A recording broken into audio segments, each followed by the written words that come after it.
lunch and our day would be done here, because I know you have many other things to do.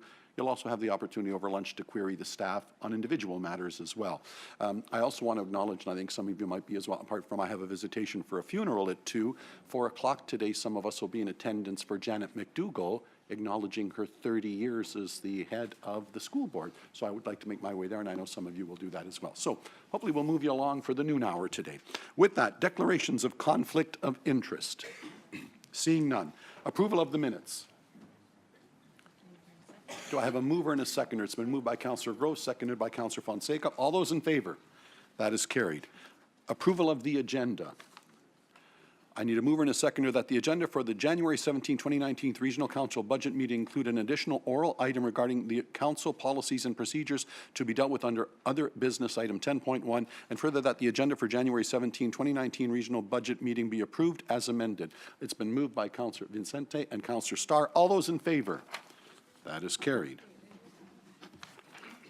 Okay. Delegations and presentations. Our first presentation is Catherine Neville, Vice President, Quality-Based Integrated Programs, Excellence Canada, presenting the Region of Peel with the Excellence Canada Platinum Award. And this also relates to matter 6.1 in our agenda that we will bring forward at this time. Catherine, please come forward and welcome.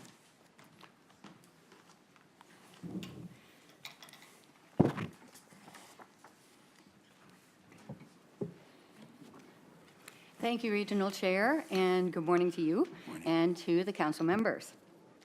Thank you very much for inviting me to share some of the details of your most recent achievement, namely certification and a Canada Awards for Excellence at the Platinum level for Excellence, Innovation and Wellness. Excellence Canada, formerly the National Quality Institute, develops standards and related training and provides recognition for excellence through certification and benchmark assessments. We are proud that Her Excellency, the Right Honourable Julie Payette, Governor-General of Canada, is the patron of Excellence Canada, acknowledging the value our programs and awards bring to Canadian organizations.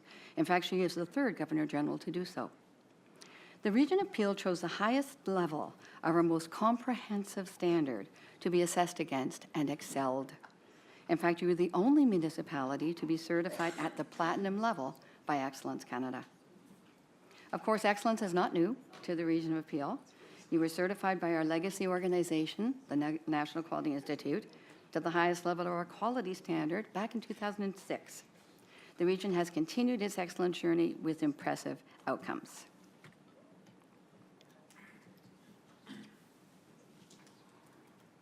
I'm just trying to, what's up?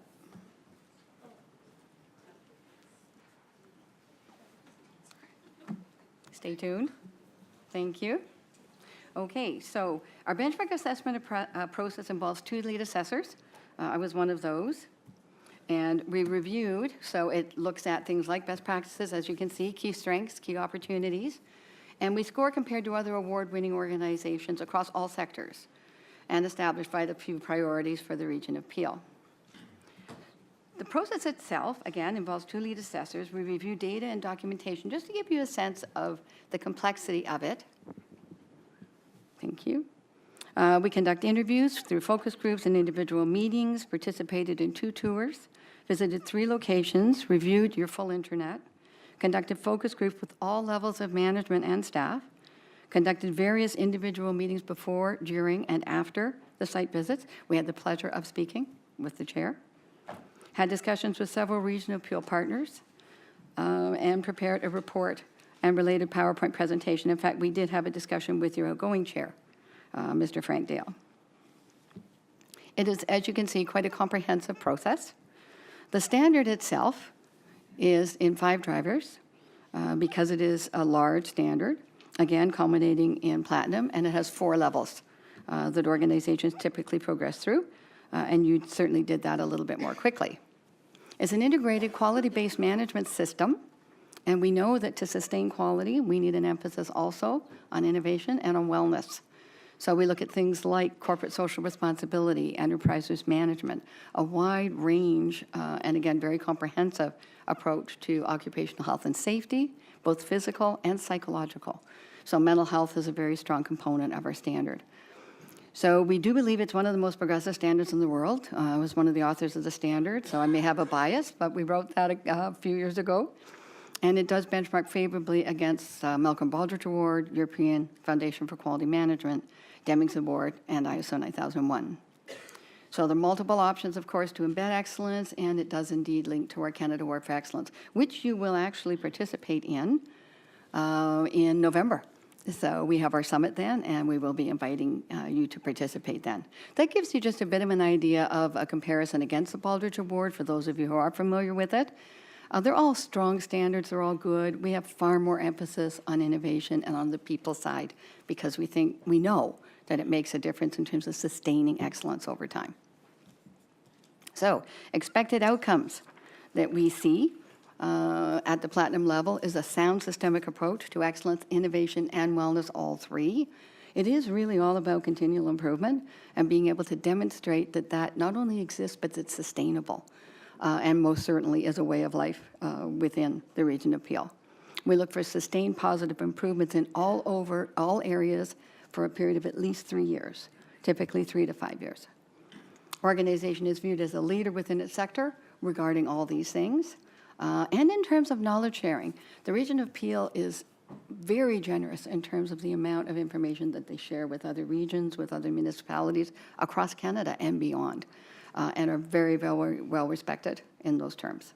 So benchmark, leadership, industry leadership, all of that speaks to who the region of Peel is and who we found them to be. Now, some of the best practices that we observed, there were so many, and I was asked to try and reduce it to 1 or 2 slides. It wasn't easy to do. Your strategic plan, Community for Life annual report is outstanding. Award-winning integrated budget planning model based on service outcomes, and I am reading some of these because I want to make sure we get them right. The culture of accountability and clarity, all levels, all staff, everybody we spoke to spoke in the language of outcomes. We have not seen that before, anywhere. So that is a huge shift. People dabble in it, but not to the extent that this region has. It's amazing. Strong focus on risk-based planning and reporting. The culture of innovation. We were privileged to see the butterfly model of care in practice and what it had been and what it is now in that organization. So very exciting. E-procurement, your contact center use of cloud-based technology, to name a few. Your performance management program, very strong. Leadership development. And it speaks to that as we spoke to people throughout the management levels, how strong that was. Robust risk management framework, your employee ambassador program, and healthy workplace champions. You live this. This isn't just talk, you live it. And a sustained focus on continual improvement over more than 10 years. So very impressive. Now, as impressive as those best practices are, it's the personal feedback that we hear from staff. And they're in individual horizontal layers when we speak to them. So they're very open in terms of what they share with us.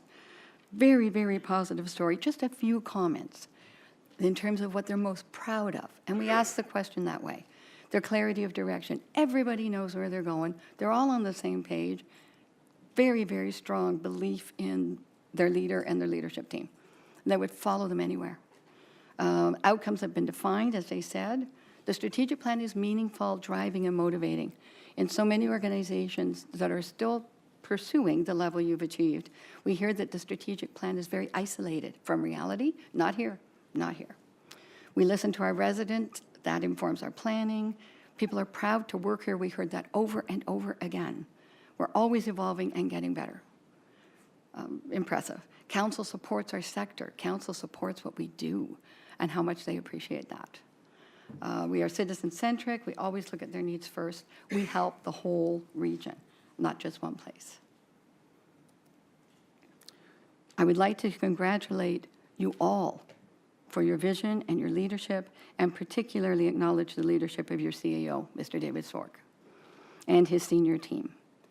We're proud to congratulate the region of Peel on satisfying the requirements for EIW at the platinum level. And again, as I mentioned, you will receive your award.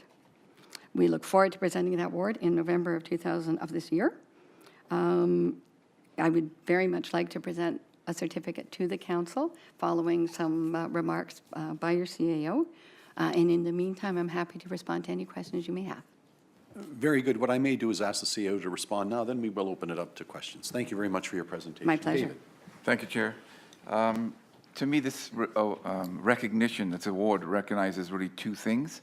First and foremost, it recognizes its strategic leadership and oversight provided by Council, and Council's willingness to provide the direction and, even more importantly, the resources that we need, and the resources that are needed in your communities for the essential services that we provide. I mean, because without that leadership and without those resources, we wouldn't be equipped to deliver anything. And secondly, of course, it recognizes the dedication and commitment of your staff here in this organization, their dedication and commitment to fulfilling the direction that you have set out in the best ways possible. You have really an amazing team here at the Region of Peel, and I think this recognition should confirm that for you. Thank you. Thank you. I might add, and I have a fresher perspective after 30 years in this great role that I've been given. I've been overwhelmed and want to support everything that you've said in the short time that I've been around as chair after 30 years of sitting around the table and getting to meet more and more of our staff. There is a great word in Italian. It doesn't translate well, but I meet everybody, talk to them in the elevator, and the word in Italian is volontà, which loosely translates into willingness, prideful. So I'm coming up the elevator. Hi, I'm Nando. Who are you? What do you do for us? And so, I work on the 3rd floor. It's, well, I've done this, and I've been in information technology. And the pride, and a lovely word as well, ebullience with which they come forward and are proud of their roles of our staff. It is just so heartwarming. From the CAO to all of the commissioners who've made themselves available, and everybody along the totem pole that just are very prideful and know that our work matters. The other observation that I would make before I open up to any other colleagues is you learn to realize quite quickly, compared to the previous role at the local level, that we're at the retail end of politics and service. So many of our agencies provide the front line services. You would have thought that a lot of them get beaten down after a while of having to provide this, to have to say no to wanting to do more. They come in overjoyed and wanting to help even more. So as the chair, I'm just overwhelmed at the award and can say it is very, very well deserved, and this is quite an honor for us, and we're grateful to have been chosen. So to David and the senior management team and the staff, on behalf of my council, I'm very, very proud of you for an award well deserved. Thank you. With that, David, and I'm in your charge now. If we wanted to take a photo, Catherine, or if anybody else. Yeah, all of council together I would like actually for this. So I'm in your charge, or if the staff or the photographer can tell us how to proceed, but I would like to take that quick photo right now, please. Okay, why don't we all go into the. Oh. Okay.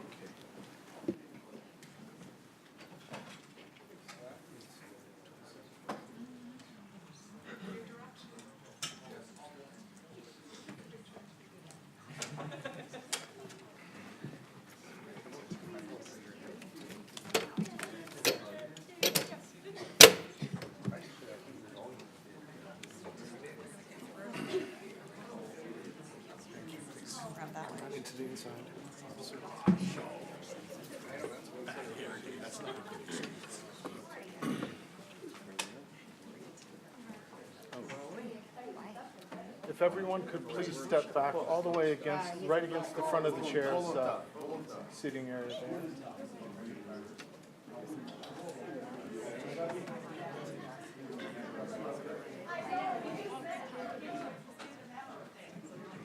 Like right around the horseshoe there? Sorry? Want them like right around the horseshoe or straight across? Yeah, it can go as wide as from Santos to Dasco.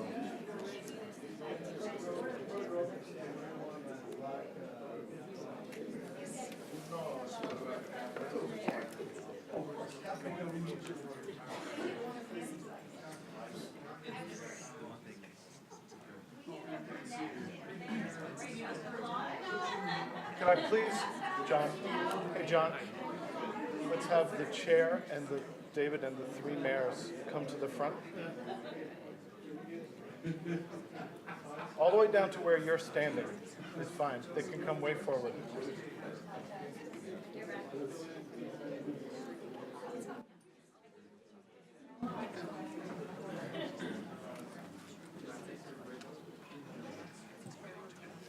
Okay. We're going to take several photos. Just give me a moment. Keep looking right here at me. Great, thank you. Take a few more. I'll get one with everyone smiling. There we go, good.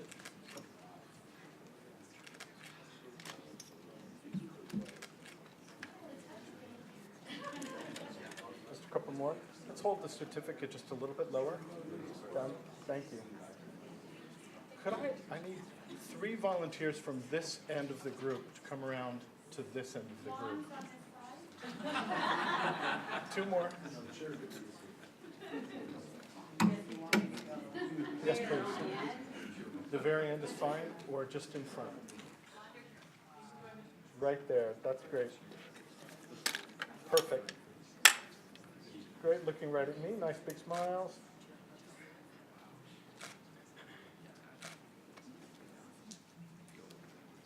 Thank you very much.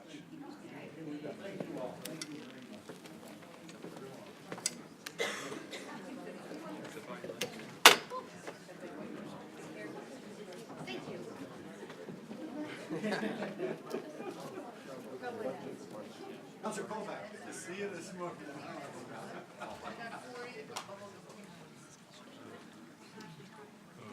Well done. Well done.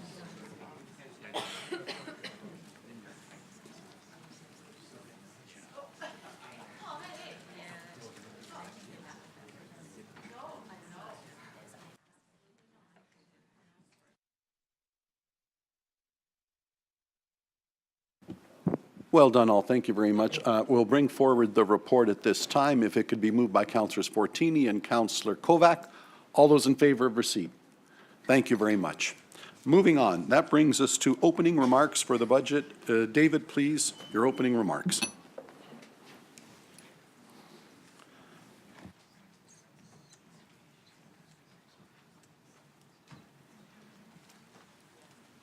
Thank you, Mr. Chairman. So good morning, Mr. Chairman, members of council. I'm here today, as you know, joined with the Region's Excellence team to present the 2019 budget recommendations. Before the commissioners make their presentations, I'd like to begin with a little context. So much of what we do, the public doesn't see. And while we take pride in the way we manage all of our internal businesses, to the public, we are simply 20 services that to them must be there when they need them, available at a tax and utility rate that they can afford. So to begin our budget presentation today, I'd like to bring your attention to the screen for a short video that we've made about the services. It'll put the rest of the discussion in context.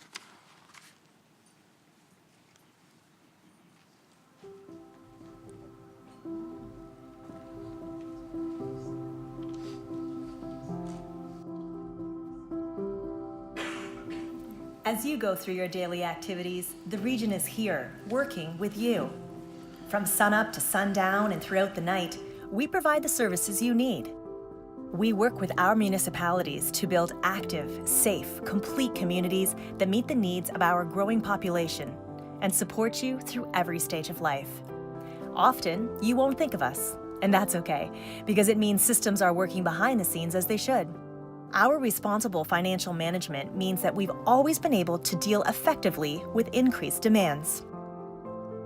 We maintain $28 billion of Peel's infrastructure, such as roads, bridges, and buildings, to ensure we can continue delivering quality services to the community. This will be essential in the years to come.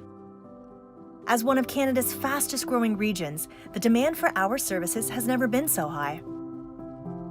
Every day, about 50 new people arrive in Peel, and half of them are new to Canada. Regional government is essential because we manage the most complex community-based challenges, including affordable housing, childcare, long-term care, waste management, water supply, wastewater treatment, public health, and paramedics. It's through these services that we give on-the-ground support to ensure residents come home to healthy, safe communities. Our path is clear. Our 20-year strategic plan guides our work as we remain committed to delivering efficient, high-quality services that provide value for our growing community today and for future generations. Region of Peel, working with you to build a community for life where everyone enjoys a sense of belonging and has access to the services and opportunities they need to thrive in each stage of their life.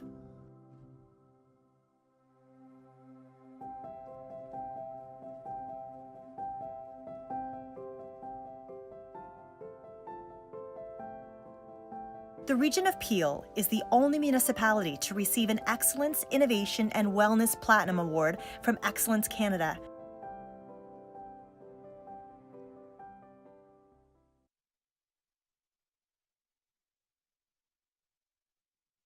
Reference to the Excellence Canada Award at the end of the video yesterday, and a moment of unbridled pride for being recognized as a well-managed organization. So the recommendations in this draft budget consider the long term, building key infrastructure to support the growing population, investing in residents' future to support all those in need, so creating shelters for the homeless, ensuring seniors are well cared for, children receive proper health and dental care. There are also recommendations for investing in the moment, in paramedic services, where seconds count in the delivery of service. And there are also recommendations for investing in the environment. So Peel has living and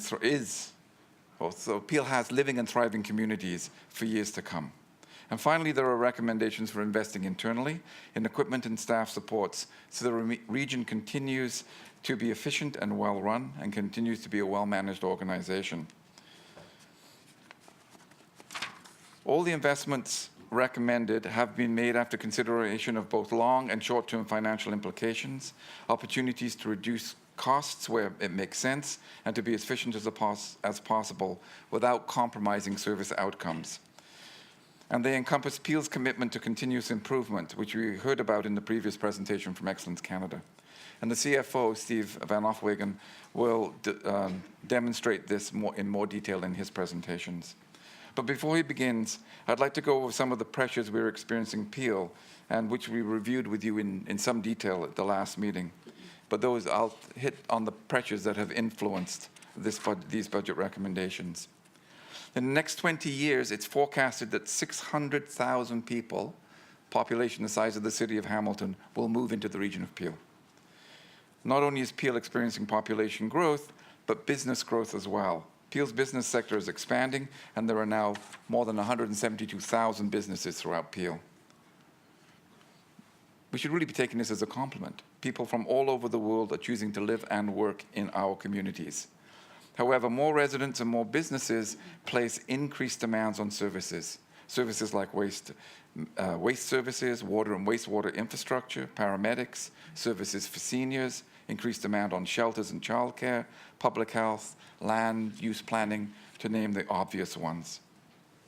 But growth is not the only part of the picture.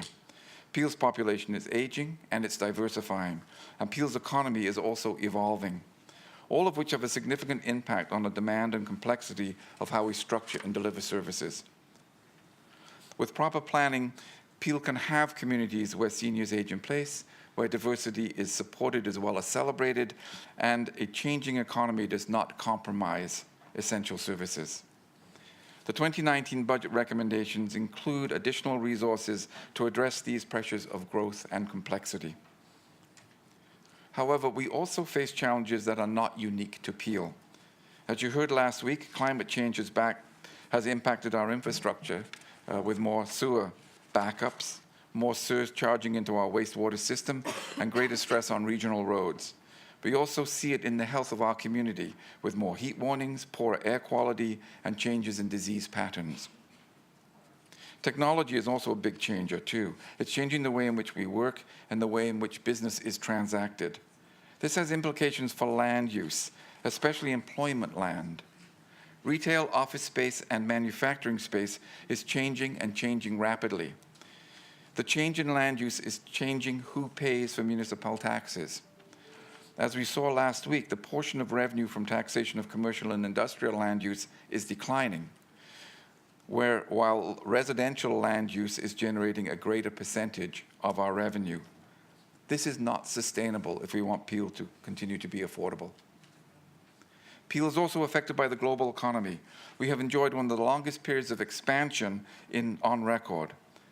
This also increases the risk of a downturn. The region has adequate financial flexibility to adapt to a fluctuating economy in the short term. However, with the Canadian and US economies nearing full capacity, inflation is rising. It's forecast at 2.3% in 2019. This could lead to higher interest rates, which, while increasing returns on investments and savings, will also increase the cost of borrowing and operating for both residents and for government. For the region, this means that looking forward, any new debt that we issue for infrastructure, because we only issue debt for infrastructure, but including social housing, will be more expensive.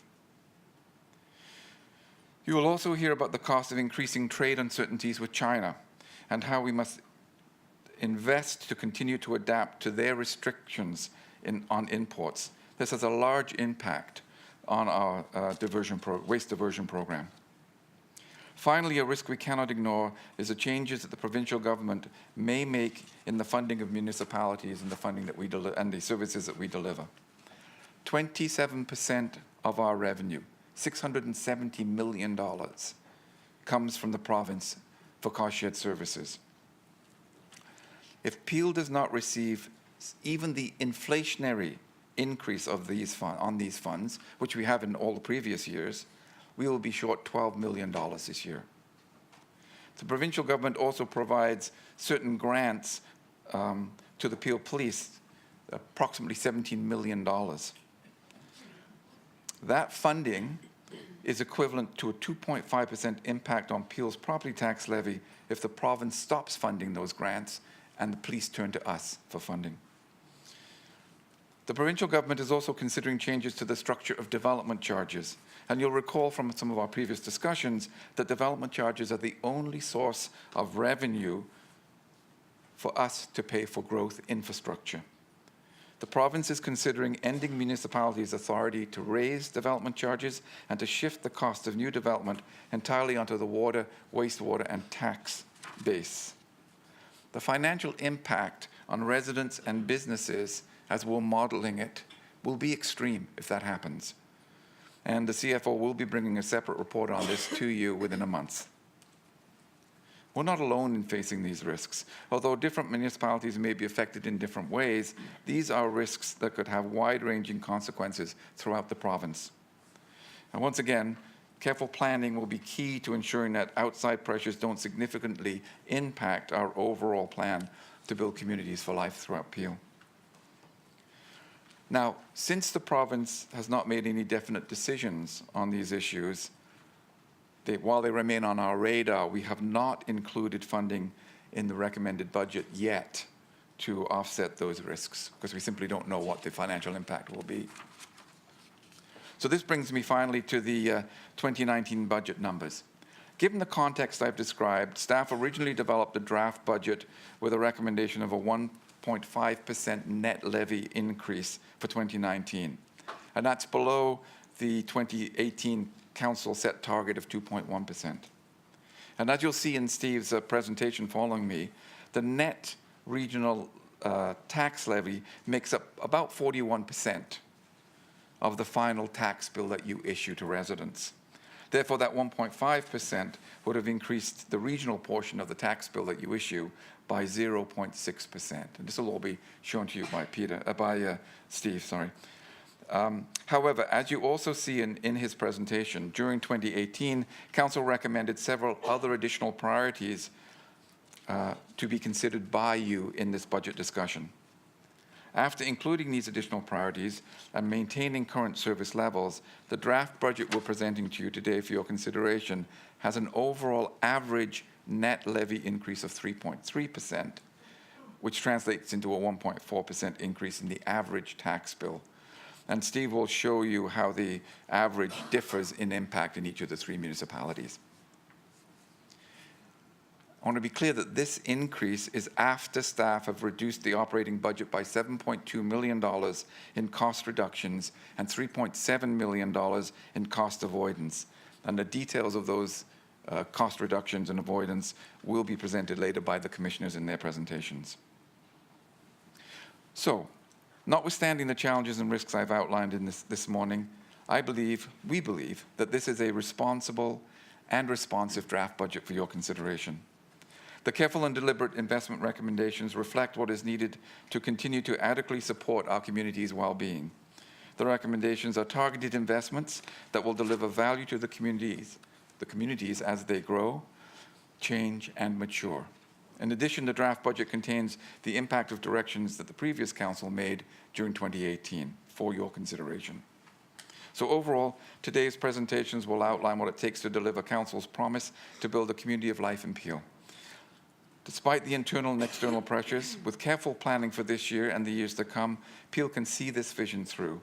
And working with the local municipalities as we do, we can create communities where residents and businesses thrive while also remaining a responsible and accountable government.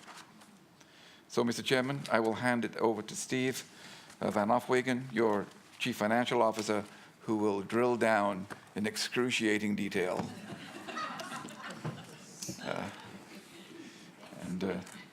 May God go with you. Amen. Amen. Stephen, welcome.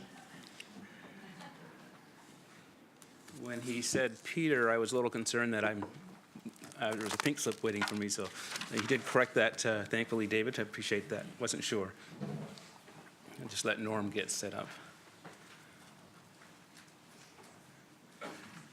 Let me know when you're good to go. Okay, it's good to go. So thank you, David, for those remarks, and I'll try not to make it excruciating. Good morning, Chair Yanika and members of Council. It is a pleasure to present the region's proposed 2019 budget. Joining me today is Norm Lum, our Director of Business and Financial Planning. I'm pleased to inform you, in addition to the Excellence Award that you heard earlier this morning, that our 2018 budget was recognized with the Distinguished Budget Presentation Award from the Government Finance Officers Association of North America. I'm just going to adjust the desk up a little bit. The 2019 budget follows a similar approach, but today our goal is to focus discussions around the services we provide and the strategic outcomes that we are striving to achieve. Today's presentation will include an overview of the 2019 consolidated budget with details on the operating budget, including tax-supported programs and the utility or water and wastewater supported programs, as well as the proposed capital plan. I'll have a summary of the 2019 budget, and finally an overview of the outlook for the next 3 years. Although we are faced with an evolving economy, and you heard that from David in his remarks, the Region Peel has a demonstrated track record of strong financial management, positioning it well to respond to this constantly changing environment. Development of the budget is guided by Peel's financial management principles and is part of prudent long-term financial planning that ensures that we can provide the required programs and services now and in the future. I believe you'll observe these qualities are reflected throughout this year's proposed budget. I would like to start by giving you an overview of how the proposed budget will impact the average property tax and utility rate payer. The tax-supported budget proposes a property tax increase of 1.4% on average throughout the Region of Peel. I will get into some details later in the presentation where I break down what the impacts are by local municipality because of some changes that are in the budget this year. As David mentioned earlier, the budget proposes a net levy increase of 3.3% on average. Peel represents, on average, 41% of the property tax bill, resulting in an average property tax impact of 1.4%. For homes assessed with a value of $515,000 by the Municipal Property Assessment Corporation, the increase within each local municipality will be $65 in Brampton, $4 in the town of Caledon, and $67 in the city of Mississauga. The difference between Caledon relative to Brampton and Mississauga, which I'm sure is a question you all have, can be attributed to changes in the OPP budget, which is seeing a reduction this year, and the Peel Regional Police Services budget, which is increasing this year. Peel Police Services are allocated a portion to Brampton and Mississauga, and OPP is funded through the Caledon ratepayers. The average small business will see an increase of $113 annually. The right side of the slide summarizes the utility rate budget, which proposes a 6.5% rate increase recovered through the utility bill for those on municipal water supply. The annual impact for a household consuming 290 cubic meters is $38. A small business would see an increase annually of $101. This slide provides a bird's eye view of the budget. You can see from the tabular format both the operating and capital expenditures for services provided in each of the three focus areas: living, thriving, and leading. As shown in the last column, the budget proposes operating and capital expenditures of $3.8 billion to advance Council's current and long-term objectives. I'll explain each area separately on the following slides.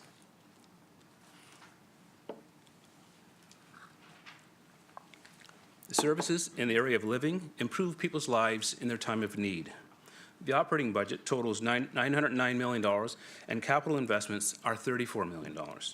Highlights include providing paramedic response, accessible transportation trips, subsidies for lower-income families requiring childcare, affordable housing subsidies, long-term care services, and shelter and transitional housing for our vulnerable residents. Services under Thriving ensure that our communities are integrated, safe, and complete.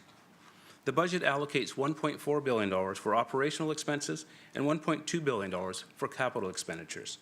Services here include safe drinking water, policing services, immunization coverage for students, regional roads, residential waste collection and management, as well as the early on programs to support children and caregivers. Investments in the area of leading ensure that the region is being future-oriented and accountable. While our end focus is always on Peel's residents and businesses, these services are vital to ensure that resident and business-facing services are effective. Highlights include live call center support, maintaining high level of client satisfaction and employee engagement, modernizing service delivery, continuously improving value for the taxpayer, managing Peel's financial sustainability, and maintaining our $28 billion of community infrastructure.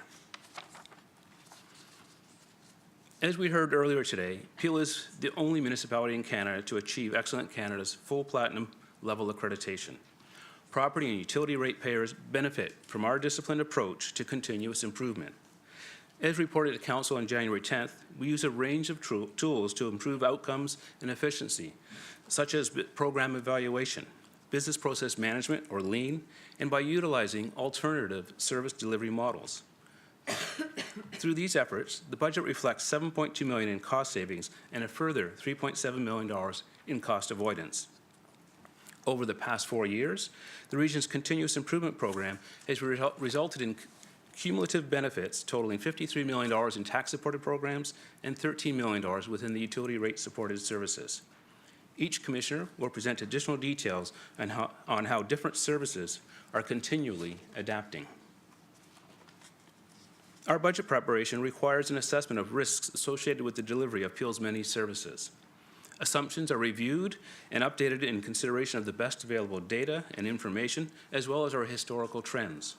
Managed risks in the budget include changes in legislation and regulation, external funding from senior levels of government, climate change and weather patterns, the changing nature of employment, as well as economic and market volatility. The budget is aligned with Peel's enterprise risk model. I would like to highlight that the property tax bill funds regional and local municipal services, as well as the education system. When you, as a resident, receive your tax bill, on average, Peel services represent 41%. Local municipal services account for 40%, with the remaining balance of the property tax bill funding the education system. The relative portions will vary by municipality.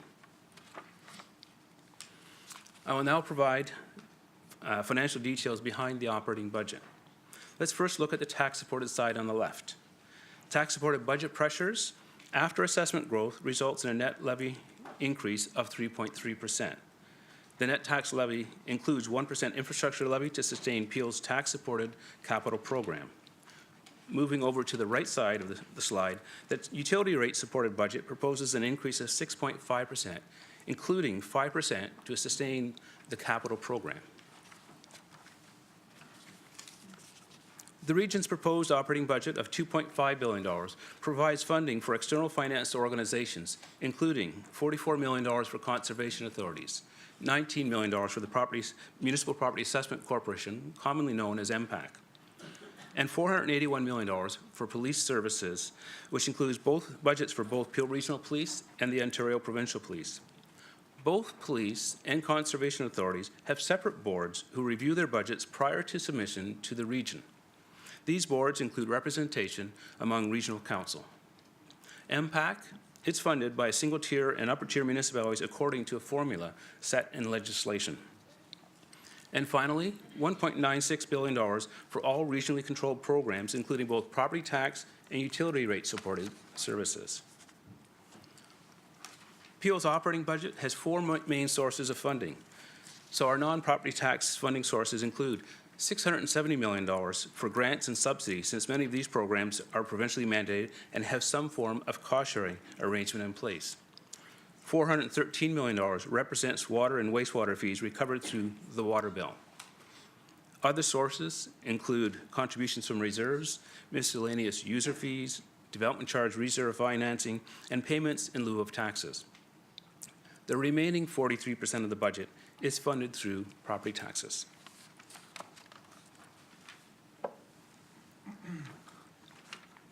As noted on the previous slide, $670 million, and David spoke to this, of the budget is funded by grants and subsidies, primarily from the province. Every year, Peel services face pressure from increased costs due to inflation and population growth. The budget includes an increase of about $12 million, or 1.1% of the net tax levy, which represents the province's share of these pressures. With the new provincial government in place, I believe there is an elevated risk related to the level of funding that we can expect. Staff will report back to Council on the implications of changes in provincial funding as they occur. Police services budgets are also vulnerable to changes in funding. They will provide an update in their presentations. Within the regionally controlled budget, labor costs represent 27% of our total expenditures. Within the labor cost component, 4% is funded through utility rate, 8% is funded through provincial funding, while the remaining 15% is funded through the property taxes. The remaining 73% of the budget is related to non-labor costs. So it includes $358 million in reserve contributions to fund a state of good repair of Peel's infrastructure-intensive services as outlined in the capital plan. Leveraging the private sector for efficient service delivery, including waste collection, processing and disposal, water and wastewater operations, and maintenance. By working with our partners, reflecting Peel's role as a service manager for housing, homelessness support, and childcare, as well as providing income and employment supports. And finally, direct program delivery costs amount to 21% of the budget. Council and our taxpayers expect the region to be cost-effective in all that we do. How services are delivered varies from program to program. As noted earlier, the private sector is leveraged to provide a variety of efficient services such as waste collection and water and wastewater. On the other hand, services like paramedic response and Ontario Works utilize internal resources.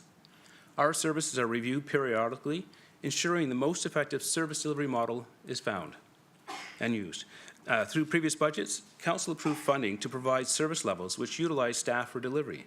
The 2018 column reflects 25 staff resources becoming regular full-time positions to continue delivering the current approved level service at no additional cost. In order to meet Council-approved service levels for a growing community, the budget includes 78 positions for tax-supported programs and 3 positions for our utility rate programs. I should point out that most of the proposed additions in the area of living are accounted for by new paramedics and support staff. 50% of the cost of these positions is funded by the province. Additions in the utility rate supported services are associated with expanding the region's water supply and wastewater services. These positions are fully funded through user fees.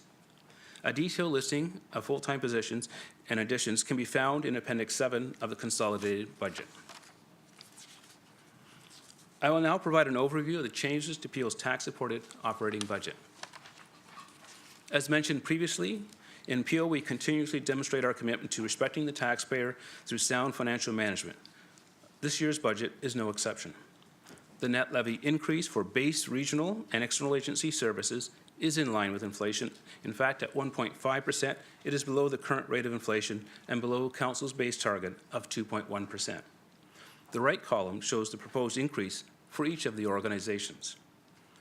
During 2018, Regional Council directed additional priorities to be included in the 2019 budget.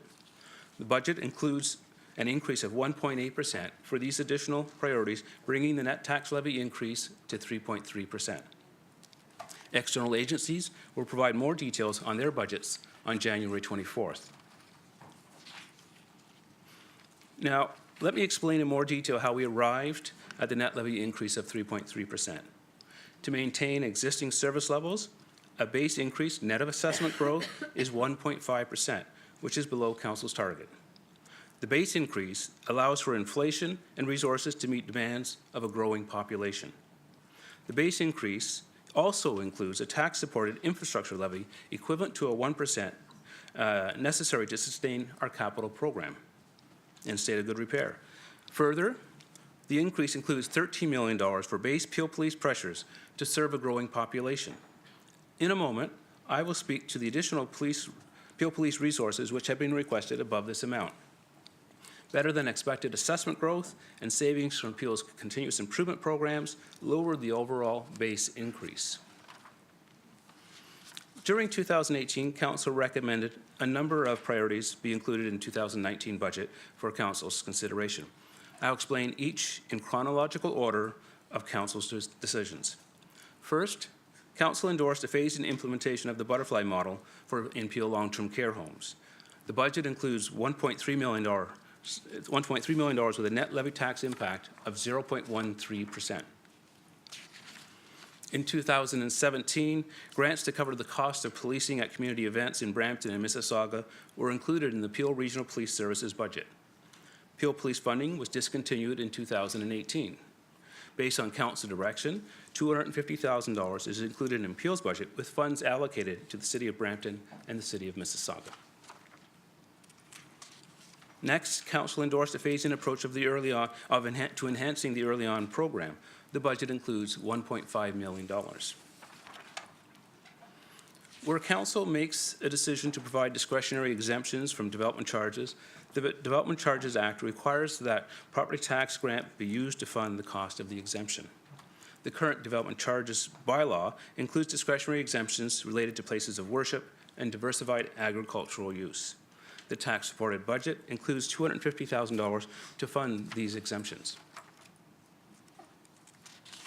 An additional $800,000 is included in the budget to advance progress towards Peel's 75% waste diversion target by addressing high contamination rates in Peel's biweekly waste collection system. In September, Council requested Peel Police Services Board to bring forward its budget requirement comprehensively identifying all shortfalls and enabling effective policing. The budget includes an additional $8.6 million invested over Council's budget target. As noted earlier, the base increase was $13 million. Therefore, the total increase for Peel Police Services is $22 million, or 5.4%.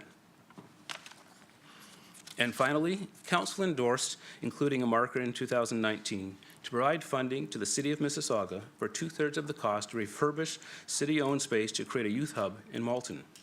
The budget includes a $6 million grant to the city. As noted in Norm Lum's presentation on reserve adequacy last week, Peel raises property tax revenue to finance a state of good repair of Peel's owned infrastructure. As you will see later in my presentation, Peel does not have adequate funding in place to fund state of good repair for regional infrastructure over the next 20 years. As such, funding for this grant will require a one-time property tax increase. The tax-supported budget has total operating increases of $51 million, which includes $28 million for regionally controlled programs and $23 million for our external agencies. Within the regionally controlled programs as shown on the left, $2.3 million is required to extend service to a growing population in 2019. This increase reflects the cost of inflation on goods and services and labor, offset by increases in provincial funding reflecting their share of program increases. As noted earlier, the tax-supported budget benefits from our continuous improvement savings of $2.5 million. Additional investments of $17.6 million will be described over the next few slides. The budget also includes $10.4 million increase in reserve contribution to maintain Peel infrastructure, equivalent to a 1% net tax levy budget increase. On this slide, I would like to highlight new investments to improve people's lives in their time of need. Maintaining paramedic response times and patient outcomes while responding to 12,300 more 911 calls. An additional 68,000 accessible transportation rides so residents can move barrier-free. An additional 280 fee subsidies for parents needing affordable childcare. Implementing the Butterfly household models in the Sheridan Villa and Davis Center. Piloting new programming and supports for victims of human sex trafficking. And a one-time $6 million grant to the City of Mississauga to fund capital costs for a youth hub in Malton.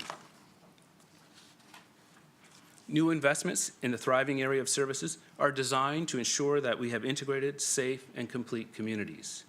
Investments include expanding early on services to over 9,000 children and parents, an additional 38,000 kilometers of sidewalk and paved shoulders, advancing Peel's waste diversion goals, and adding 5,000 households to our waste collection service. New investments in the area of leading are modest in comparison to the direct service delivery areas.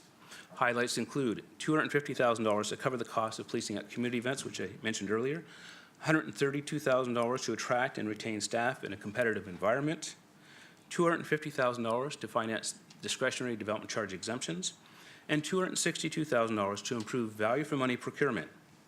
The new investments are offset by a $4.3 million reduction in tax support of the utility rate programs as we move this program to full cost recovery. Later today, my colleagues will provide more detail on key service investments.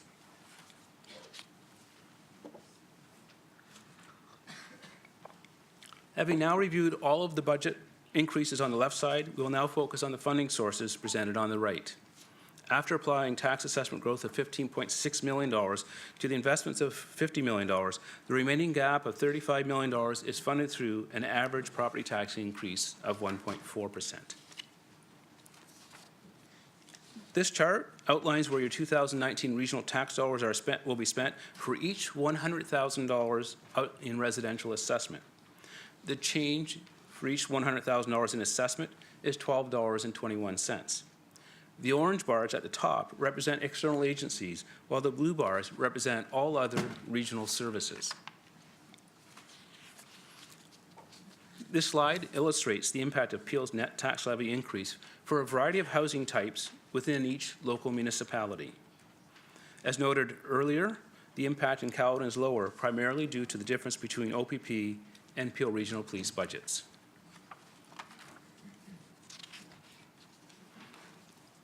So I'm now going to shift over to the utility rate-supported budget.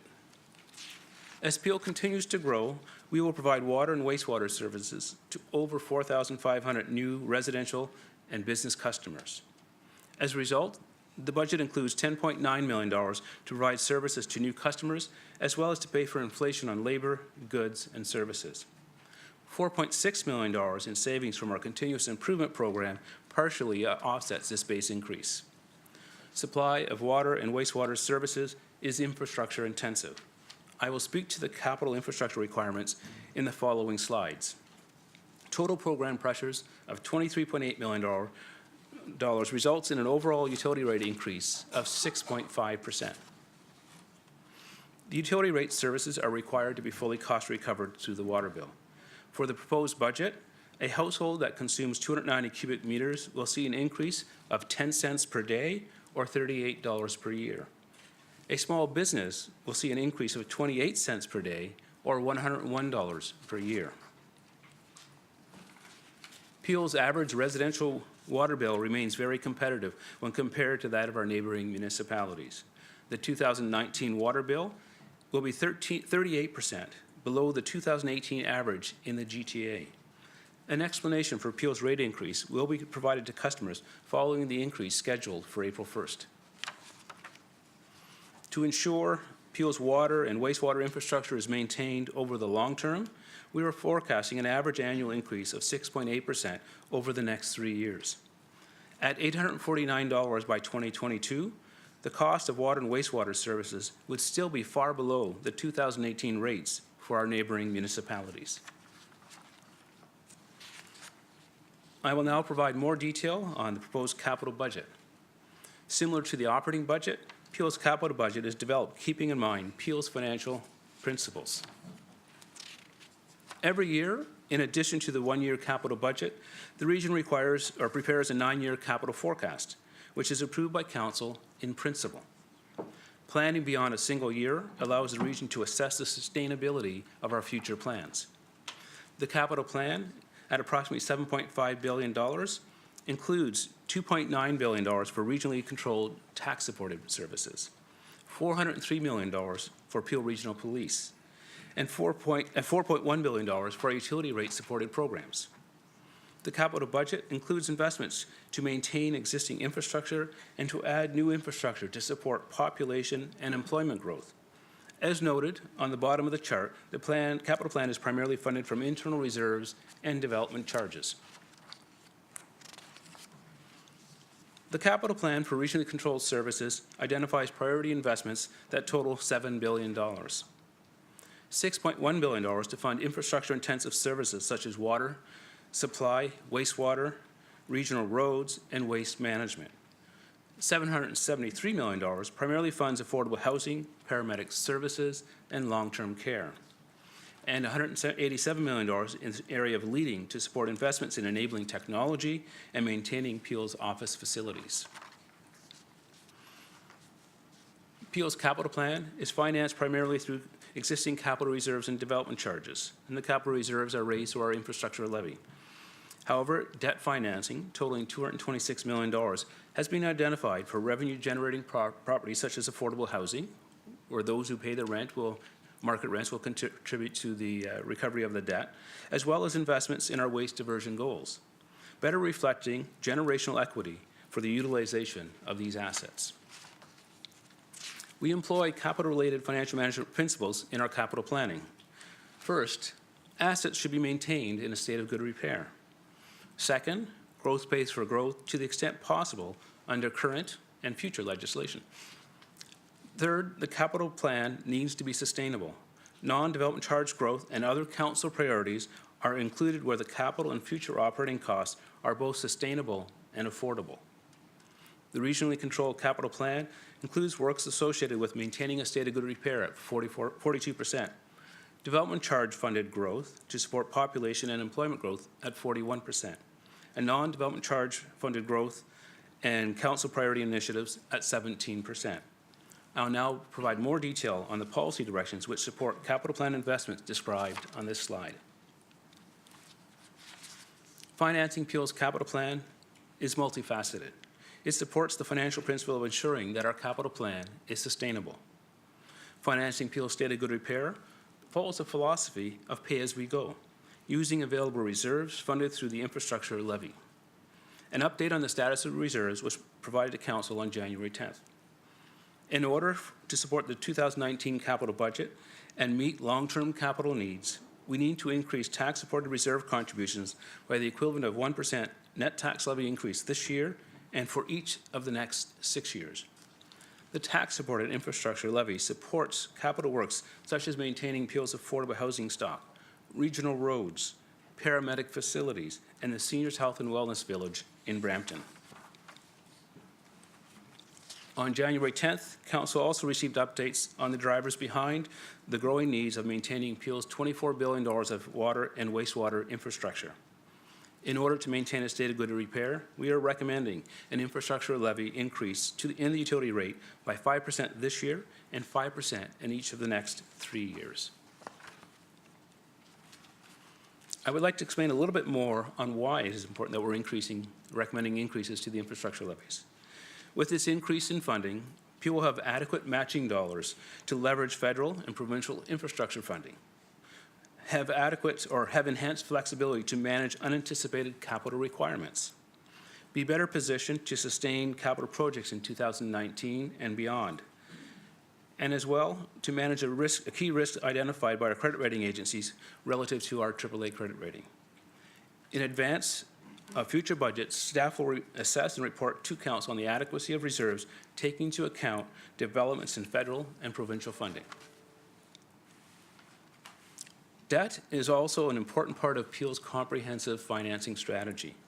As illustrated, Peel's current future borrowing capacity is within the provincial annual repayment limit of 25% of own source revenue. The majority of Peel's outstanding debt is required to support growth-related infrastructure investments ahead of collection of development charge revenue. The development charge-related debt financing costs are fully recovered by development charges. Since the launch of Peel's Growth Management Program and Council Committee, development charge-related debt is approximately $740 million lower than forecast, improving Peel's financial flexibility. The capital plan includes debt financing of $226 million, including $68 million to finance Peel's anaerobic digestion facility. Additionally, we may be required to issue debt of up to $200 million for development charge-related purposes in late 2019. Staff will seek council approval prior to issuing any additional debt. The capital budget represents the portion of the 10-year capital plan which council will be asked to approve through this budget process. At $1.3 billion, the capital budget includes $413 million for regionally controlled tax-supported programs, $51 million for Peel Regional Police, and $803 million for our utility rate-supported programs. As noted on the bottom of the chart, the capital budget is primarily funded by internal reserves and development charges. Within each program, the capital budget supports maintaining a state of good repair to enable existing regional services, development charge funded growth capital to support population and employment growth, and non-development charge capital to manage growth not covered by development charge legislation, and council priorities to enhance regional services. Some of these projects are not new projects, but they represent the next phase of funding for existing projects as they advance through stages of completion. More detail on the capital budget will be included in each of the Commissioner and Police presentations. In summary, the capital budget proposes investments to enable the delivery of our services, some of which are identified on this slide. $34 million to ensure people's lives are improved in their time of need includes investments in paramedic ambulances, long-term care, accessible transportation, and affordable housing. $1.1 billion to ensure communities are integrated, safe, and complete, which includes investments in water supply, wastewater, waste diversion, and to keep people and goods moving on regional roads. Finally, $39 million to modernize the region's technology and to maintain our office facilities. I will now provide a summary of the 2019 budget. In summary, the proposed budget has a net tax levy increase on average of 3.3%, 1.5% to maintain base service levels, and 1.8% for other priorities recommended for inclusion in the 2019 budget. As shown on the bottom of the slide, the proposed increase for the utility rate supported program is 6.5%. Even with this increase, Peel's water bill will remain 38% below the average 2018 rates charged across the GTA. By focusing on the bottom line impact to the average residential tax bill, Council can ensure that the overall tax increase remains affordable. The next 3 slides will show how Council decisions on local and regional budgets are provided under 3 different scenarios. So starting off with Brampton, the impact of 3.3% average net regional tax levy equates to approximately 3.6% in Brampton because of their Fund Peel Police versus OPP. Which translates into 1.2% on the property tax bill. For the education portion, we're assuming no increase. With respect to the local municipal portion, we look at the impact of net tax levy increases ranging from 4 to 6%. When combined with Peel's proposed increase, the overall average residential tax rate increase could be in the range of 3.1 to 4%. For the town of Caledon, after adjusting for the impact of the OPP budget reduction, the region's proposed net levy increase has a property tax impact of just 0.1%. When combined with Peel's proposed increase, the overall average residential tax increase ranges from 1.9 to 2.8%. For Mississauga, the impact of Peel's average 3.3 equates to 3.58% in Mississauga. The net tax levy increase is 1.6% on the total property tax bill.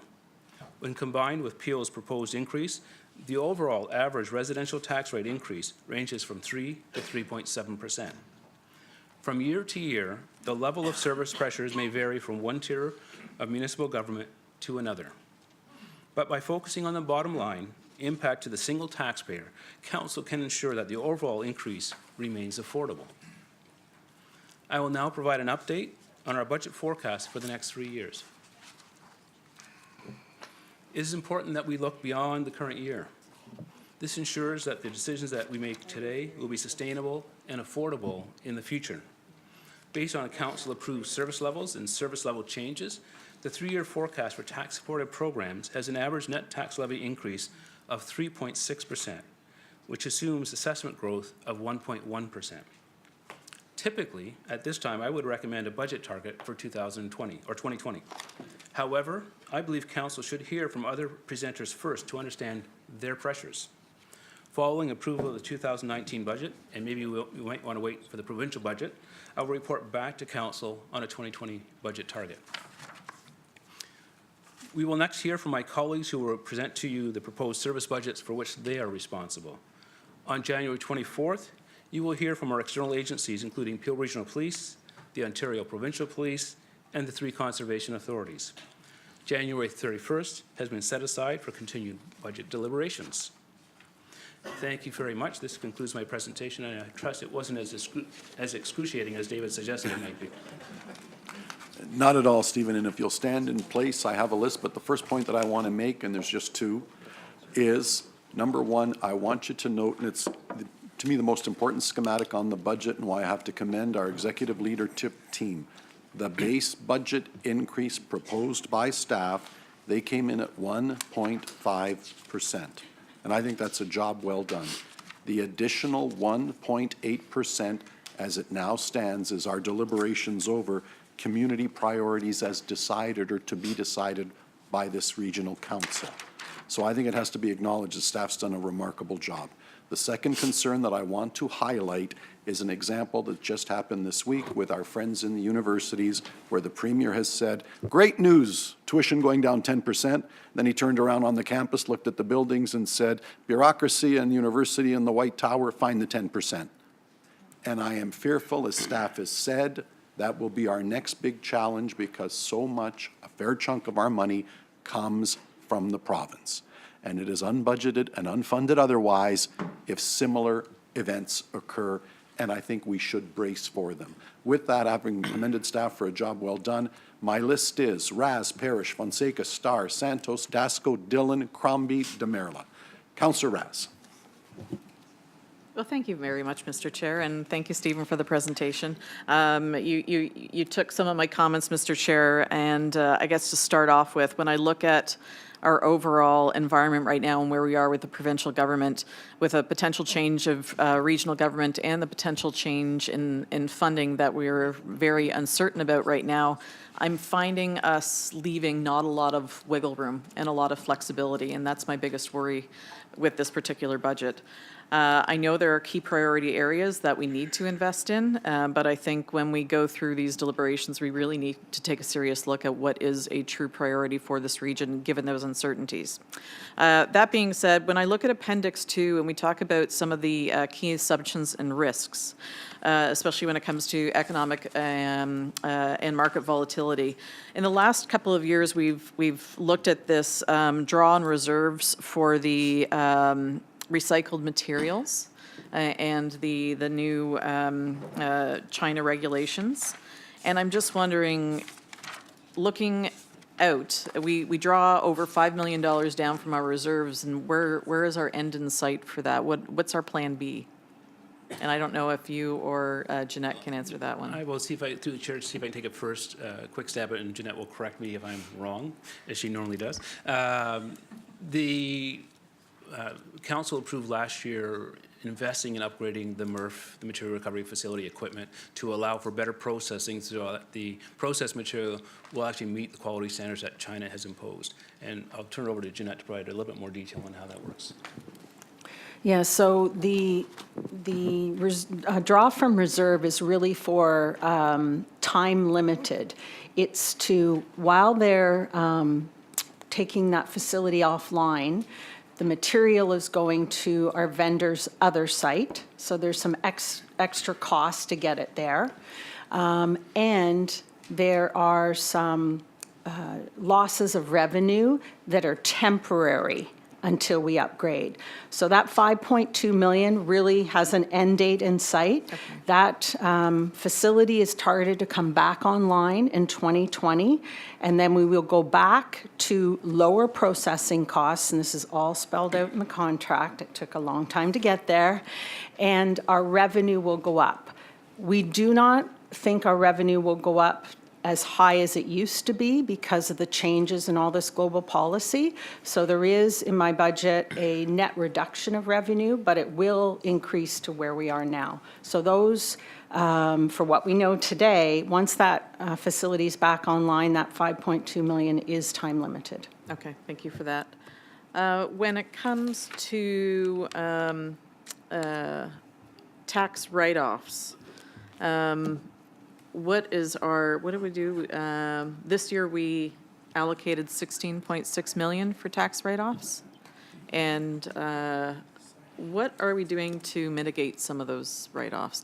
Is there anything that we can do? So we work through the chair, we work with the local municipalities who deal with the assessment or the appeals that come in. So it's really delegated to the local municipality. The big chunk of the write-offs are really dealing with, and we guess that changing nature of employment, the big box retail outlets are a big primary concern, the Canadian Tires, the Home Depots. If they go out of business, they can't sell their property at that same value. So they're all appealing, the Tim Hortons of the world, and those are the things that are coming in on a steady basis. Not a lot of control, certainly as the broader municipal organizations are all working collectively together, because it is an issue that faces all municipalities across the province. We haven't been overly successful with impact on those appeals. The business model in the world, the changing nature of employment is changing, so those value of those properties are changing, and they're fighting on those appeals. Okay. Over time, though, it gets rebalanced because it's a zero-sum game, so it gets redistributed to other ratepayers. Okay. And I think I will save most of my other questions for the individual service areas. Thank you very much, Stephen. Thank you, Councillor Parrish. Thank you. With apologies to my regular colleagues, I want to make a little pitch to new colleagues, because as you saw at the beginning, $6 million is part of this community priority add-on of 1.8%. It's to do with the conversion of an abandoned swimming pool attached to Lincoln Alexander Secondary School. The city of Mississauga owns the building. The school board owns the land under it. And it is in desperate need for social services and more space in Malton. I'm lucky enough to be a councillor for the richest ward tax-wise, both in the region and the city.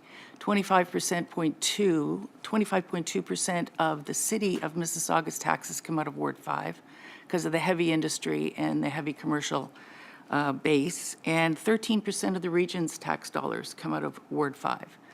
So you'd think we'd all be rich and happy down there. The average income in Ward 5, Malton, which is half of the ward, is $24,000 a year. 60% of the new immigrants live under $17,000 a year. 22% of the whole population lives below the poverty line. 25% of the youth are unemployed. 24% of our families are single-parent families. 82.5% are visible minorities. 4.9% of the youth participate in after-school subsidized activities.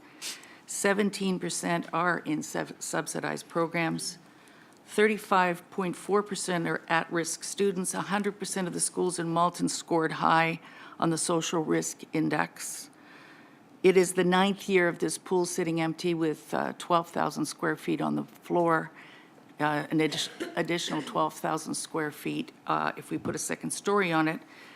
The previous council passed it 100% unanimously to expand this space by clearing out the pool and putting in much-needed space for adolescents to go after school. rather than over to the malls or into gangs or whatever else they're doing right now. BTY was the regional study, did a cost management report. I've been in discussions with both staffs at the city and here because we're having a tough budget year. And I've asked, the length of the rebuild is 2 to 3 years. So the city of Mississauga is going to calculate, recalculate it on taking their 3 million and doing it over 2019 budget 1.5, 2020 budget 1.5. I'd like to see if the regional money could be deferred, the project's still on the books and approved, to 2020 for the first half and 2021 for the second half, and see how that affects this budget and future budgets. According to both staffs and our mechanical people and our building people, it's going to take 2.5 years to build it anyway, to redo it. It's a huge swimming pool. It's almost Olympic size. So I would like to know if you could do those calculations for me, because I'm amply aware of it being a tough budget year at both ends. And if you can smooth it out a bit by deferring the money and deferring that, I would really appreciate it. And I would appreciate my colleagues understanding how absolutely crucial this space is. And when those who say, why is the region involved with the Mississauga building, it's because it's social programming that's going to go on in there, and it's going to save a lot of kids. The police have met with me on several occasions, and they're working very closely. They'd like to have some sort of youth center in there as well from police services. So it's very, very necessary, and it's not frivolous, but I also understand the budgets are tough. The second question I wanted to ask you is, you talked about the base increase for the police board or police services at 13,033 officers, and then a second run at it, 8 million with another 22 officers. So you've got new money in both increases, and I know we have no say over the police budget, but I also know we've got a new chief, acting chief. We're going to be in the process of hiring a whole new chief, and some strange moment in time, we've got every single person on the police services board changing. I'm wondering if we could refer not the 13,033 officers, but the addition back to the police services board and ask the new police services board if they could have a look at that.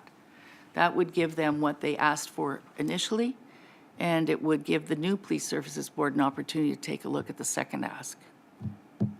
Now, is that a motion now, or when do we do this?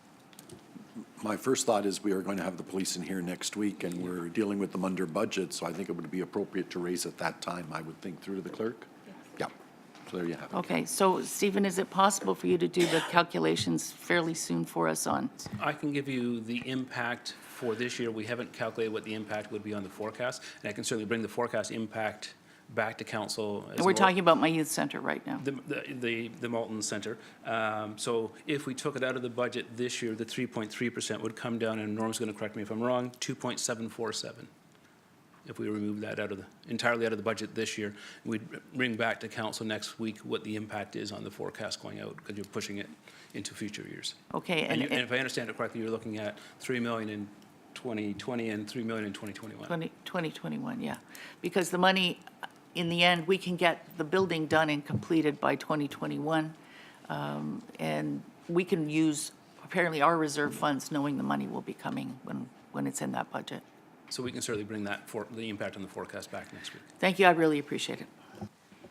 Thank you, and thank you, Councillor Parrish. You reminded me that I was remiss in not stating that is always the manner in which that we deal with the budgets as we go through the process. These are all points of discussion that get passed on to the final day where everything's put on the plate. Ask whatever questions you like, and then we look at the total picture then. So I think you've put it quite appropriately, and I remind everybody else of that as well. Councillor Fonseca.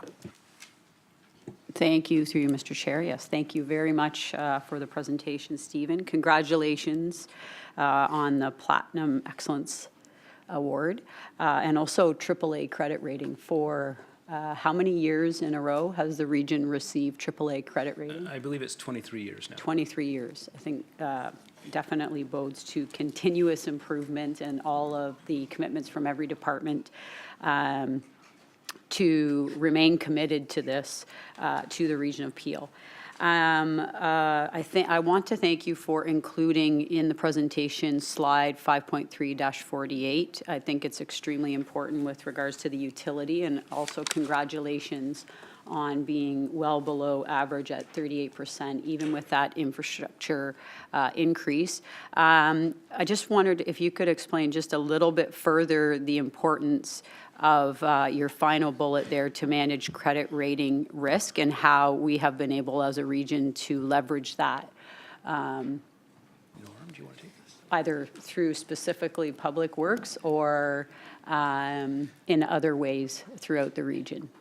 Through the chair, I'm going to refer the question to Norm Lum, who sits in on all of the credit rating meetings.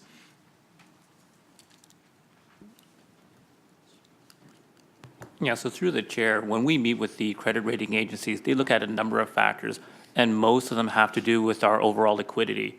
So that factor that Stephen mentioned, they compare our own source revenue generation versus what we think we're going to spend on the capital. So they've got this indicator that says if you spend more than 105% of your revenue, then they consider you at risk. So we always monitor that to make sure we stay under it. Okay. So I just wanted to highlight it because I think sometimes this gets overlooked, and we can get into debates about the increase in infrastructure levy, but without looking at the big picture. So basically, it's a kudos to everyone and all the work that's gone in with that. I did also have some questions, and I echo what Councillor asked, and also you, Chair Ionika, have said with regards to the 27%, the 670 million around provincial grants, having sat on council, and you obviously longer chair, but since 2010, I remember all of the important discussion around the provincial uploading and how we have, as a region, seen great results because of that provincial uploading. Stephen, you said you will bring back, as you hear from the province and through provincial budgets, you'll bring back how how there may be impacts in all of those different services. I had two questions on that, or three actually. One is on the early Ontario, so it's wonderful that that's in the budget, the 1.5 million. That's completely on the tax base, correct? So the province provided a fixed envelope when they downloaded that service to the region, and through council discussion during the last term, council said, well, the service levels in Peel are inadequate, so we want to bring forward additional regional investment to improve the service levels in Peel. So those are 100% regional tax dollars. Okay, but once that's in place, could there potentially be implications on grants on that 27% through either 2019 budget or 2020? Well, as we've seen from the province, and I think Chair Ionika mentioned how they're approaching the university tuition reduction, the province doesn't have a lot of direct delivery costs, and even Peel doesn't have a lot. We're actually the beneficiary of a lot of provincial funding. Right. The province has to fund healthcare, education, and municipalities. Over the past 8 years, municipalities have benefited from the province improving our fiscal situation. I would argue or venture to guess that this provincial government may see municipalities as a way to balance their fiscal challenge. Okay, okay, and another question on that, on the, you mentioned in your presentation legislation and regulation impacts. Outside of that, external impact of potential impact with the 27% from the province, potentially the 670 million. Could there be other impacts on the budget now or moving forward with changes in legislation and regulation? We've seen a number of these, the province proposing a number of changes to legislation that we've had discussion on that could impact municipalities and regions and conservation authorities. So are we hearing anything about that? Or has staff heard anything about that in terms of the actual changes to the legislation and regulation and costs there? And so through the chair, there's been a couple of announcements this week that there's clearly everything's on the table for this provincial government. They announced changes to the growth plan. Staff are in the process of assessing that, and certainly Jeanette may be able to provide more detail later, but we'll bring back information on it to council. David alluded to it in his opening remarks. The province is in discussions with, through consultation around what they're coining the affordable housing supply issue, and looking at lowering DCs. Bill's position is take DCs off of water and wastewater. So we do have concern, the implications, and we've modeled it, the implications on our water program, if we took the DCs off and applied it to every household and every business, would be about a 73% increase in rates. Wow, okay. Wow, okay. So we have a report coming forward to council in February, which will provide a little bit more in-depth commentary on the development charge issue, but all of these issues with respect to funding are a challenge, and I think David would like to I'd like to add to that very point, to the CAO. Just I wanted to reinforce what Steve is saying. This focus on taking away the ability to raise DCs to fund infrastructure capital and putting it on the rates is being described as making housing affordable. And it's a thin veil over it. Yeah. And we know from another municipality that actually did that. They took the DCs off a housing development in an area within the municipality, and housing prices didn't change. Housing prices are driven by the market, as we know. So we will be bringing back a detailed report, but probably of all the things that the province is threatening to do, that one has Steve and I awake at night. Big I mean, not together, but implications. Okay. Thank you very much. I really appreciate those. No further questions at this time. Thank you. Councillor Starr. Just a couple of clarifications on slide 40. Sorry, I thought they'd do it automatically. On slide 40, when we talk about the water bill, does that include the wastewater sewer charge? Correct. This is the blended rate for water and wastewater services. It's a blended rate. Correct. And on that, did we ever consider changing the percentage of the wastewater to water charge? You know, I think it's what, 115 now? Through the chair, we are undertaking a full review as staff, working finance and public works, to revisit the whole rate model during this term of council. As you may be aware from previous presentations, 87% of the cost of our water and wastewater services are fixed costs, but we have a 100% variable rate. So looking at all of those things and doing that as part of that work would be an ongoing review during the term of council. Okay, thank you. And then on to slide number 50, where you talk about the capital budget and the various budgets. I'm not sure what that slide is telling us. Can you, when I look, okay, just picking out the Conservation Authority managed, where it's less than 1%, what is that telling me? So that project there is the Toby Conservation Authority area in Mississauga that's being developed. So the Region Appeal is paying for that project, that the conservation authorities are overseeing the project on TRCA and CBC, and the Region Appeal is a partner in that project. But this is really apportioning within the capital budget. You can see external agencies, not all of it's tax, only $413 million of the capital budget is tax related, tax supported related. $51 million is through an external agency, Peel Regional Police, and then the bulk of the capital budget actually funds our infrastructure-intensive water and wastewater programs. And very little, and you see on the bottom, the sources of funding, it's primarily through internal reserves at 40%, which is raised through our infrastructure tax levy, and 53% related to development charges, and that's to the previous conversation.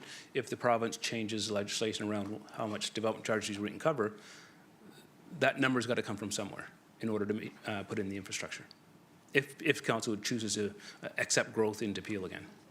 And how would that work then with the Peel Regional Police at the 51 million, 4%? So Peel Regional Police, it's through their Police Services Board that they establish a 10-year capital plan, so they will bring that information back to council next week for discussion. Okay. Okay, great, thank you. Thank you, Councillor Starr. Councillor Daskal. Thank you, Mr. Chair. And I've got to commend you on a nice presentation. And again, the AAA credit rating over 23 years is something to be very proud of. I did just want to mention that I think we're all aware with changes that are possibly or probably coming down in one form or fashion, that I think we really need to be cautious when it comes to, I was just looking at some of going a little bit further in the budget in terms of new hires, whether they be on a contract basis or whatever. I think that needs to be looked at as well to make sure that we really do need that at this particular time, because the court of public opinion won't be kind to us if we're not cautious there. And then I also just want to mention that one thing I do hear for every single day from people is seniors in terms of being on fixed incomes and not being able to afford these tax increases. So I think we just need to be very, very cautious here going forward. So I just wanted to make a mention of that. If I may, through the chair, with respect to seniors' affordability, and that clearly is an issue. Dave and I were just participating in the City of Mississauga's town hall last night, and there was a question from a resident on that very issue. What are we doing to help seniors?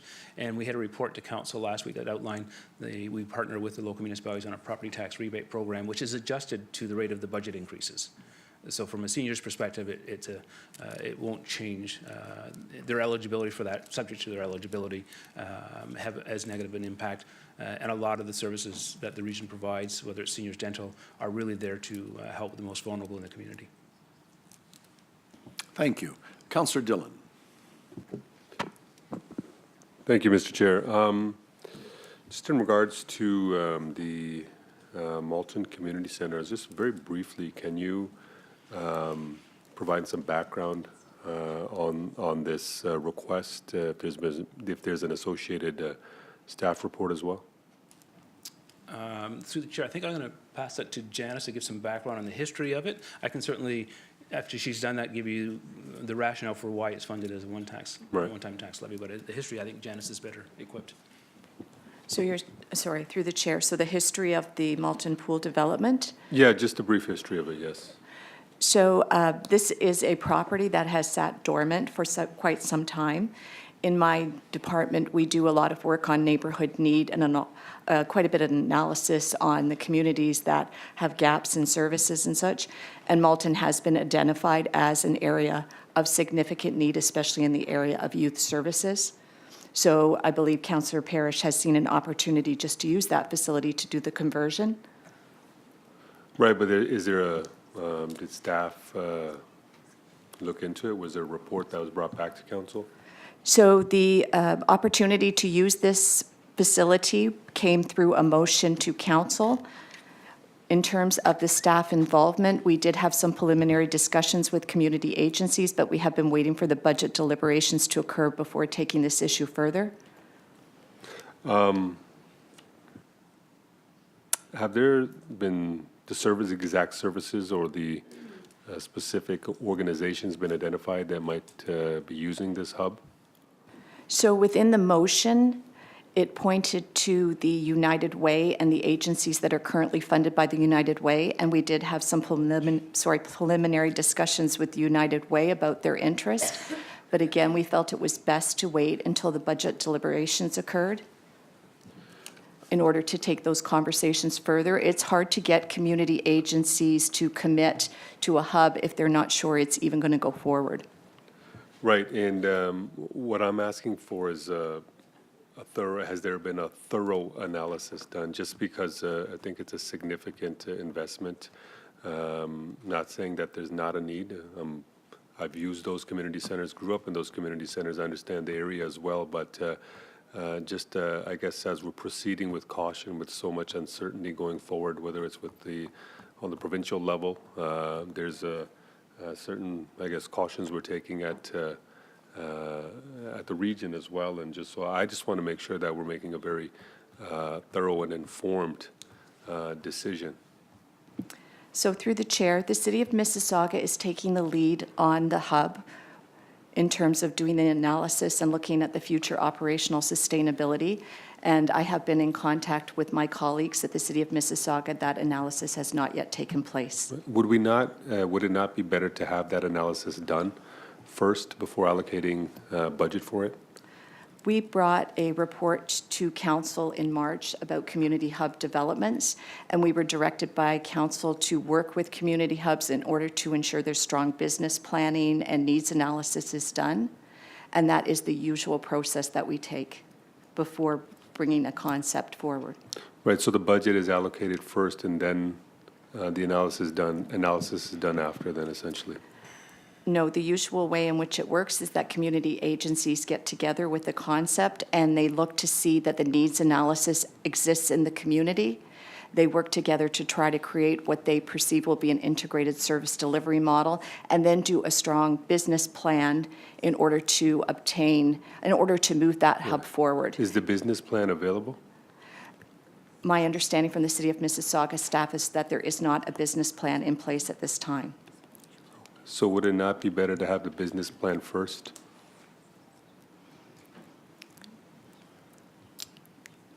Through the chair, I think that we have done quite a bit of extensive work in terms of needs in Malton, but it would always be advantageous to have a business plan before a hub is developed or the concept is approved for development. So how do we move forward with getting the business plan, getting perhaps a thorough investigation done on what this investment, into the investment before we, put $6 million towards this hub? So do we need to move a staff report? Like, how do we go about this? Because I feel like it's a significant investment, and I understand the needs of the area, but I'd prefer to have more information going forward. So do I move a motion for staff to report back on this? So through the chair, we have been given the option, or council has been given the option today to consider deferring the regional contribution to 2020. So in the interim, the City of Mississauga and their staff will be working with community agencies to develop a business plan that lays out the vision of this hub and what type of capital work needs to be done to the facility. So there is always the option to look at the business plan before our budget goes forward in 2020. That includes funding for the Malton Hub. Could the decision not be deferred until 2020 or 2020 rather? So council always has the option to make that decision as well. I think that would probably be a more appropriate, in my opinion, to defer the decision to 2020. What I'm going to suggest is the chair's excellent line of questioning. We're still at the stage of questioning and trying to understand. As I've said, we're going to hold them all. Everybody ask their questions. Then when we come back in a week's time, we will deliberate item by item as put to the chair. And I think the more detailed questions or deferrals can be dealt with then. Because a lot of moving parts, and Councillor Parrish has been very patient. I bet she would have a lot of responses to what you've said, and I'd like to give her that opportunity. But more questioning today, getting our heads around it.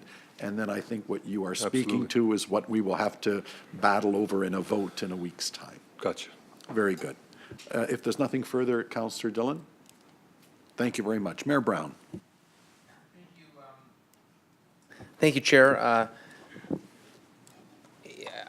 I would say that the questions that Councillor Dillon mentioned are ones that I've got an interest in too.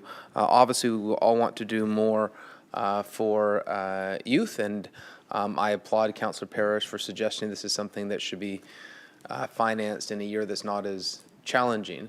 But I just want to say that if this is something that the region chooses as a priority, I would hope that we would have a commitment that this support of youth services was something that would happen on a per capita basis in Brampton and Caledon as well. And so I guess the first question would be, have you envisioned this type of support down the road in the other municipalities as well? So through the chair, the budget right now, the way we position it, is a one-time, council directed to put the dollars into the budget as a one-time item for this particular hub. There is no service that the region has that currently envisions delivering and fully funding hub services. So I think this is going to be a conversation we're going to have at some point just to make sure it's equitable, so it's not sort of an ad hoc policy that if councillors from other municipalities support this, that there's an undertaking and a commitment that it would happen in our municipalities as well. But I guess that's a conversation for the subsequent part of this budget process. I am going to have a question for the Peel Police around the COAST program. I'm not sure if you'd have any details about that, but I understand we don't fund the COAST program to the same level as other municipalities. And I think if we're looking at the impact of the police budget, it's something that we do need to look at. And Mayor Brown, a great question, and I think we'll put it to the police when they're here before us next. Great question to be asked then. Okay, thank you. Anything further, Mayor? Thank you. Mayor Crombie. Thank you. My questioning was going to be on Peel Police, but maybe I'll pick up from Councillor Dillon as well. So I want to say that I fully support a youth hub in Malton. It's a noble cause, and I agree with Councillor Parrish. I'm not 100% convinced that that's the right location, and that's why I do agree there probably should be a staff report going forward. I want to know what's going to go in there, and I want to know what all the costs are. And I was unaware that the city had planned to do a staff report. I'm unaware of that. So if I'm unaware of it, then I wouldn't know that there was one coming down. Since the region is putting in 2/3 the share, I would think that the business plan should come from the region. Perhaps the CAO can speak to that, or staff, the appropriate staff. Thank you. Through the chair, I apologize if I gave you the impression that city staff are doing a council report. I was talking about a business plan in terms of what agencies will be at the hub and whether or not the hub will be operationally sustainable. So an internal document that they're working on. So does that exist? No, that work hasn't been done yet. So we need to bring all this information forward for all of us to consider. I mean, we need a hub in Malton for youth, no question about it, but we want to know what it's going to cost and what's going to go there. So, and I think we all want to see that before we're going to vote on it. And we're not going to vote on it this year. Councillor Parrish would like it deferred, but ultimately, when we come to discuss it and debate it and vote on it, we want all that information. So whether it comes from the city or the region, I think a plan should be put forward. I think Councillor Dillon's right. We need a staff report on this, and where will that come from, here or the city? Because you suggested to me it was the city, and I'm not aware of any report coming from the city. So the city is taking the lead on planning this hub.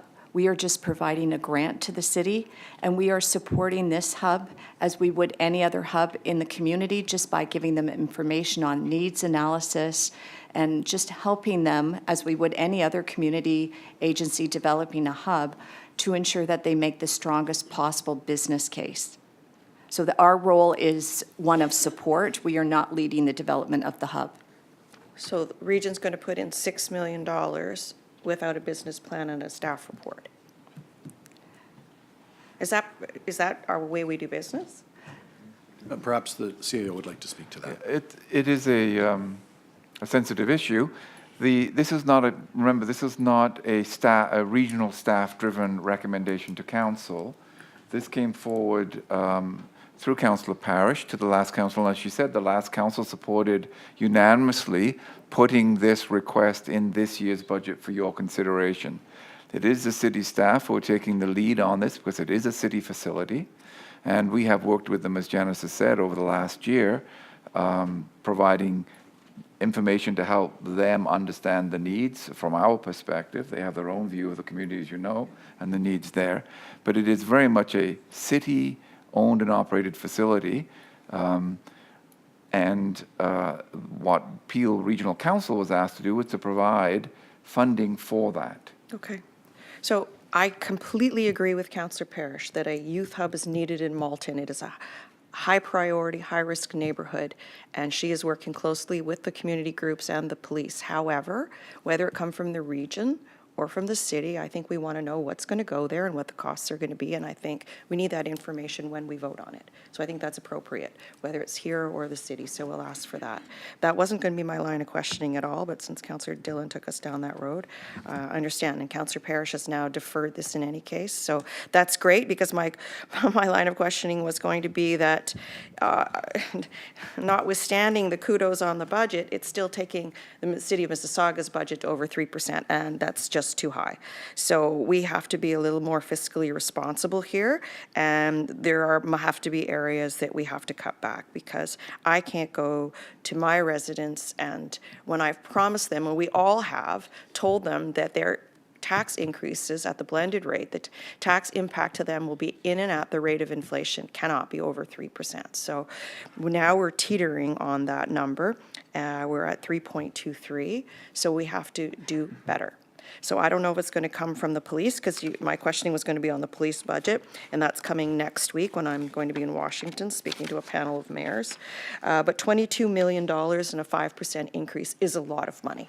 It's a lot of money. It pales into the $6 million for the youth hub. So perhaps something can be reconsidered there. I mean, it's too much. I think our residents want us to do more. They want us to do better than bringing their tax bill over 3% impact to them. We have seniors on fixed income. We have young families struggling. It's just, I know it all sounds good as the asks come throughout the year. Yes, we want to pay for the policing for the parades. Yes, we want to do the butterfly program. Yes, we want to encourage waste diversion. All sounds great, and then you add it up.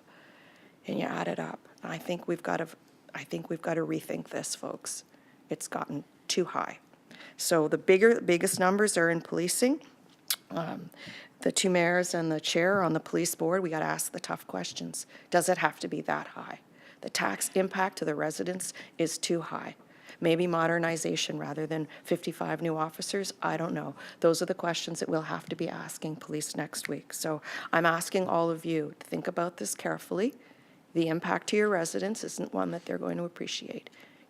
I don't know what it is to Brampton residents, but I did do the numbers, and I sent it to everyone on my council, and I think I sent it to the mayors.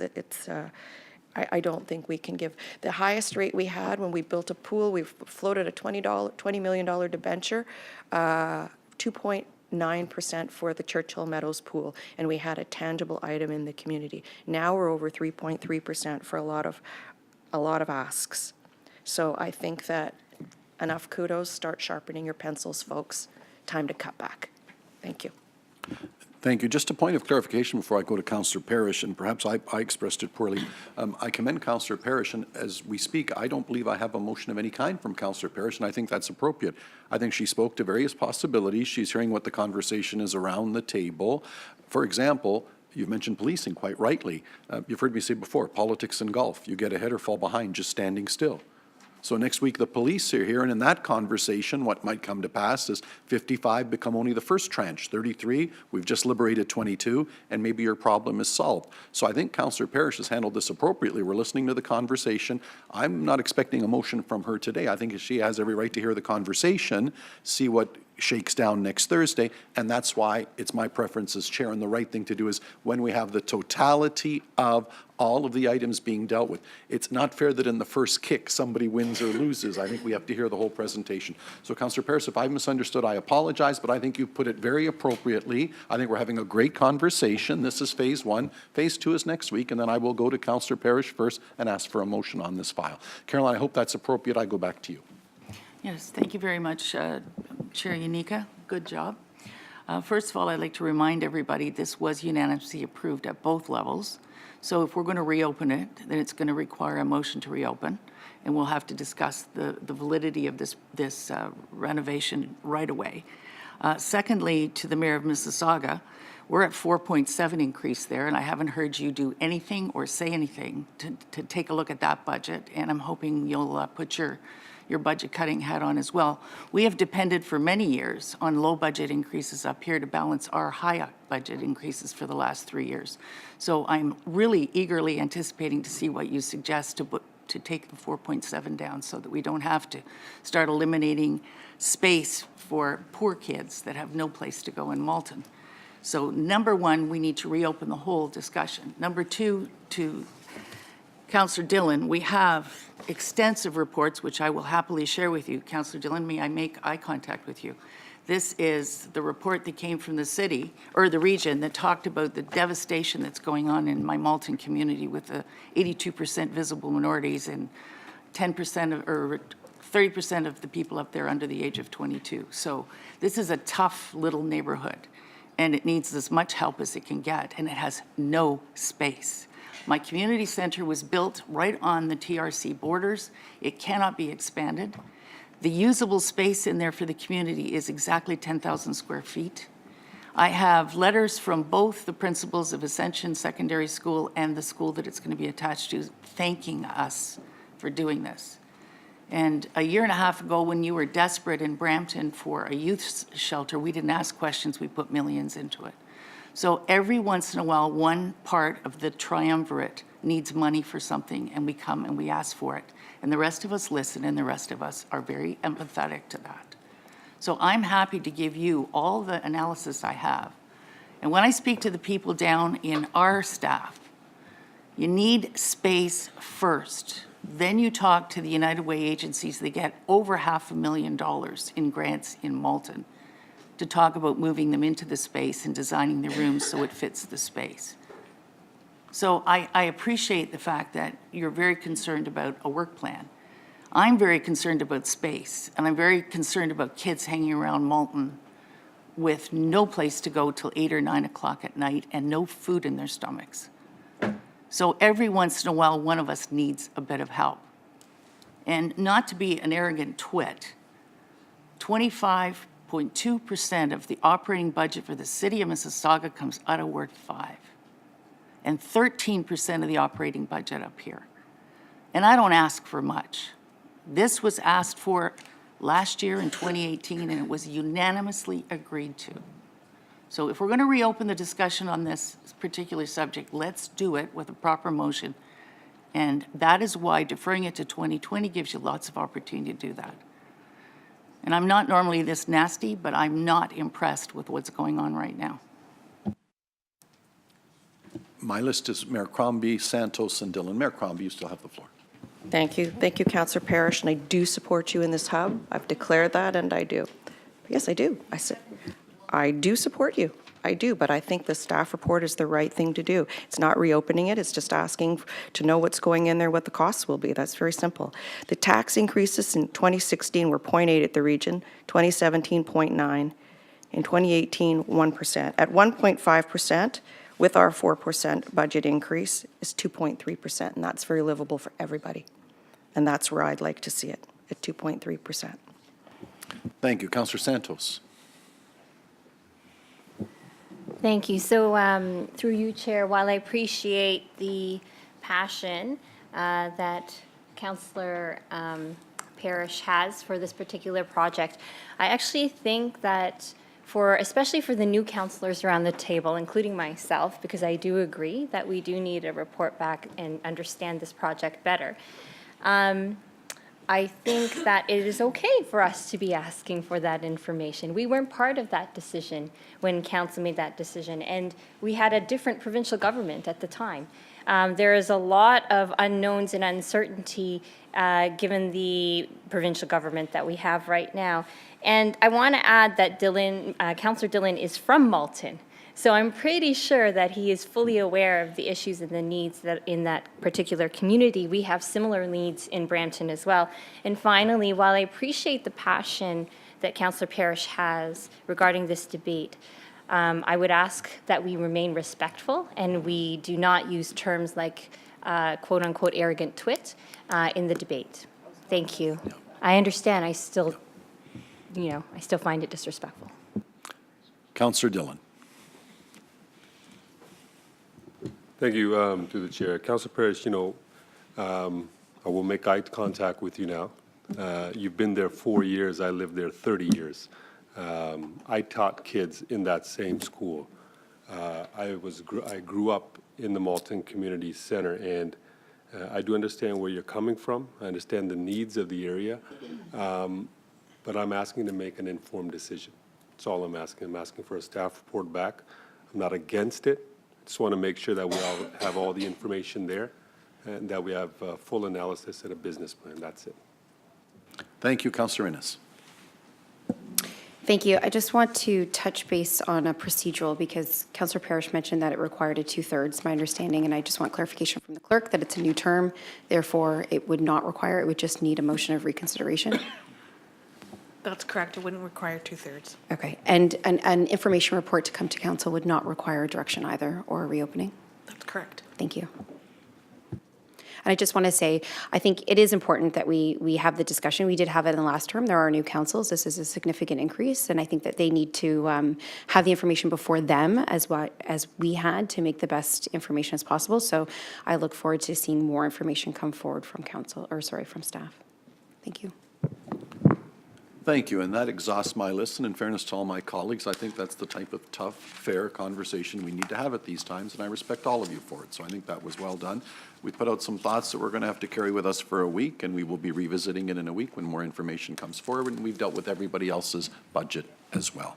With that, I think that concludes this component of the presentation, and now we can get to done. Thank you very much, Stephen. And now we get down to more of the nitty-gritty with Report 7.1, a presentation by Nancy Polzinelli, Commissioner of Health Services.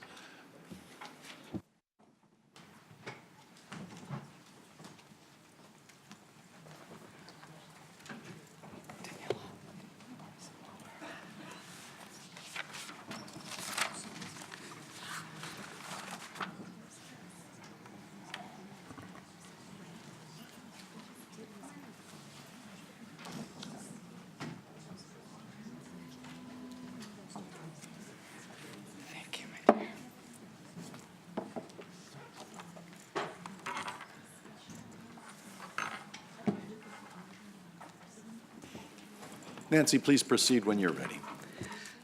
Good morning, Chair Yanika and members of Council. I am Nancy Polcinelli, Commissioner of Health Services, and I would also like to introduce Daniela Samuelewski, Finance Manager supporting Health Services. I am pleased to be the first Commissioner to present detailed budgets to you. As both David and Steve noted, this year's budget is divided into the services we deliver, and I will be highlighting 5 services to protect and improve the health of Peel. 3 of these services fall within our strategic mandate for living. The other 2, the ones that are part of public health, fall within our thriving mandate. I will start with paramedic services. Paramedics deliver on the living mandate of our strategic plan to improve people's lives in their times of need.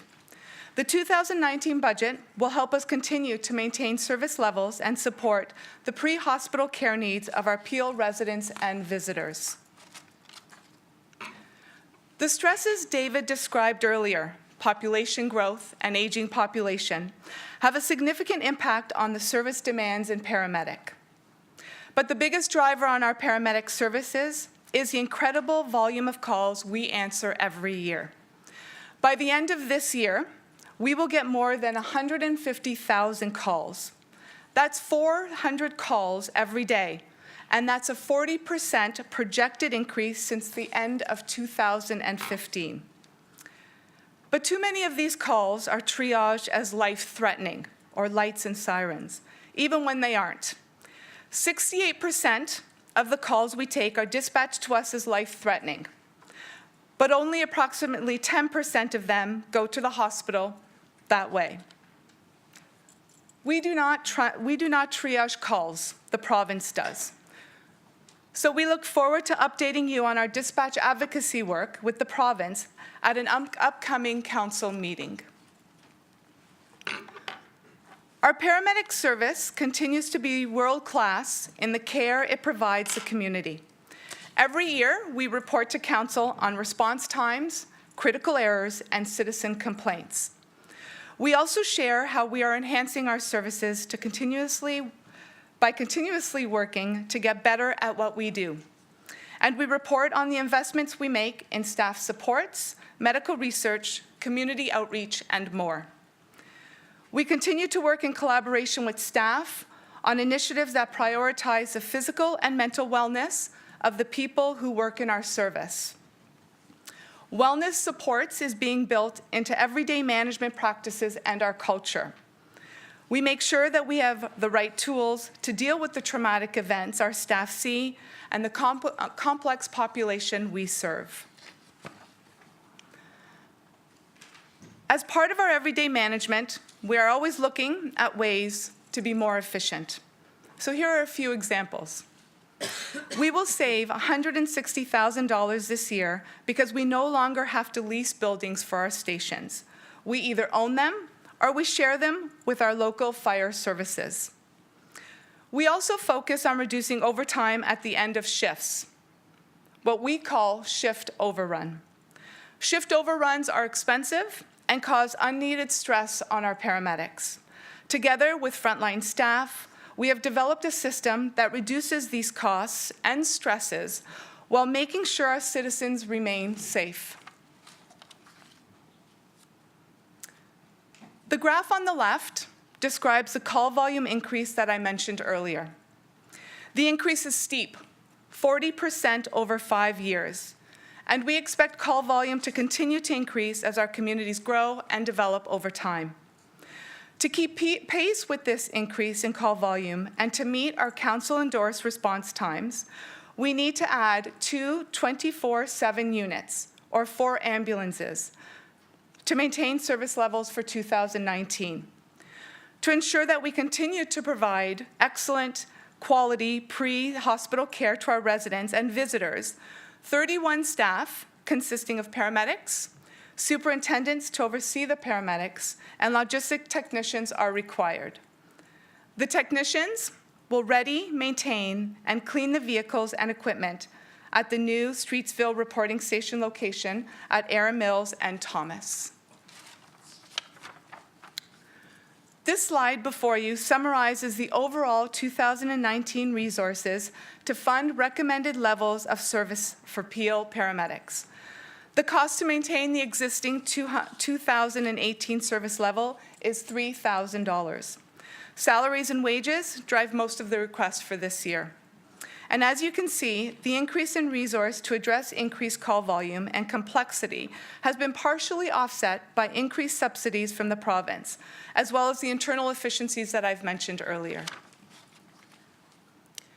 We are also investing $6.3 million in capital for paramedic services. Of this amount, $4.9 million is designated for new vehicles and associated equipment, as well as the replacement of vehicles and equipment that are at the end of their useful life. As Peel's overall fleet grows, it becomes more economical to conduct preventative maintenance and ongoing repairs internally. Jeanette Smith, our Commissioner of Public Works, will present a request for a resource for this work in her presentation shortly. The remaining $1.4 million is designated to planning and developing new stations as we begin the next 10-year capital plan, and this includes co-location opportunities with our local fire services. Like all our current reporting and satellite stations, new ones will be built in areas of high growth to ensure that we can continue to respond to calls in a timely manner. This slide summarizes the resources needed to fund the recommended service levels for Peel paramedics in 2019. The next service highlighted for the 2019 budget is long-term care. Council has long supported that our centers fill the gaps in the system that are not being met by both our private and nonprofit long-term care centers. We focus on those with the most complex needs, including advanced stage dementia. And we use innovative, person-centered approaches to support their clinical, physical, social, and psychological needs. Nowhere is this evident as in our Butterfly households in Malton Village. And you see it pictured here. It is where the emotional needs of the people who live there are just as important as the clinical and physical ones. Our Butterfly household in Malton Village has shown significant and sometimes dramatic improvements for those who live and work there. This includes several of the key indicators that the province uses to measure quality in long-term care homes, such as a significant reduction in inappropriate use of antipsychotic medication, and it has also produced a 75% reduction in staff sick time. Many of you have already visited our Butterfly household. You have seen what hundreds of thousands of people across Ontario have seen in media coverage of the program over this past year. Additionally, we have toured and provided information to numerous other long-term care providers, system partners, and provincial stakeholders. People's lives are being transformed in our Butterfly households. We are having an impact on our 5 long-term care homes and certainly across the long-term care sector. And we believe there's more to come. Everything we do in long-term care is focused on reaching a standard of excellence in person-centered care. People living in our homes deserve that. And like paramedics, we look at our programs to find efficiencies and savings before we come to you with any budget increase. We have also adapted Sick Kids Hospital's lean process to fit our homes, so frontline staff are empowered to find and implement efficiencies themselves. We have partnered with William Osler Health System on the prevention of error-based transfers, or the POET program, which has reduced palliative transfers to hospital by 27%. The POET program gives our residents the power to participate in end-of-life decisions around going to hospital or staying in our homes, their homes, to die. And I am proud to say that these approaches and others have helped us achieve the highest performance rating used by the Ministry of Health and Long-Term Care. As I mentioned earlier, we focus on those with the most complex needs. 4 in every 5 of our residents are extremely or totally dependent on us to meet their every needs. And 2 in every 3 are living with dementia. After the age of 65, and some of you may have heard this already, after the age of 65, the risk of being diagnosed with dementia doubles every 5 years. And that's everyone over the age of 65, not just those living in our long-term care homes. These numbers are staggering. So last May, Regional Council directed staff to phase in Butterfly households into all 5 long-term care homes over 3 years. These households will support people living with moderate to advanced stages of dementia. In 2019, we are seeking 2 new Butterfly households at Sheridan Villa in Mississauga and the Davis Centre in Bolton, requiring 14 resources, including personal support workers, dietary aides, and activation therapists. We will continue to phase Butterfly households in our other long-term care homes across several budget years. This allows us to truly focus on implementing efficiently and effectively while getting it right for the people who live there and respecting our taxpayers. As with paramedics, salaries and wages continue to be the biggest driver for long-term care. They make up approximately 75% of the total annual operating costs in this division, and the annual increase for staff result in the largest increase to the tax base. The next biggest driver is inflationary costs related to expenses such as utilities, repairs, and maintenance.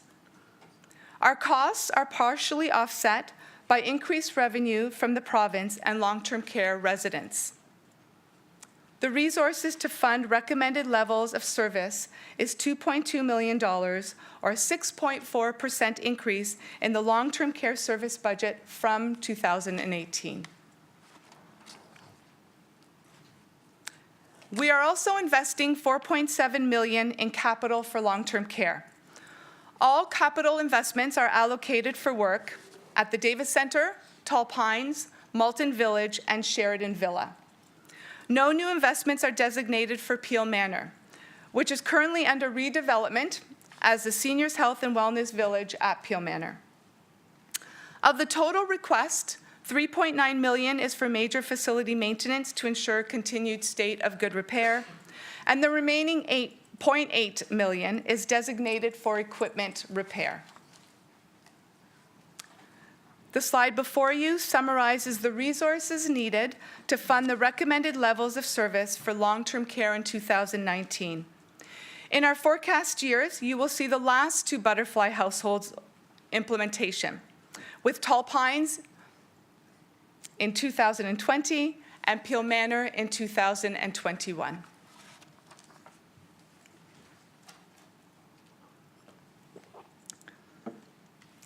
The next service highlighted for the 2019 budget is adult day services. As you know, Peel's population is aging at a dramatic pace. People are living longer, not necessarily better. Seniors want to stay in their homes and in their own communities. Our adult day programs help them do just that.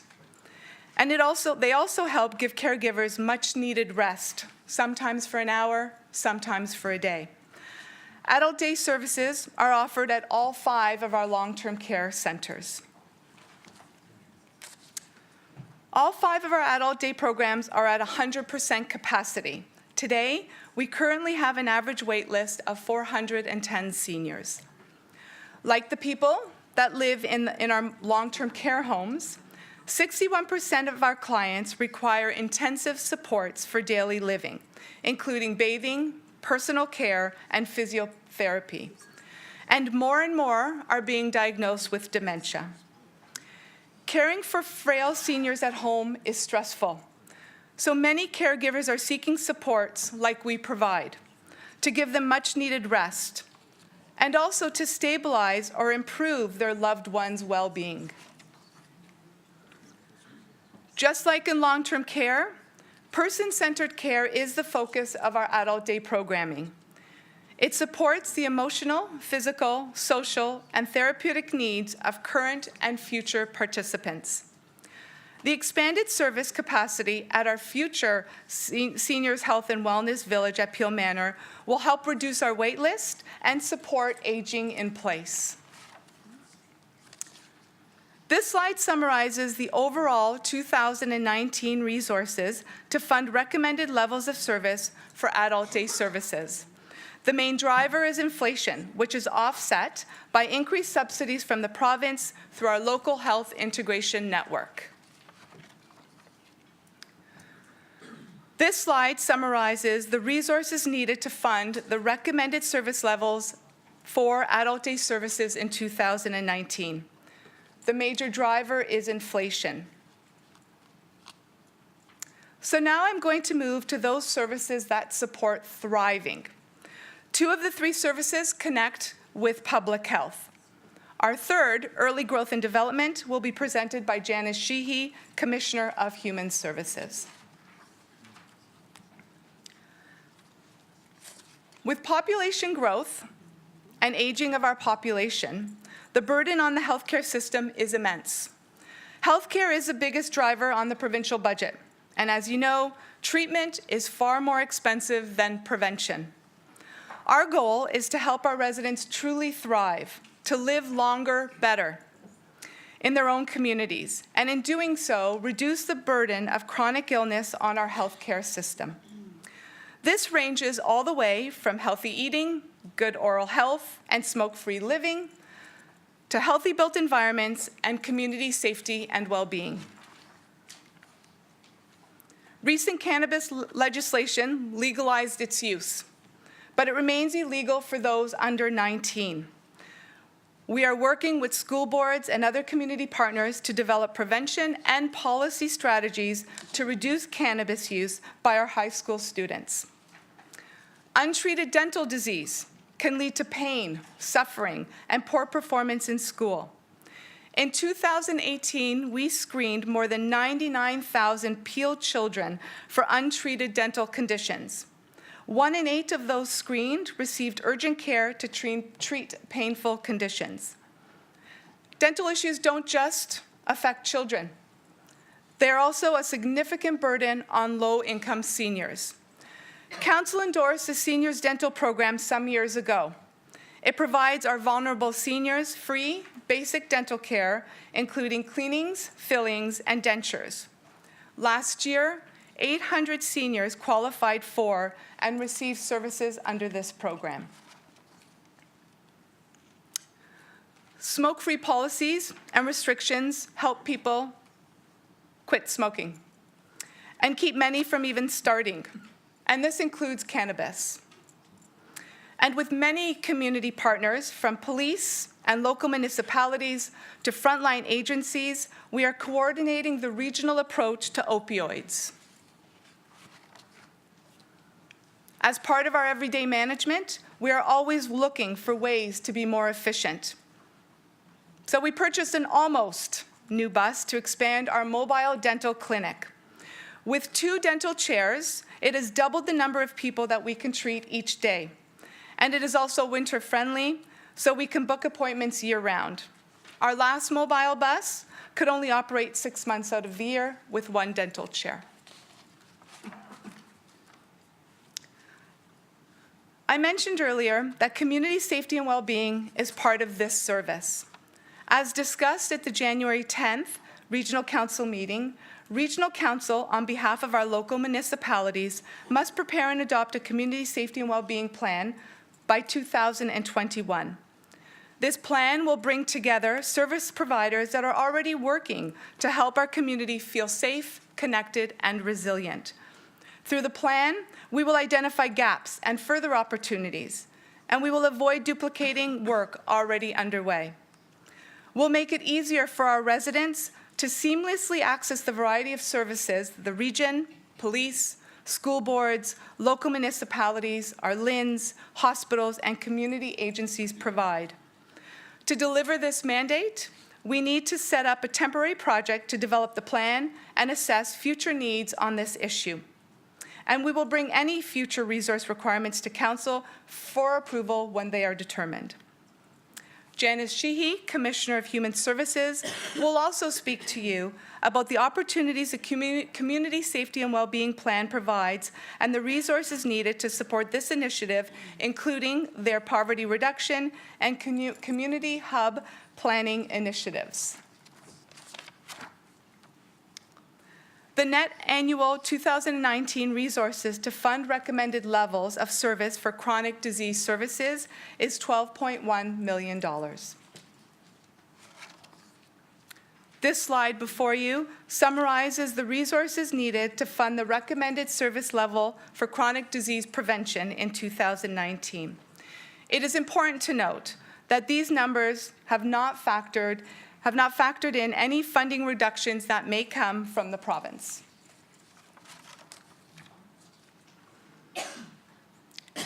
Infectious disease prevention is the second area that connects to public health. Population growth is a key driver in this area. More people mean more risk of infections from vaccine-preventable diseases, foodborne illnesses, and sexually transmitted infections. Vigilant health protection saves lives. Public health delivers these services every day.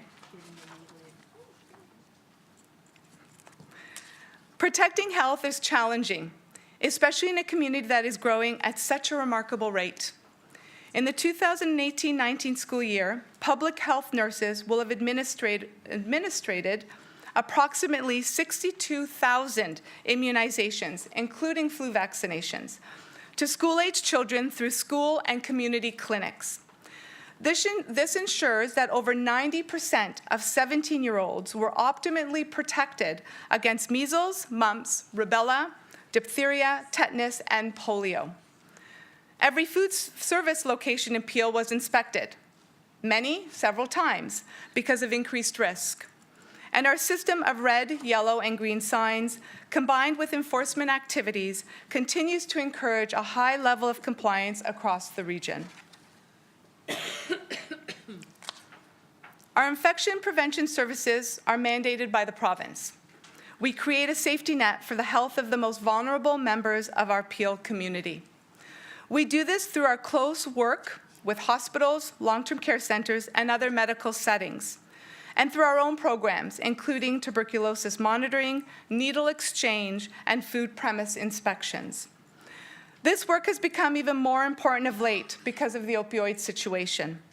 In the last year, we have strengthened our relationship with local community partners so that drug users have better access to clean needles and safer inhalation kits.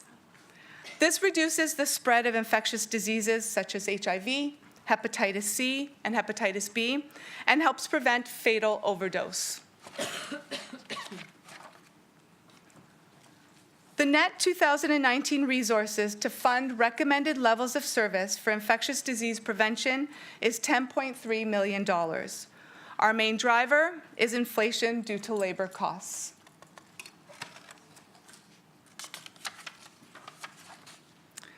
This slide summarizes the resources needed to fund the recommended service levels for infectious disease prevention in 2019. In conclusion, this slide before you summarizes the 2019 resources to fund recommended levels of service for the 5 services I presented. Thank you for your interest and your attention. My senior leadership team, Daniela and I, are pleased to take your questions. And there are several. My list is Innes, Raz, Groves, Kovacs. Councillor Innes. Thank you. That was a great picture of the child getting the immunization. I can tell you that my 6-year-old did not have a smile on her face when she was getting her needle. Thank you for the presentation and the details. The question that I did have for you was back to the paramedics. As we're all aware that Caledon has sort of been dealing with a little bit more heat with our transition into our newest model, its completion, I should say, after the 10 years. And so could you touch base on the 10-year capital master plan for the paramedics services? Mm-hmm. So our last 10-year capital plan ended in the fall of 2018. And at that same time, we started with the next 10-year capital plan. So that work is currently underway. At a high level, what it includes is an interdisciplinary team that would include membership from paramedics, so the leadership from paramedics, as well as representative from our union executive team. Finance department will have representation there. Our, I'm thinking of what it is, RPAM is. Real estate property management will be there. Purchasing. And then we also have, so we have purchasing, finance, real estate. We also have analytics and planning. So it's quite an extensive group. That group will come together and research the number of inputs. Inputs would include growth, demand. It would include population growth. It would include historic data on volume of accidents, where that volume occurs across Peel, the types of accidents that would occur. It would also include where development is across Peel, and we know that's extensive. So through a number of inputs, and that's just at a high level, through a number of inputs, lots of discussion with our local municipalities, with the land and co-locating, thank you, with co-location. All that information gets pulled together, and through some extensive research, through the discussion, what we do get is a plan that will go over the 10-year period. That 10-year period will help us understand how many reporting stations, how many satellite stations will be required over the 10 years, and an area, a vicinity of where those stations should be located. All that information, which I must say is an iterative process, because while we prepare to present something to council in the fall of this year for discussion and approval, over the years, that facility plan or that 10-year plan continues to come to council on an annual basis because it is iterative. We're looking at population growth, we're looking at historical data, and that may change over time. But in a nutshell, that's what our 10-year capital plan is. Okay. And is there a possibility moving forward, because planning out for 10 years is great, but we already know what our population allocation to 2031 will be. We're working on our population allocation to 2041. Is there, I don't want to do a full master plan, but is there an opportunity to do a facility needs plan so that as our area municipalities are planning where our population growth individually goes, more specifically, as an example, in my ward, if I was to know that 2031 to 2041, that there may be a station addition required or a new station that was needed. As I'm developing my master plan for the town hall campus, it would be helpful to have that information. So since we already know what our population allocation is, I'm looking to see if it's something that we could elaborate on so that it's a cost savings measure into the future, and give some information to our residents about what their communities will look like and how they will be serviced. Since we do know, and maybe that's something that we can work with our growth management and maybe the planning committee is to have that sort of set up. And I'm not, we do the same thing with our with the OPP and with Peel Regional, and I think that would be helpful with our paramedic services as well.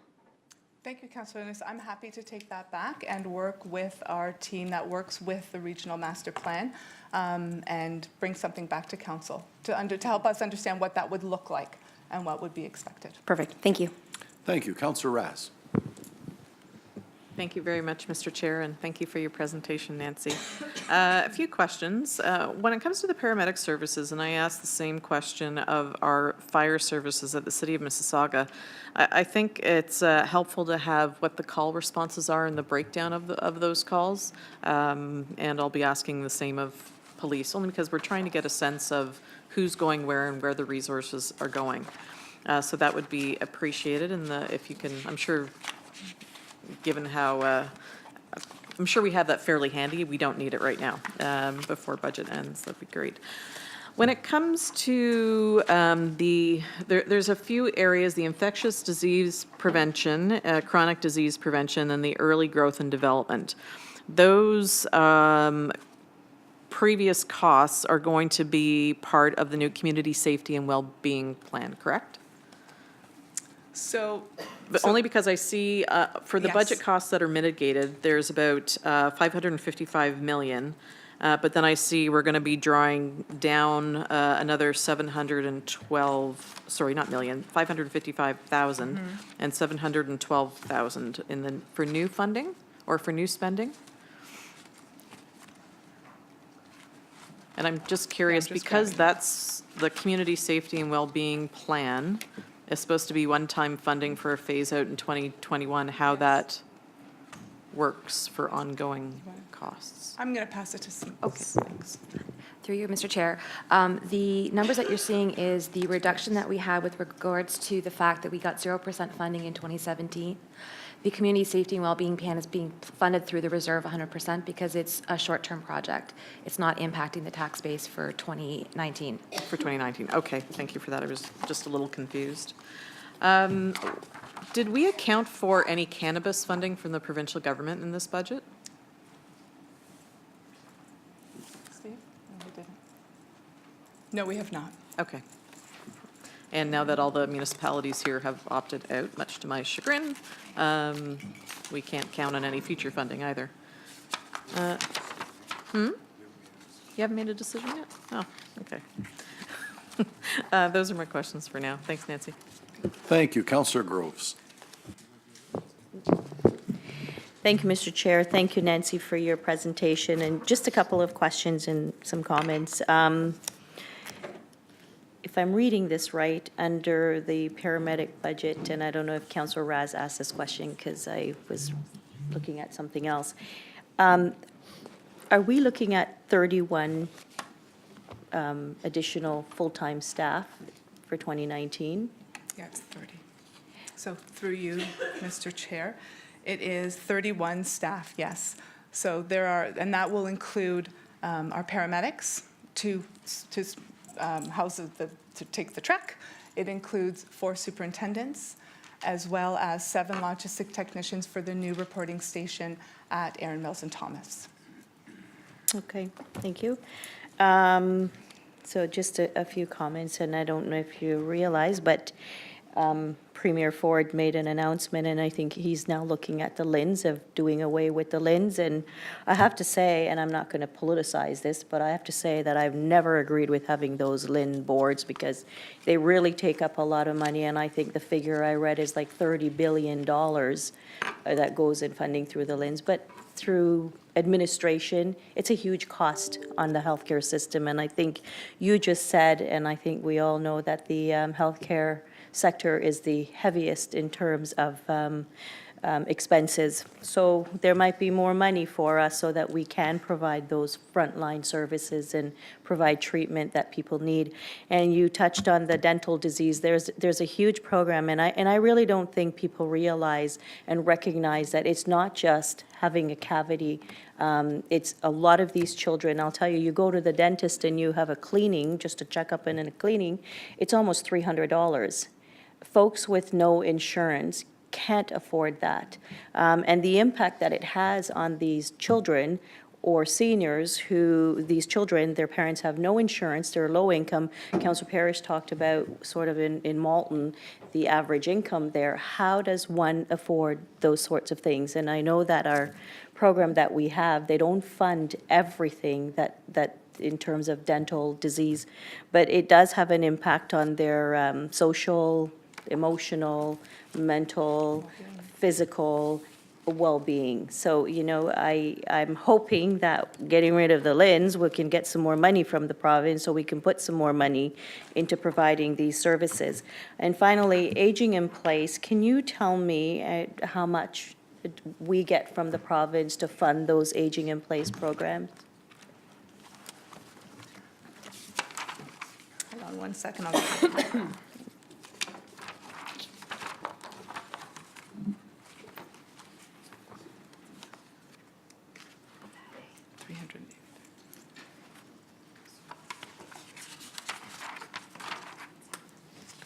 Yeah. So through you, Chair, we don't have that breakdown. We have the complete with the resident or the client charge, but I'm happy to get that for you. Yes, thank you very much, because I would like to see that, because there is an issue, and we all know that we're all getting older, and I, yes, not Councillor Innes, but myself. And she has a long way to go. You know, some of the challenges that my seniors are facing, one of the main challenge for them really as they age and trying to stay in their homes is the PSW services. Some of these seniors are not even able to dress themselves, bathe themselves, and if they don't have a PSW, what happens to them?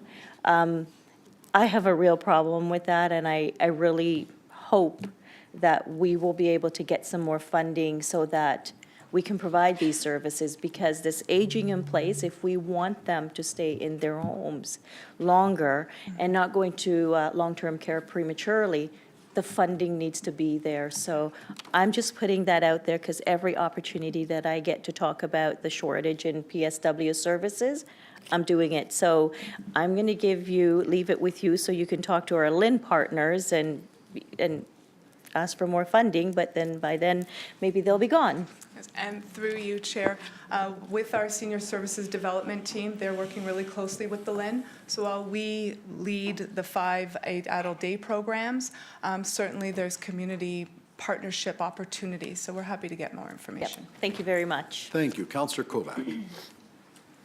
Thank you, and through the chair.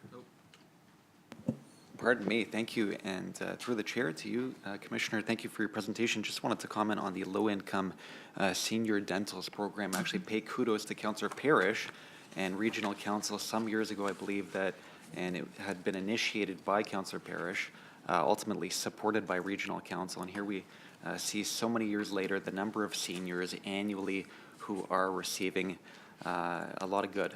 And I, at one time, had worked for an MPP a number of years ago on the front lines and was seeing the challenge day to day of the wait list, how long it was, how many low-income seniors maybe didn't have a pension, something like that, trying to get on, and yet at the same time you were seeing, you know, many who were receiving that support, and we're very grateful for that. How are we managing currently the list? I think you had mentioned 800 had received the support this past year. How does that compared to previous years? And then additionally, how are we going to be looking at managing the increase in population and then presumably the increase in the number of low-income seniors in years ahead? Okay. So what I can say through you, Chair Yanika, since its inception in 2008, it went live in 2010, the team has seen over 11,000 closer to 12,000 seniors.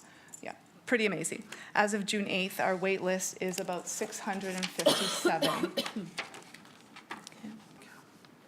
So financially, in 2017, we came to council and we increased the funding by about $200,000, and that was for some low-cost improvements, so we can see a few more patients. So right now, that wait list continues. It remains at the net expenditures remains at $1.7 million. Now, what I'd like to do is I'm going to pass it to Lawrence Lowe, our Associate Medical Officer of Health, and he can provide more detail as to how they manage the wait list at the operational level. Thank you. Thanks very much for that, Commissioner Wilson. Just a small moment, the wait list number is actually from January 8th, Yes, not January. June 8th. Yeah, Did I say something and I actually, I think it's June 8th. So sorry, that, January. and so with that number, it actually represents approximately just 6 months on the wait list, which is actually quite a reasonable time, I hope. But certainly one that we will continue to work on and on bringing down as services there. I'm going to pass it actually to our Director from Chronic Disease and Injury Prevention, Paul Sharma, to provide the specifics around how the wait list is appropriately managed at the program level.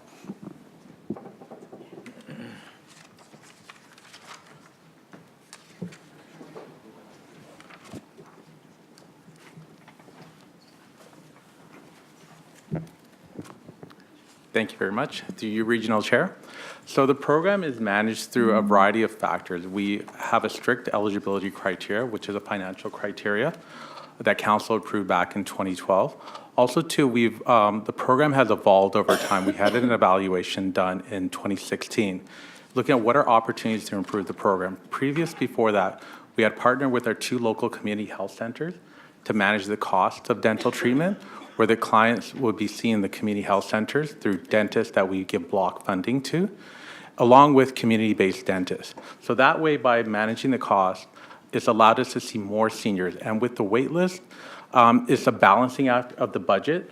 We have a limited budget, and we have to kind of manage the expectations of the program and the seniors. Because once a senior is on the program, we don't know what the cost will be because their dental needs may be more or less. So we manage, our team does a great job of letting in seniors throughout the year, and they do a great job of working with our community health centers to see how much budget have they spent, and also too with the fee-for-service dentist. So through those type of mechanisms, we've managed the program, and we're also looking for more opportunities to improve the program to see how we can benefit the oral health and the overall health of seniors. Okay, thank you very much for that. And Paul, thank you for being a fellow panelist this past year on the Mississauga Urban Design Awards for your passion for healthcare and for the Peel region. I will make a note of some of these comments, and thank you for coming forward. Thank you very much. Thank you. Councillor Parrish.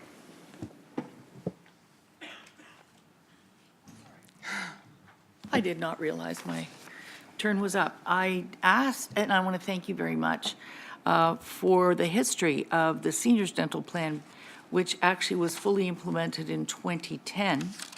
And in following up Councillor Kovac's question on waits, I find it really interesting. In 2011, it hit its peak of 5,627 seniors waiting for care.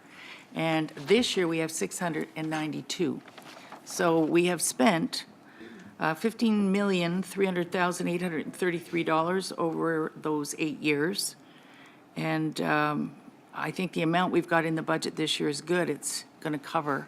I can see from the last couple of years, the wait list is hovering between 500 and 600. So the amount we've got in there works well. But when I look back at the work that went into, and Jeanette will remember all the fun we had negotiating with the dentists, the work that went into this program, I really want to compliment Jeanette and the rest of the staff, because whereas Toronto built edifices to dentists, we just came up with a plan whereby everybody could go to a local dentist and cover it. So the cost that we get this for is probably, we're saving millions of dollars.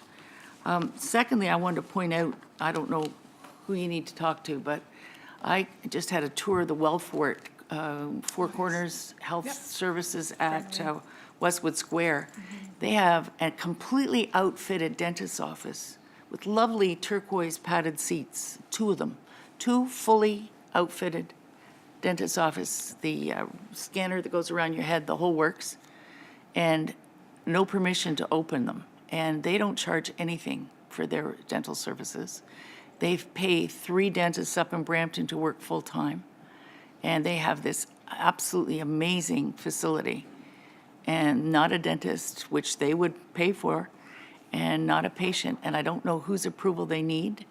It was a whirlwind tour, and I didn't get to ask the hard questions like that. But I would suggest you get in touch with her, because you got 2 absolutely perfect offices sitting at Westwood Square that would probably help with this quite a bit. We will look at that. Thank you. Mayor Brown. Thank you, Chair. Interested in the questions of Councillor Kovac about the... Microphone, Mayor. Interested in the questions of Councillor Kovac on the dental program, and just to say at the beginning, for all those involved in creating this in 2018, kudos, because I think it's a very important program. I've heard from residents that they value the program, but there were some concerns raised in terms of the ability to use it after the first time you used it. And I see the value in the program. I remember attending an ODA conference where they talked about low-income residents of the province who would end up using the merge. Now that doesn't help our budget at all, but obviously there's only one taxpayer, and if you have someone, a low-income senior that ends up in a merge, it's an inefficient use of taxpayer resources. And so I guess what I'm interested in is if you have a low-income senior who uses the program once and then they have a dental complication, do we have any plans for how to handle that if someone comes in when they're 72 and then they have to come back 5 years later? One of the frustrations that was expressed to me during the municipal campaign was that it needs a better system for complications that arise down the road. And have you given any thought to that? Yeah. So through you, Mr. Chair, I'm going to start answering that, Mayor Brown, and then I am going to call Paul. See, I already knew. I'm going to call Paul. So right now with our program, we do have the resident or the client visits one time. If it's dentures, then they do come back for a realignment.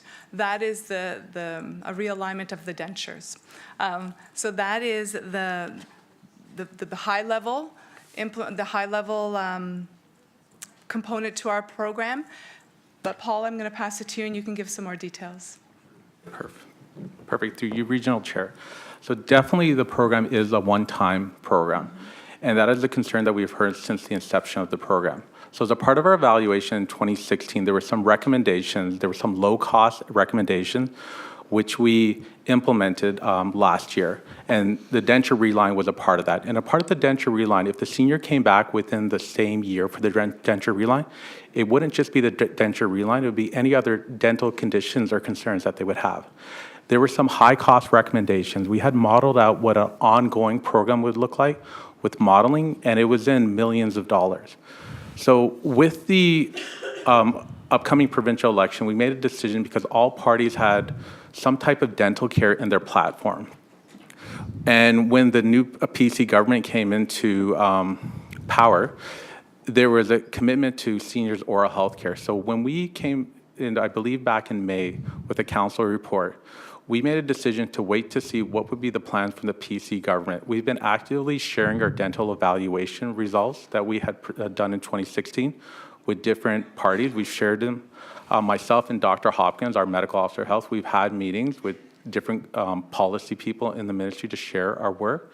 And we're hoping they'll model our blended model of community-based clinics working with our dental providers in the community who are very passionate about seeing seniors as well too. So this is something that we were taking a wait and see approach to see what the province will do, because with the ongoing program, we would have to look at the 11,000 seniors that have been since the inception, what would be the cost for that, and the ongoing rolling. And I can't remember the exact numbers, but they were not just in a couple of $1 million, they were in tens, 20s, $30 million. So I hope I answer your question. It does. And I guess we'll see what potential provincial support there'll be. I remember putting that into the platform based on the ODA presentation. I guess I'm worried that I'm not sure if that's on the agenda right now, and so I think we just need to keep an eye on it, because I do believe there's a number of seniors who found the program very useful, but 2008's a long time away now, and dental complications do happen, and if there is, this is something we need to do research on, to say that you can come when you're 65, but you can't come again when you're 75. I think there's some, of the 11,000 who've been helped, I'm sure there are some that have precarious dental situations that they can't address, and at some point they'll end up in the hospital, and that will be a waste of taxpayer dollars. The CAO may have a thought on that as well. Thank you, Mr. Chair. We do have a lot of data on this, as Paul has said, so perhaps what we could do is take it as direction to report back to council with an analysis of what a partial program or a full program would cost, and if the provincial government isn't going to bring one out, we could use it perhaps as an advocacy position. Council would then have the data. That'd be great. Okay, thank you. Councillor Paleshi. Thank you very much, Mr. Chair. I guess I'm going to ask the question, and then if it comes back later, that's fine. It's just I'm asking the question because this is the first time that any allocation of funding has been put towards or has brought forward to us with regards to the community safety and well-being plan. Brampton has had a community safety advisory committee for the last 2 years now, with no budget allocated to that committee as of yet, and we're only now starting to discuss what a budget would look like for that committee. So I think I really need to better understand and have a deeper dive into where this almost $1 million and a lot smaller portion in your portion of the budget, but what it actually looks like, translate to, and the plan is it needs to be implemented by 2021. So without even having that committee sit down for the first time as of yet, then I really need a better understanding of where these dollars are going and for what. Okay. Okay, so it doesn't need to come now, but at some point, when we're talking about the community safety and well-being plan as a whole, I need to better understand where the total amount of $918,000 is going. So, and through you, Mr. Chair, we're happy to bring back a council report, and to your point, some of that funding is for the staff that will help to collaborate and facilitate the plan development. And then there are components, as I said, within Commissioner Sheehy's portfolio as well, and she'll speak a little bit about that. But we're happy to bring that back in form of a report for further information. Thank you. Thank you. Councillor Vicente. Thank you, Mr. Chair. Just a question. In your presentation, you touched upon Peel Manor and the redevelopment plans there. Is that project still happening? And I don't see anything in the budget allocated for that. Perhaps you can help us just to understand where that is and whether that is in the budget. Yes. Well, I can start. So thank you for your question. Through you, Mr. Chair. Currently, it is currently underway.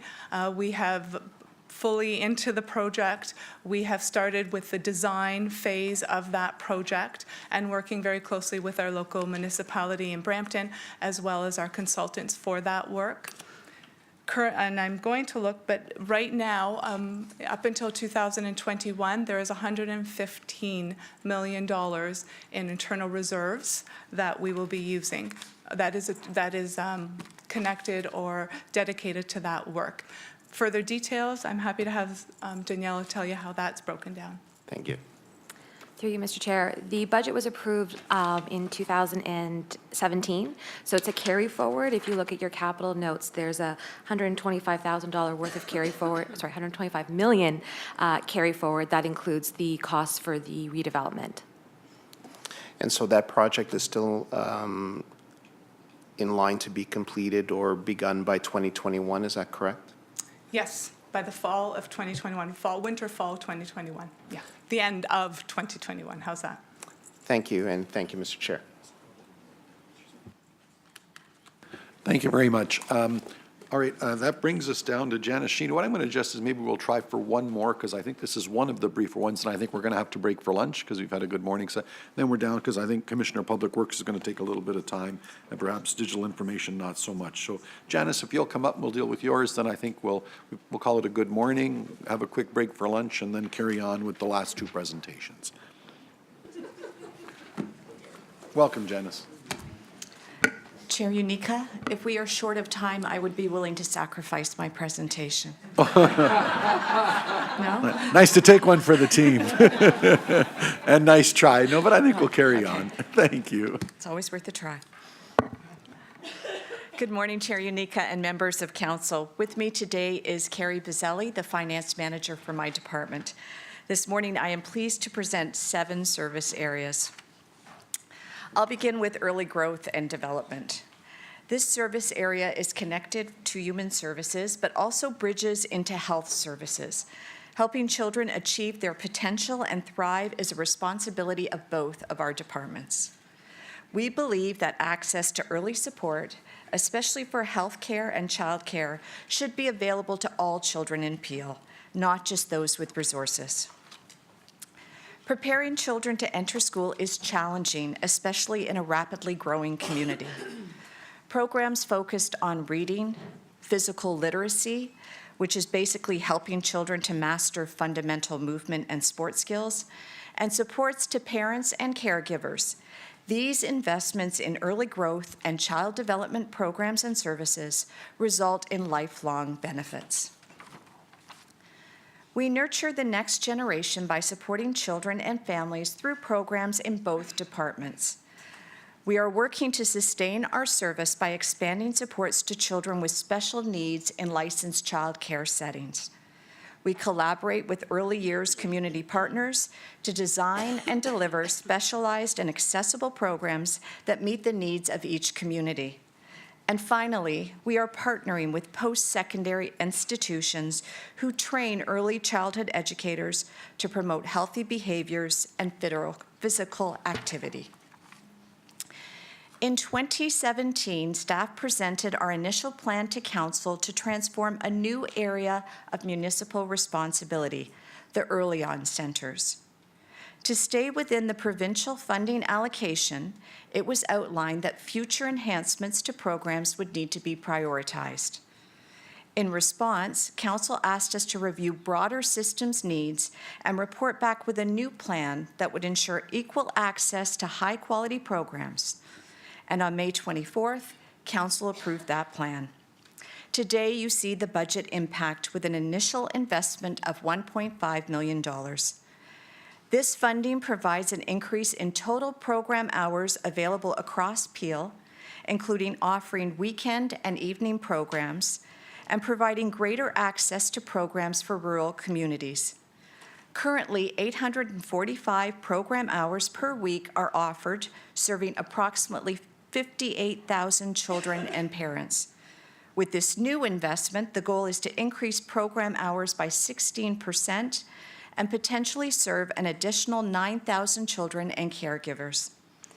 This investment will also provide 225 hours a week of special needs supports to respond to questions on child development, provide referrals to specialized services, and make training opportunities available to our provider staff, thereby improving outcomes for families. This plan responds to Council's direction to create equitable access to high-quality early on programs for all families in Peel, and will support children to achieve their mental and physical potential, connect families to the information and resources they need to thrive, and contribute to our vision of a community for life. The net annual resources required to fund the 2019 recommended levels of service is $15.9 million. The base budget includes maintaining programs in the health department, such as public health nurse services through Healthy Babies home visits, infant feeding services, and prenatal education and supports. The $2.5 million increase to this service is driven by the $1.5 million investment in expanded early on programs and funding for priorities and special needs, some inflationary increases, and a reallocation of funding from the child care service area into this program area. This slide summarizes the overall resources required to fund the 2019 recommended levels of service for early growth and development. I want to highlight the forecast as it includes the impact of the continued expansion of the new early on service delivery model into 2022. Up then is Jeanette Smith, Commissioner of Public Works. Jeanette, why don't you get started? Thank you. Here they come. Here we go. Good afternoon, Regional Chair, members of council, and guests. I am pleased to present the proposed budget for 6 service areas under the thriving and living pillars of the strategic plan. Joining me today is Arvind Moni, the Manager of Finance for Public Works. Starting with the water supply service, we treat and distribute water to Peel residents and businesses and ensure Peel's water meets or surpasses Ontario drinking water quality standards. Providing safe drinking water takes continuous monitoring throughout the entire system, 365 days a year. In 2018, we supplied 572 million liters of safe drinking water every day to the community. This number fluctuates each year depending on weather patterns.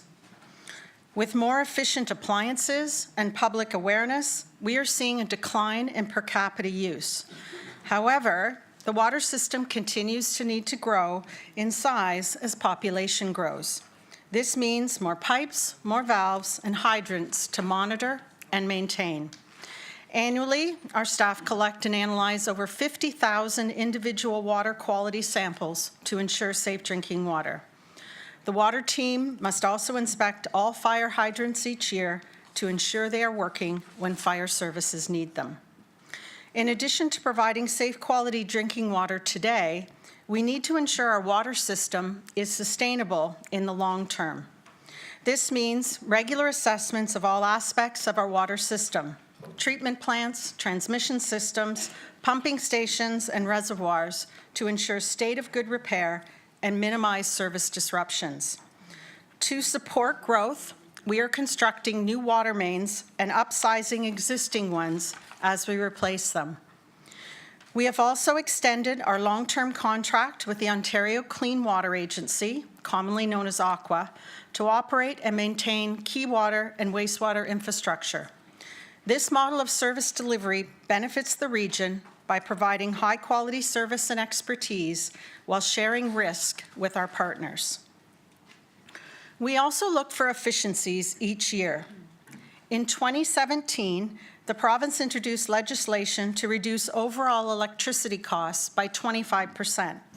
We modified our operations to allow participation in the Industrial Conservation Initiative and will save $4.6 million in electricity costs in 2019. By partnering with Locate's Alliance Consortium, we have reduced the utility locate cost, unit cost by 23%, an annual reduction of $300,000. To address climate change, we project to reduce greenhouse gas emission by 24.6 tons CO2 annually through the Green Fleet strategy. As Peel's population grows, we need to make investments to expand water system capacity, and I'll speak to the capital budget in the upcoming slides. We also have an increasing demand to maintain and repair regional vehicles, predominantly in water, wastewater, and paramedic services. We've included one additional mechanic to support fleet growth and sustain current service levels. Costs for the paramedic fleet are charged back to the program to access provincial funding. As mentioned in the CFO presentation, the proposed 2019 utility budget also includes the continuation of a 5% increase to reserve contributions.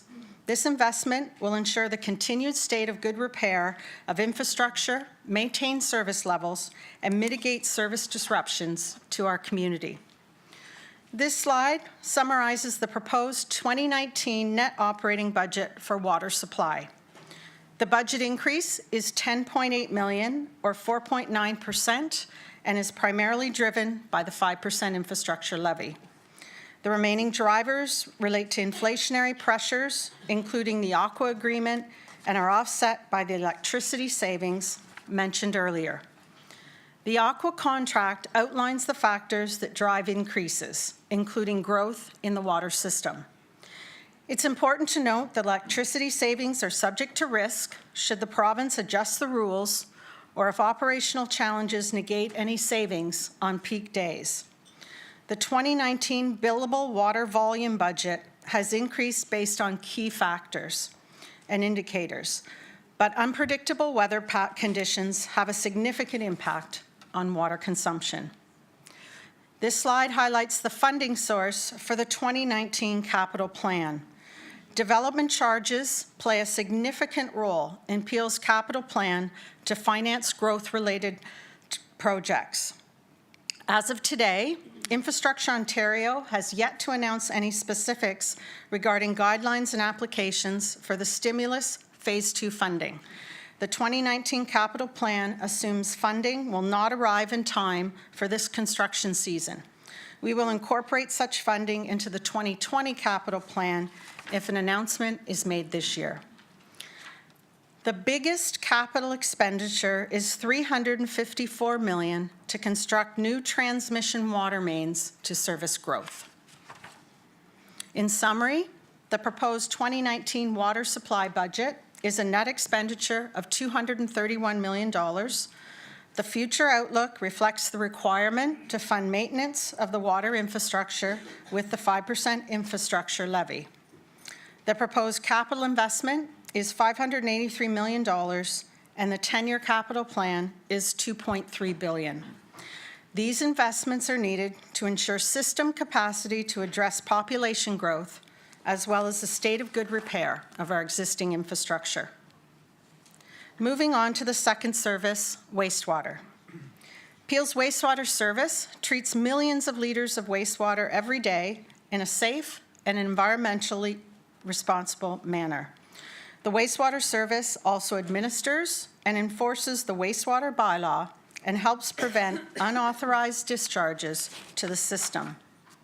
We treat 633 million liters of wastewater every day and maintain 3,395 kilometers of sanitary sewers.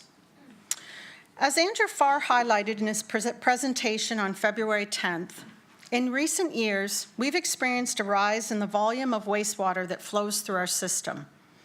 This is due to our growing population placing more demand on our system, the effects of climate change causing more intense rainfall, which has led to more inflow and infiltration into the sewers, and aging infrastructure. To address these pressures on our system, we require an investment in new infrastructure and in the rehabilitation of our current system. Approximately 10% of the time, the average flow exceeds plant capacity at the GE Booth wastewater treatment plant. To address this, we've installed CCTV cameras in our pipes to identify where these surcharges are occurring with the goal of reducing this excessive flow. We are now focusing on the top 17 identified areas. In addition, in the recommended capital plan, we have included treatment plant expansions. As mentioned earlier, the province introduced legislation to reduce the overall electricity costs by 25%. In order to qualify for the savings, we've modified the wastewater operations and avoided $3 million in electricity costs in 2018. We've also enhanced existing capital construction standards to reduce the amount of inflow and infiltration impacting the capacity of our wastewater collection system. The 2019 budget for wastewater focuses on 3 areas: expansion to treatment facilities to address population growth, rehabbing of aging infrastructure, and an investment in ensuring our wastewater system can adapt to the effects of climate change. The proposed wastewater budget includes 2 new staff. One is needed to undertake condition assessments and rehab for the large diameter pipes, and a second is needed to support enforcement of bylaws related to discharge to regional sewers and storm sewers from construction projects. Both positions are primarily funded through capital projects and incremental sewer surcharge fees, leaving a net incremental operating cost of $27,000, which we built into the utility rate. The proposed 2019 utility budget also includes the continuation of the 5% increase to reserve contributions. This investment will ensure the continued state of good repair of infrastructure, maintain service levels, and mitigate the impact to the environment and the community. This slide provides a summary of the proposed budget for the wastewater service. The total budget increase is $13 million, primarily driven by the 5% infrastructure levy, as well as a reduction in tax support of utility operations that our CFO mentioned earlier. Also included is an electricity cost increase of $1.3 million. Wastewater continues to participate in the Provincial Industrial Conservation Initiative, which has provided considerable budget reductions in the past few years. Without the active effort to continuously run the facilities at the preferential rates, we would have had to have a significantly higher budget increase. This slide highlights the funding source for the 2019 capital plan. Similar to water, development charges play a critical and significant role in the wastewater capital plan. As mentioned earlier, the 2019 capital plan does not assume any stimulus funding from the Phase 2 Federal Infrastructure Funding Program at this time. Highlights of the capital projects include $68 million to construct new sanitary sewers to service growth in Peel, and $65 million in major capital improvements at the lake-based wastewater treatment plants. In summary, the proposed wastewater service budget is a net expenditure of $146.1 million.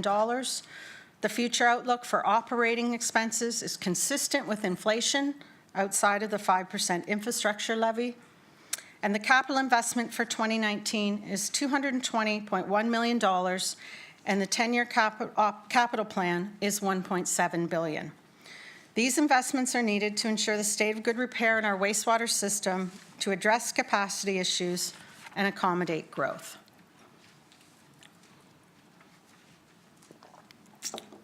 Number 3, Peel's Waste Management Service ensures residential waste is reliably collected and that waste is managed in a safe and environmentally responsible way.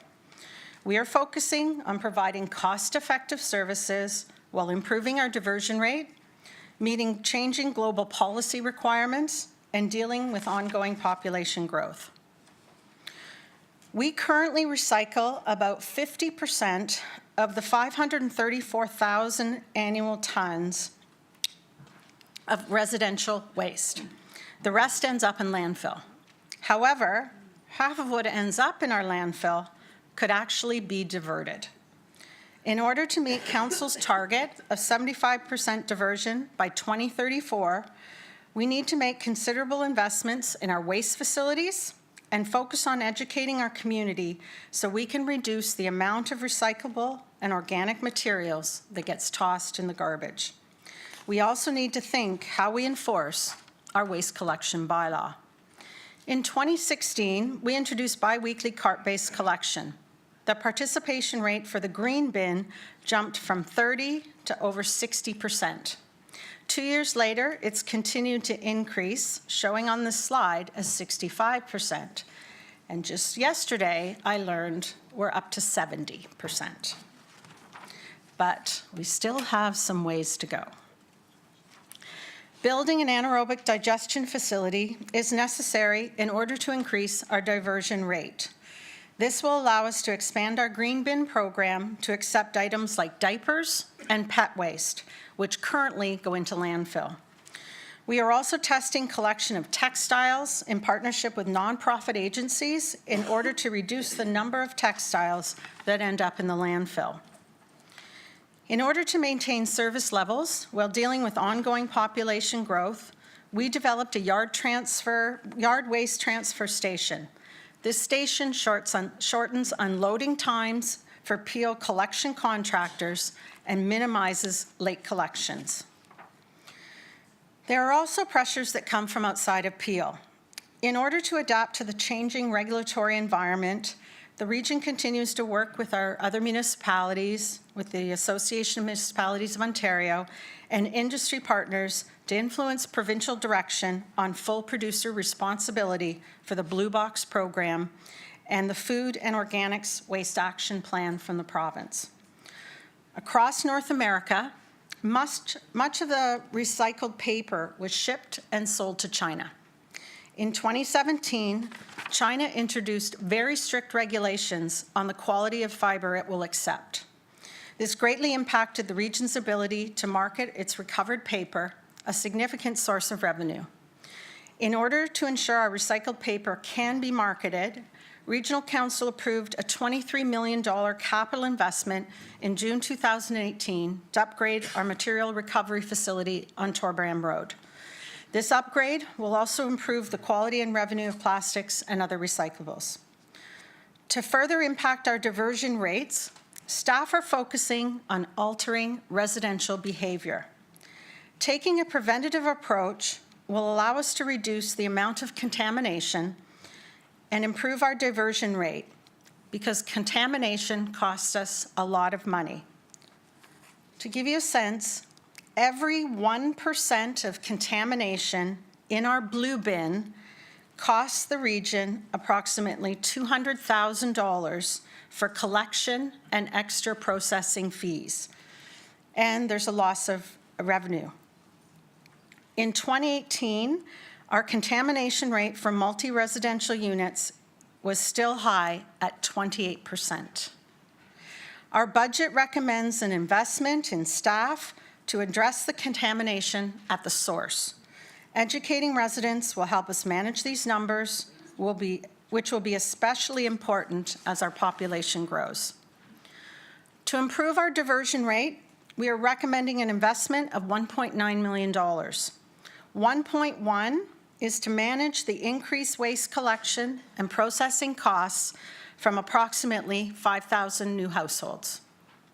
The remaining $0.8 million includes one scalehouse operator for the new yard waste transfer station, one staff to oversee the construction and operation of the anaerobic digestion facility, and 7 staff to educate our curbside and multi-residential customers so we improve our contamination rates at the source.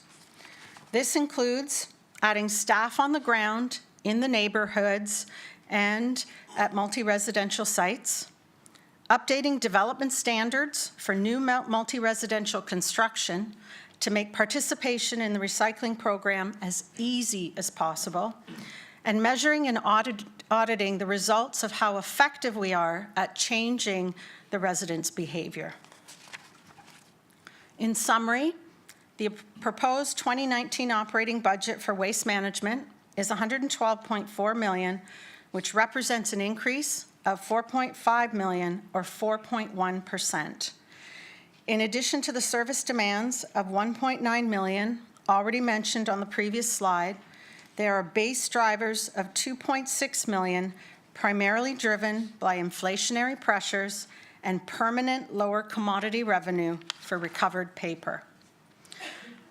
The 2019 budget includes a working fund reserve draw in the amount of $5.2 million to fund the temporary impacts of China's fiber regulation changes and the temporary shutdown of the material recovery facility while it undergoes those capital upgrades.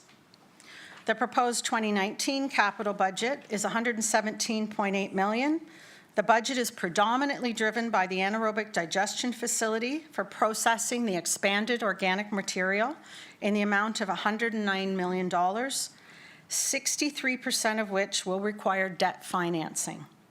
The remaining capital budget is for new carts for population growth, state of good repair of our waste facilities, and costs related to the old landfill sites. The AD facility will become operational in 2024. The operating impact at that time is expected to be between $8 and $10 million per year, including interest and debt repayments.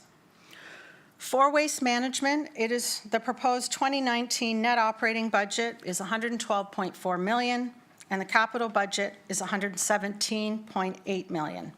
The three-year outlook for operating expenses is higher than inflation to account for increased population and costs related to achieving increased diversion rates.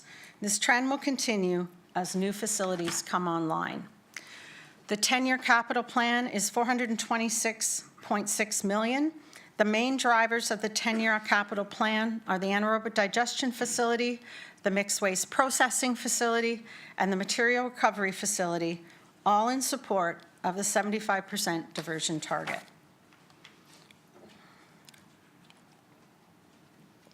Halfway. Moving on to the Land Use Planning Service. This service has two main components.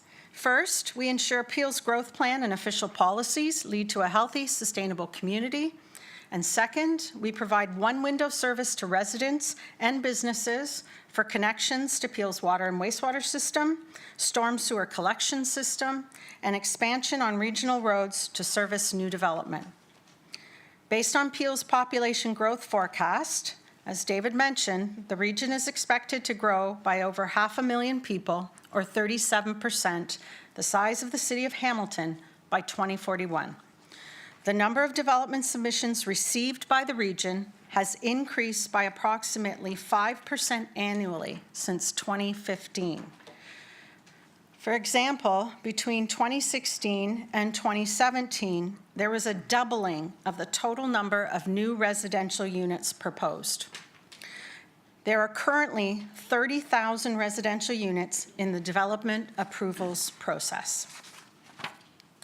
In 2019, we're going to focus on process improvements that include updating the planning application review process to provide early information on requirements and to better support the customer through the entire process, and undertake the efficiency review to reduce approval timelines for servicing connection permits, especially employment-related applications. We plan for growth by working with key stakeholders. We build our plans with the local municipalities and the development industry, exploring various options, including the financial and infrastructure impacts of those options. Since the launch of Peel's Growth Management Program, DC-related debt is approximately $740 million lower than forecasted in 2015. The Land Use Planning Service is facing an ongoing increase in number and complexity of development applications. There is a continued push towards density and intensification in Peel. Of the 30,000 residential units in the development approvals process, approximately 70% are townhouse and apartment units. These types of applications require more extensive reviews than singles and semis to ensure resident safety and prevent service delivery challenges either through waste or water or wastewater or traffic flow, as well as ensuring connection to the existing community. In order to provide ongoing and timely service to our clients, the 2019 proposed budget includes 3 staff who will coordinate the review of development applications and related water and wastewater services. The proposed net operating budget for land use planning in 2019 is $3.3 million, which is $0.2 million increase over 2018. The increase is predominantly driven by inflationary impacts. The budget includes the 3 additional staff to support review of development applications and water and wastewater servicing approvals. There is no financial impact as the net cost of these positions is fully covered by the revenue from the fees collected when we're processing those applications. The proposed 2019 capital budget is $3.4 million. This includes funding for protection of key natural heritage features such as Greenland securement, watershed planning, provincial growth plan requirements, and capital projects for official plan reviews, appeals, amendments, and long-range studies. In summary, the proposed 2019 operating budget is $3.3 million. The proposed capital budget is $3.4 million, and the 10-year capital plan is $12.5 million. The outlook years reflect inflation and potential additional resources if the trend of increasing complexity and volume of development applications continues. Moving to roads and transportation. This service aims to provide safe, reliable, and efficient movement through the region. We are focusing on managing traffic in an environmentally friendly manner. We are also examining options that help people and goods move smoothly within and through our community. The region maintains 1,663 kilometers of arterial roads. Safety and maintenance are top priorities, and we've increased compliance with winter road maintenance service levels from 95 to 100%. One of our biggest priorities is to address congestion and provide active transportation options. We've doubled our sidewalks, multi-use trails, and paved shoulders from last year. To address congestion, we are implementing our sustainable transportation strategy, aiming to increase the percentage of people that use sustainable transportation options, such as carpooling, public transit, and active transportation. Currently, 63% of people in Peel are in single occupancy vehicles during rush hour. By 2041, our goal is to have sustainable transportation make up 50% of these trips, even while adding population growth. While we are adapting to and mitigating the effects of climate change by implementing low-impact development measures in our road designs so more water can be absorbed during severe weather events. And we're improving traffic safety by adopting and implementing the Vision Zero strategy, which aims to reduce the number of pedestrian fatalities in our roads. Our goal is to have a 10% reduction in fatal and injury collisions by 2022. This slide highlights some of the ways we've been improving our roadways in Peel. The conversion of streetlights in Brampton and Caledon to LED means a savings of $365,000 annually. We are working with our local municipal partners to identify collective efficiencies in road operations, such as coordinating snow removal. And by paving the last section of gravel road in Peel on Winston Churchill Boulevard in Caledon, we are saving an annual expenditure of $55,000 and a lot of complaints to your offices. The proposed 2019 resource investment includes the addition of 2 staff who will ensure that our assets, such as roads, bridges, and culverts, are well maintained. Over the last few years, we've added 1,500 meters of noise walls, 38.6 kilometers of sidewalks, as well as more roads and multi-use trails. This growth requires additional staff to keep this much-needed infrastructure in a state of good repair. In addition, the proposed budget includes 1 staff for construction of new infrastructure to support more active transportation. The proposed 2019 operating budget for roads and transportation is $67.1 million, which is $1.4 million or 2.1% higher than the 2018 budget. In addition to the service demands of $0.3 million already mentioned in the previous slide, the budget includes inflationary pressures as well as increased contract costs for a total of $1.1 million.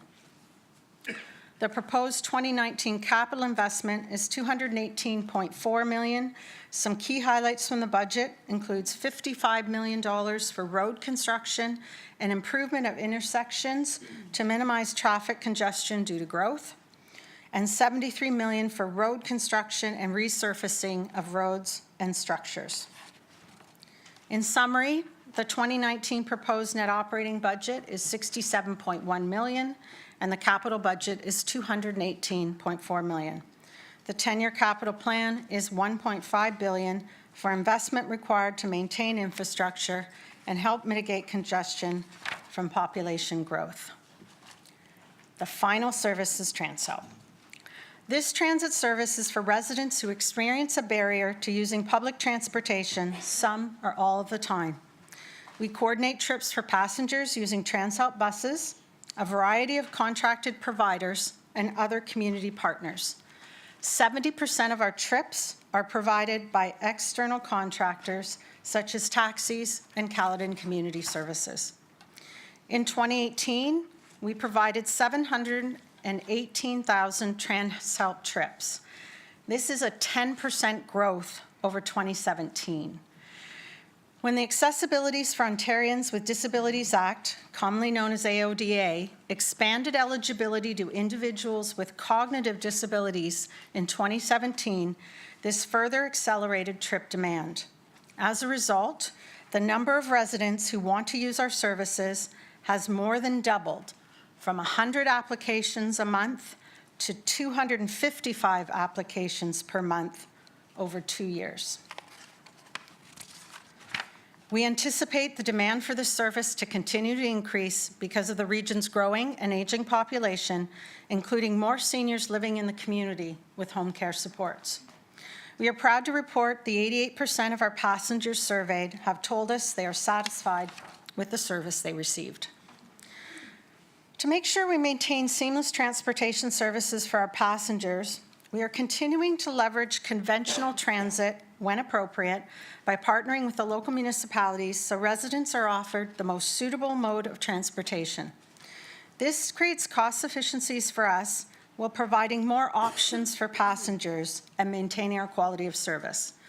We continue to make investments that focus on service quality and improving our passenger experience, which I'll touch on in the following slide.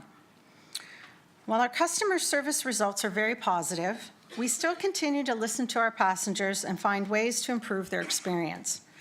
Our passengers have told us loud and clear that they are looking for the convenience of online booking, as opposed to contacting our call center every time. Not only does this simplify the customer experience, but we expect to deliver savings over time through a reduction in calls. The work will commence in 2019 for a planned implementation in 2020. Our passengers have told us that they want to book trips on the same day as they plan to travel. As a result of this feedback, we've started to implement this change. Before this, our passengers were required to book at least a day in advance to be guaranteed a ride. So this represents a significant improvement in their quality of life. We're also looking to improve the safety of both our passengers and drivers by installing video cameras on the buses. This is important as we have more cognitively impaired clients on our buses. Lastly, we will be launching a travel training program in 2019, which provides passengers with one-on-one training on how to use conventional transit for their specific needs. The training will be targeted for select passengers who may have the ability to take conventional transit some of the time. Over time, this will provide our passengers with more independence and freedom. The proposed 2019 budget includes an additional 68,000 trips to meet the increasing service demand that I spoke of earlier. To support the growth in service from the AODA legislation changes and to implement online booking, video cameras on buses, travel training, and a variety of other passenger experience and technology initiatives, we have included 2 additional staff in the proposed budget. One will lead the design and implementations of these various customer experience initiatives. Another staff will provide technology to support to ensure our systems are regularly upgraded, can accommodate growth, and that we have the technology required to integrate with conventional transit in the long run. The proposed 2019 budget includes $600,000 for the Passenger Assist program that has been delivered by external agencies.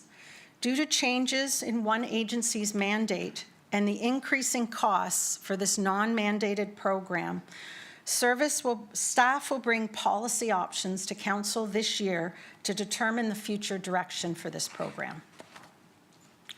Overall, the proposed 2019 net operating budget for TransHelp is $26.1 million, and this is largely driven by the $2.1 million of service demand for 68,000 growth in trips, as described on the previous slide. The proposed 2019 capital budget is $4.1 million. Approximately 60% of the budget is funded by federal gas tax. The budget addresses replacement of TransHelp vehicles that are end of their life and the implementation of the travel training program and the installation of the video cameras on the buses.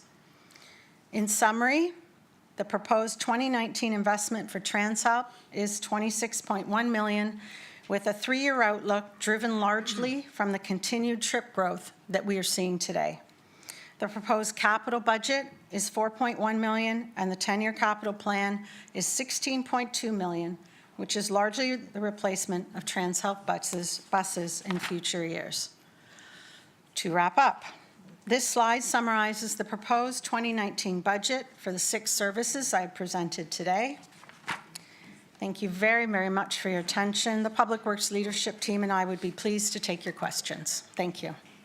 Thank you very much and very well done. My list is Starr, Demerla, Paleshi, Ras. Councillor Starr. Wow. And your microphone, Ron, please. Sorry. Okay, I'll do it again. Wow. It's a lot of money. Going right back to water, the first one, the slide 6, where we had the savings of $3.6 million in wastewater in the next section where there's a savings of $3 million.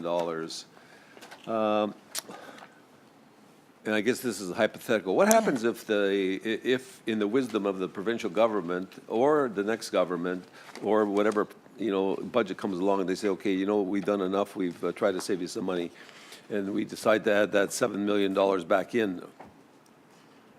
How does that, and again, I'm sure you think about these things, but how does that impact? Risks. And because that's almost a false savings, because it wasn't a savings, it was something that the government did and we were able to take advantage of it. And to me, that's almost like a sidebar cost or advantage and a cost, because I'm not sure how we, think about the future of that. Yeah.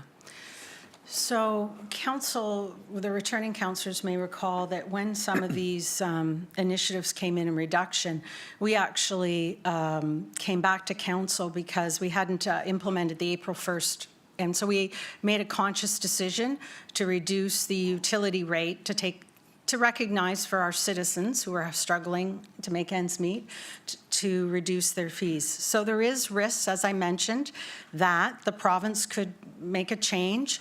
We're doing everything we can from an operational standpoint to modify our operations on the peak days. We're also looking at other efficiencies, and I can have staff come down and talk about some of the other operational things, but it is a risk. So I'd look to Arvin. If we had to build those increased electricity costs into rate, what would that be in terms of a rate increase? Sorry to put you on the spot. For a cost of approximately, $6+ million, you'd be looking at close to 2.5% to 3%. I can't hear you. 2.5% to 3% potentially on the rate if they eliminated that conservation initiative. Okay. Then if we can go to the waste management area, I guess slide 6 and 7. I'm not sure if I heard this right. You had a drawdown on reserves of $5 million? Yeah. Is that normal? I mean, or? Yeah, typically through the chair, what we do when we have one-time operational impacts is rather than tax for it, because it's only one time, we use our reserves for that. And so in this case, we will have to take the processing we're currently doing at the Material Recovery Centre on Torbram. It will be shipped to Canada Fibre Limited's other facility to be processed, so there's some extra costs to do that. And we are losing some revenue because the paper we're coming out of recycling is not being able to be marketed as much as it was. Once the construction happens and that facility is brought online, we have outlined in the contract with Canada Fiber, who will continue to operate that upgraded facility, that those processing costs will go down and the revenue will go up, because they've committed that we will produce a product that can be marketed. So that 5.2 million is one time, and it's coming from reserves. And which reserves does that come from? I mean, where is that specifically for? Is that a specific waste Transportation reserve? Works, or is it general? It's not a specific waste reserve per se. That's more for the infrastructure and building for. Can you speak right into the mic? Sorry. I believe that's our general reserve. It's not a specific waste-directed reserve. Do you want to jump in, Steve? Through the chair, if I may, we have, through our financial management bylaw, a portfolio of working fund reserves. So these working fund reserves are to deal with one-time issues, if there's risk that something changes during the course of the year. So as we look at provincial funding as a risk, we would have to rely upon the general working fund reserves. So this allocation is coming out of the general working fund reserves. Can you remind us, how much is in the reserve fund? Roughly? Norm, do you know? $128 million. So it's about 9% of our operating costs. So we're almost spending the interest. Well, if we could make that much money. Yeah. Okay, going down now to the roads section, slide, I guess, 2. I think it's size 2.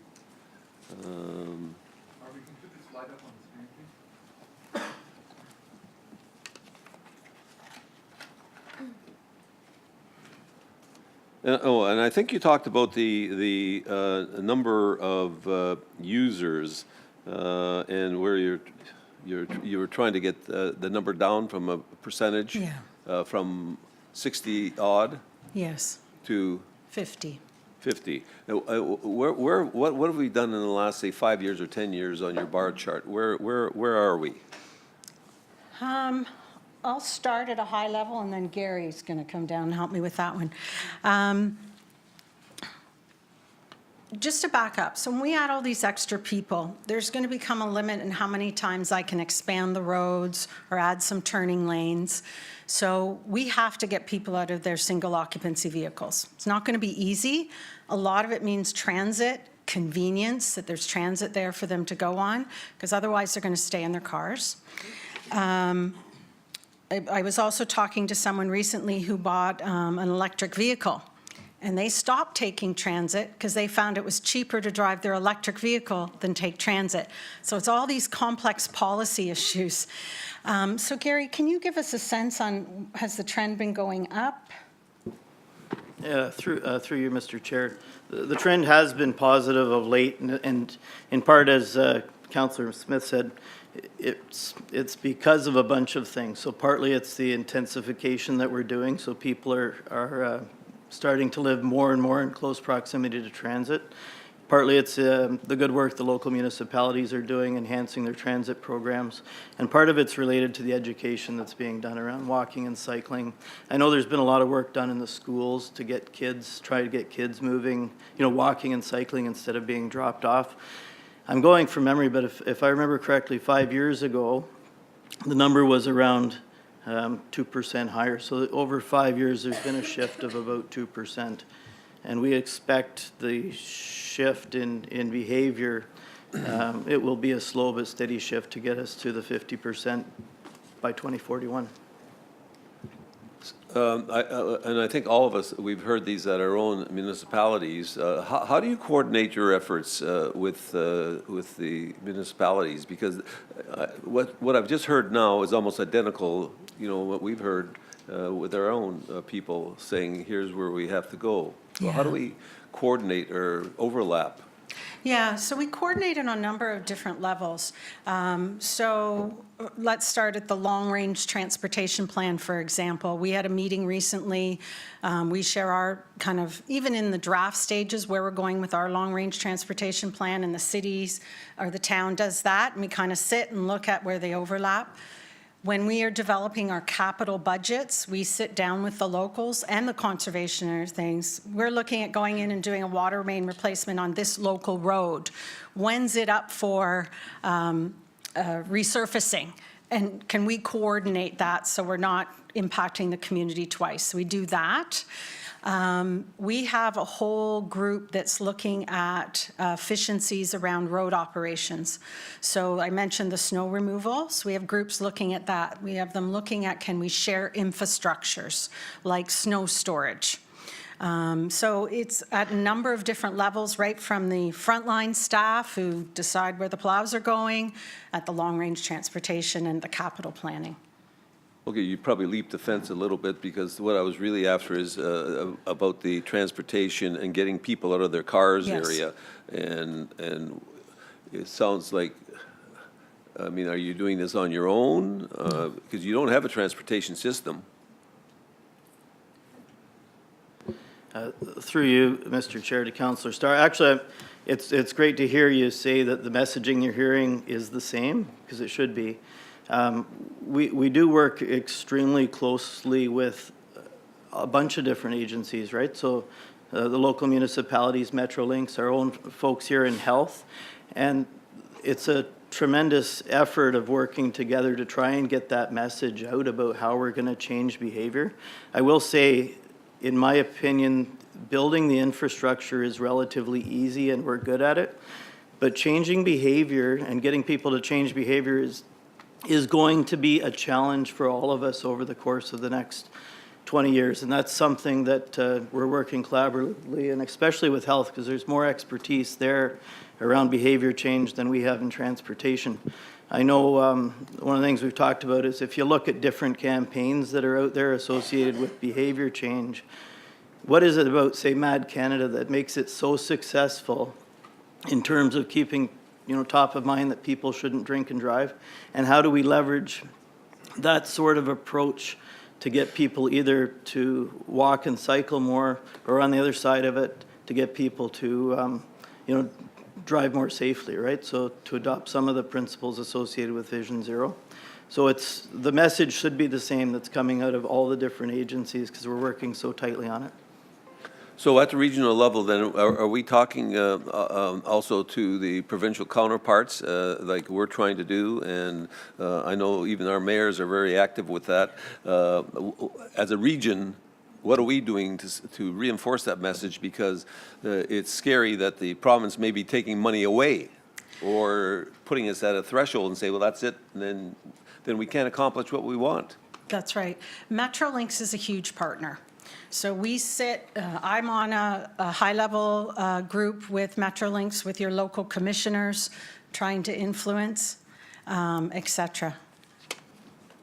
And then there's technical staff working at where is there parts of the system where there's gaps that are disincentive for people to take transit, and how can we fill those gaps?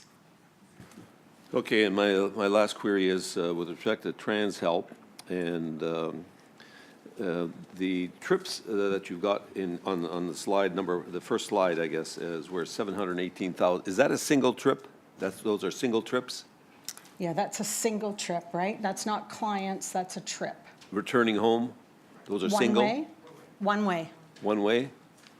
So based on the numbers, that's like, if you just averaged it out, that's 72 trips per person or per client. Yeah, I don't think it's very evenly distributed.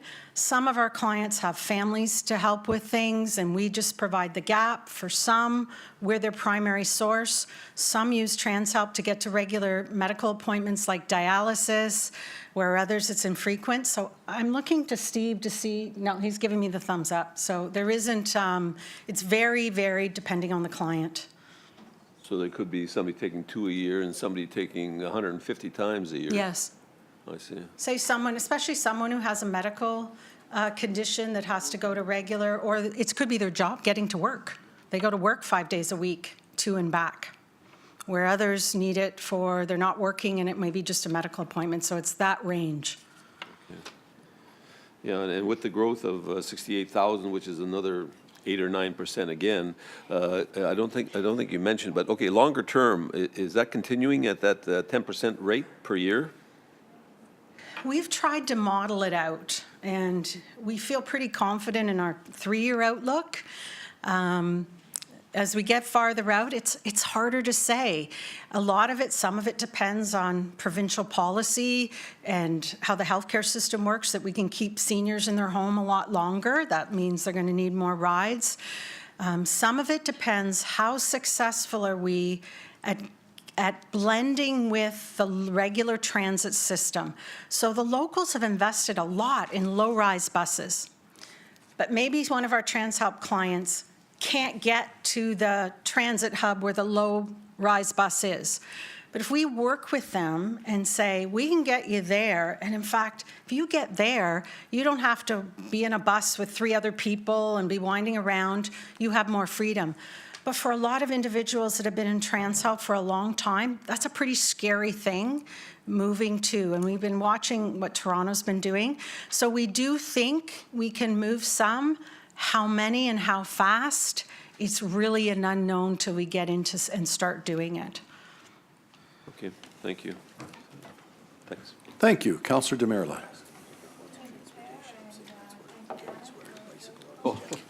Start again. Thank you, Chair, and thank you, Janet, for a very clear presentation.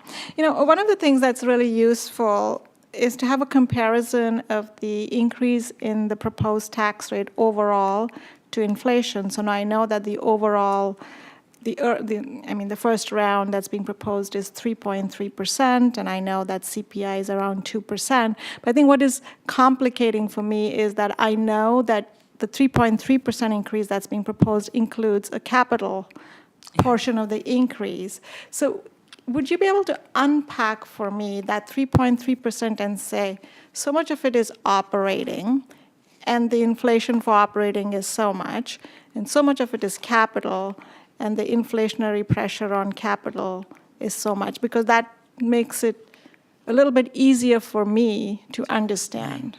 Yeah, and the inflationary on capital construction is higher than regular inflation. Steve, because your team gives us advice on how to build in inflation, I'm going to let you take that one. Through the chair, thank you.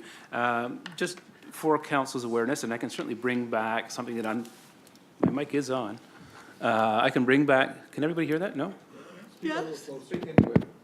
So just for context, the 2018, it was in our reserve status report last week, the 2018 capital construction index last year was 4.6%.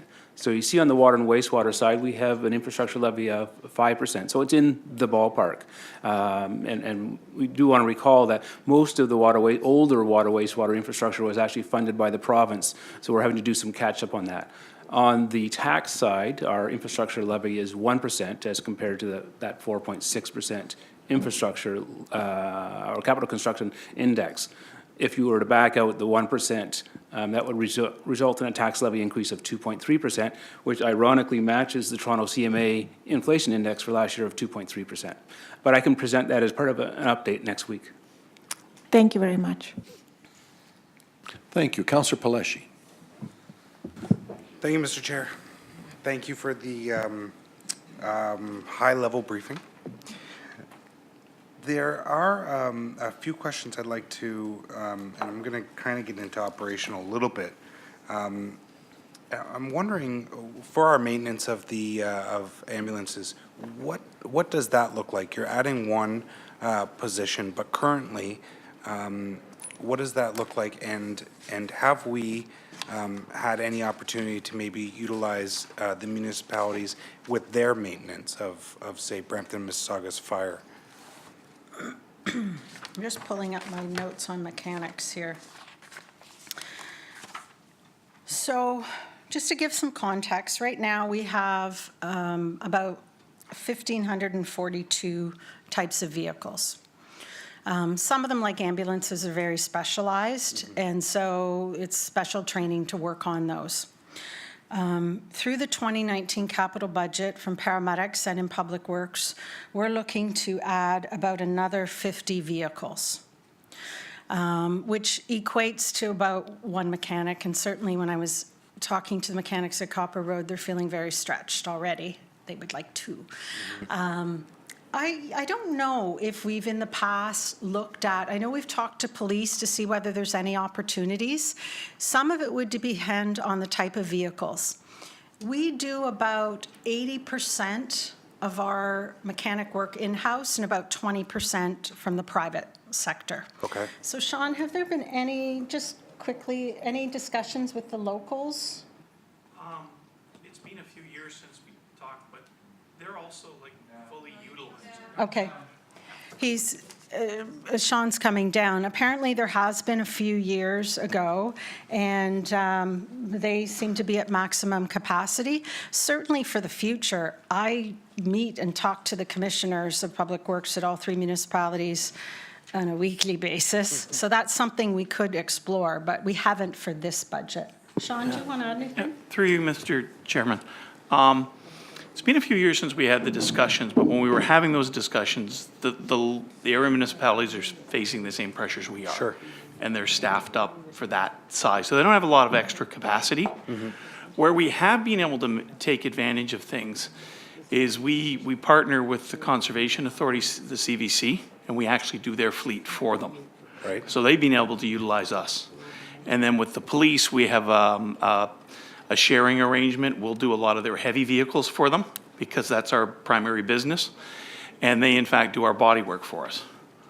But we do have regular discussions with area municipalities so we can explore it again. Okay. But it's as you described. What we try to do is not necessarily staff up for a peak situation.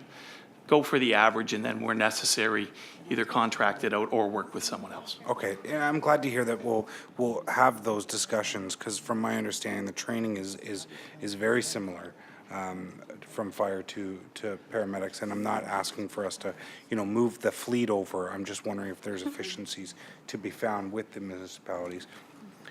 Or even increasing the private side of that and outsourcing more if there's efficiencies to be had there. But I'm sure we're constantly looking at that side of it. Yeah, just through you, Mr. Chairman. If we go back a few years, we were actually using about 30% private sector. Okay. And the reason we've dropped isn't a conscious decision, it's just the nature of the work. So we had a lot of transmissions and heavy rebuilds. I wouldn't be surprised if we go back up, because that's the key. We're not going to get into doing something in-house that, quite bluntly, the private sector can do more cost-effectively for us. Sure. Yeah. Sure. Okay. Through the chair, could I just add a higher level comment? The whole issue of, what we do in-house and what we do externally, we do quite a lot of blends. So mechanics, we do a bit. If you look at our community recycling center, one's operated by the private. What that allows us to do is continually kind of do the cost comparisons on a per unit price to make sure we're being as cost effective. Sometimes we're better, sometimes we're not, and then we look at what we need to do to bring that in line. Okay, I'll go to my last question, because we are talking about kind of the private section of it, and this is a lot to do with waste management and that 75%. I guess I can't say whether the dollar amount to the education is that right amount. I don't know what the right amount is, if it's less or if it's more, or if educating our residents will ever be the answer. We would like to think so, and I think members of council have had comments in the past about what education looks like now as opposed to when we were younger.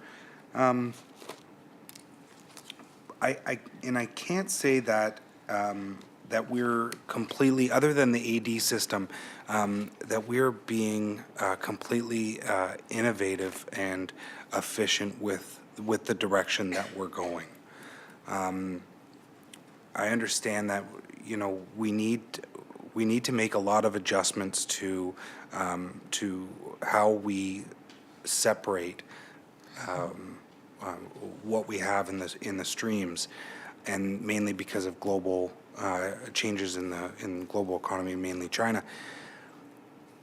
When we discussed this a few years ago, we found that the technology was out there, but I can't see and after those discussions where we've tried to focus on utilizing that technology, mainly the technology from Europe or other countries that are doing it currently a little bit better than us. I think we wanted to be the leader in Canada, especially with the 75% diversion target. But I just don't see where we're going with it. I don't see that we're taking steps forward in that direction. So I'm going to talk on a couple of high level while Norm comes down, because I'm going to get him to talk about kind of where we sit with the whole waste community. To go back to the education, as even Gary mentioned, getting people to change their behavior is not easy. No. And right now we do 3 levels of education. And, one, we're in the schools. Now, we only hit a certain percentage of students a year with the resources we have. Yep. Some of it is through social media. And where we've been effective is when we have really good information about what the contamination is, and then focus our social media on that and measure it. So an example would be, we've seen an increasing amount of medical waste in the blue bin. It's actually not surprising, because the whole push in the healthcare policy is to do more procedures, treatments, put people back in their home with medical supports. So they've got garbage, and it needs to go in the garbage, and they're putting it in the blue bin. That causes issues at the Material Recycling Center. It means shutting down the line, so it slows it all down, and it's a concern to the workers that work on the line. I met with them. So communications took that one piece and put a huge focus on social media to really talk about medical waste goes in the garbage. And we've measured that we started to see a reduction. And we did a similar one, I think we presented to Waste Advisory, around people were putting the recyclables in a garbage bag. And our bag splitter can't do that, so it's a waste of the recyclables. So we had a whole Let 'em Loose campaign, very focused, and we saw a reduction. So it's that level. But we also need some people on the street, going to those multi-res units, to have conversations with them about what goes in the blue box. Some of it, I will tell you, is to resolve complaints that come to your office. My neighbors keeps putting big things out at the recycling bin in the couch, and it's unsightly and stuff. So we have to go visit them, explain, no, it doesn't go there. So it's all 3 levels. And I think it's going to take that sustained. Now, there is technology that can help if we can't get the public to 100%, because that's not realistic, and that's the mixed waste that we went and saw. Challenge is, mixed waste is a lot more expensive to operate.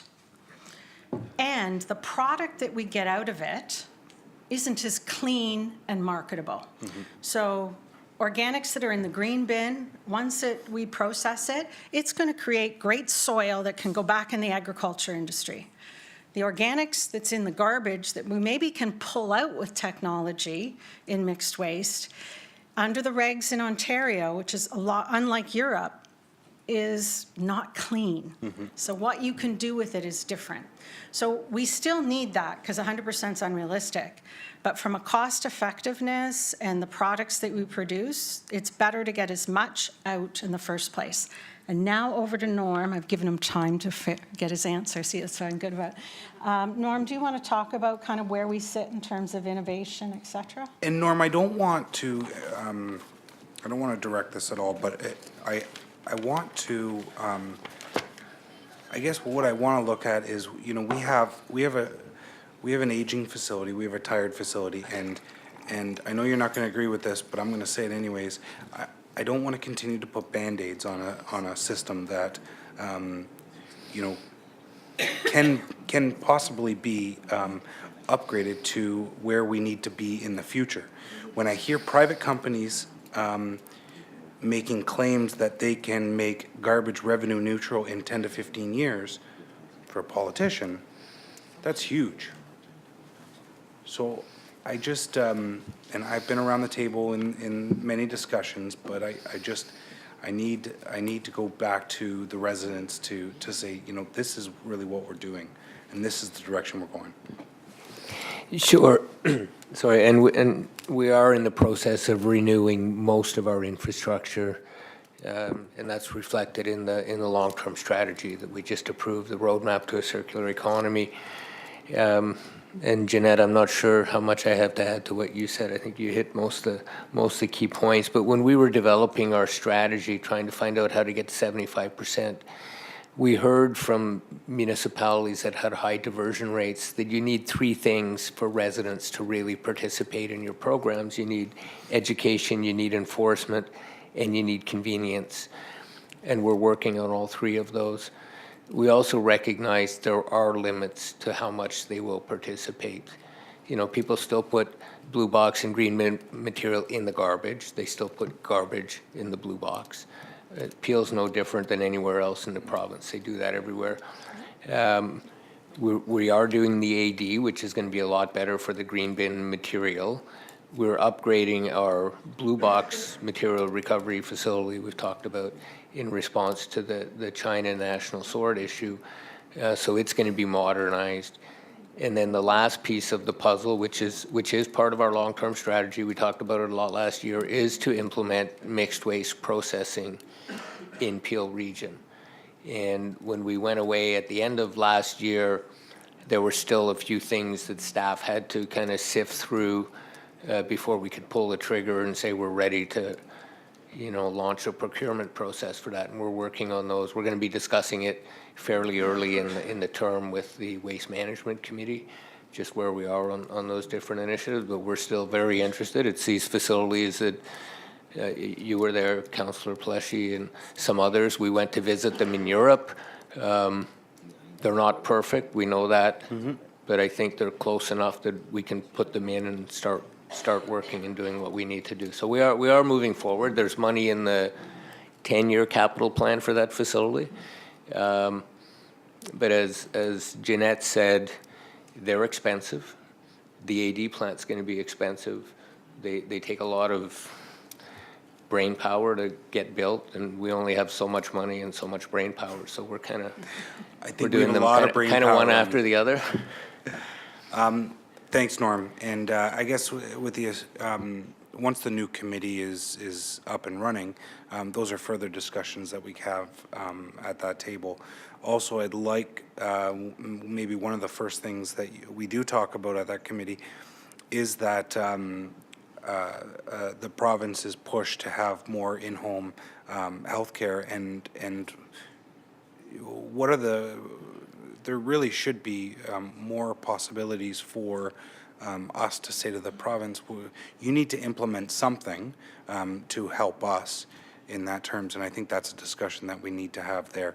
As far as the communication, I've seen a ton of communication go out. It's working. I think they're doing a great job, but you're right, convenience is a huge part of it. So. The next question I have, just with relation to TransHelp and the cameras that are going to be put into the vehicles, the contracts that we have with other TransHelp vehicles, are we saying that they have to have cameras installed in their vehicles as well, and what does that look like? Yeah. Through the chair, at this point, we're talking about those cameras only in our TransHelp buses. We're looking at that as kind of phase one, and then we'll look at, you know, how is that working? Is that something we should require, et cetera, et cetera. So we're not going there at this time. Okay, and why are we putting cameras in our buses now then? Why? Yes. It really is safety for both our passengers and our staff. In looking at even the local transit providers and the others around the GTA, we're one of the last to do this. Every now and then, we will get a complaint come forward to say a staff person did X or a client did Y, and it is very, very hard to do an investigation and get to the bottom of that. And when we have more and more clients that have cognitive disabilities, it even becomes more challenging. So it's not like we'll have someone monitoring those cameras, but we will have that camera footage available for when we have that happen. Okay. And it's a difficult conversation to have. You know, the city of Brampton just had the same one. We've put a lot of money into outfitting every bus with cameras and with safety sides for the drivers and for the passengers and stuff. And we've also, at the city of Brampton, continued with taxi cabs having cameras in their vehicles as well. So it's a difficult situation, difficult conversation. Thank you, Mr. Chair. Thank you. Mayor Crombie. Hi, Jeanette, thank you. So you have all the big ticket items, all the big numbers. So just looking at wastewater, in fact, up almost 10%, wastewater. So these capital programs are so expensive. Is there any way that we can reduce costs, bring down some of these numbers? Some of your programs are $350 million, $150 million. Yes. So I'll go high level, and if you want more detailed, I'll bring Anthony down. So if you recall last Thursday when Sam, our asset management director, and Norm talked about the state of our reserves, and then Andrew did an overview of water and wastewater. If you remember the grading of our facilities, water is graded at, I think, very good. Is it very good? Very good. So there's not as much. We've got to build new ones and we've got to replace the old ones, but there's not as much investment there because we've invested a lot over the past few years. That's why the water main break number went down that Andrew mentioned. Our wastewater are rated fair. It doesn't mean they're failing everywhere, but what it means is if we don't put some investment in, they're going to fall to poor. And once they get to poor, that's when we do see issues happen, and it often will cost more to deal with those issues. So, you know, they've got CCTV cameras in the pipes looking at what's happening. A piece of it is climate change, those intense storms, and we found stormwater is getting into our wastewater system. We don't want that because we're spending electricity treating it, and it shouldn't be in there in the first place. So, you know, there's a whole number of things. The actual impact is if I told the engineers, scale it back by whatever, what would it mean? I don't know at a high level, Anthony, if you want to, because you know the ins and outs of that system like nobody. I was referring to, Councillor Starr always talks about value engineering and, you know, grinding down the prices, and maybe there are other materials we could be using just to reduce our costs. Through you, Mr. Chairman, to the mayor, I'll speak to two major projects where we're trying to. If you remember a couple of years back, we had a couple major projects planned at our GE Booth wastewater treatment facility. We set them aside to look at the facility a little bit more holistically and where we wanted to go in Peel. And what we're trying to do with that was leverage something that was strictly a state of good repair type program and look at the long-term growth in Peel. So in that project, we're trying to leverage what we had to do by thinking for the future as well. And with a lot of these projects, we have opportunities now where, let's give you another example, where we're twinning a pipe. The opportunity we have right now, before the growth comes into play here, is to take the existing one out of service and rehab that before two are required. So a lot of our capital projects are leveraging those opportunities, I like to say, that we have right now to be able to do that work. Whereas if I defer that work for 5 years, we won't have that same opportunities. So a lot of the capital works in wastewater is definitely associated with those concepts.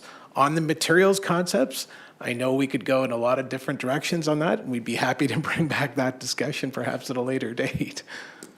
One of the biggest when we go out to tender through the chair really is about how much competition is in the marketplace.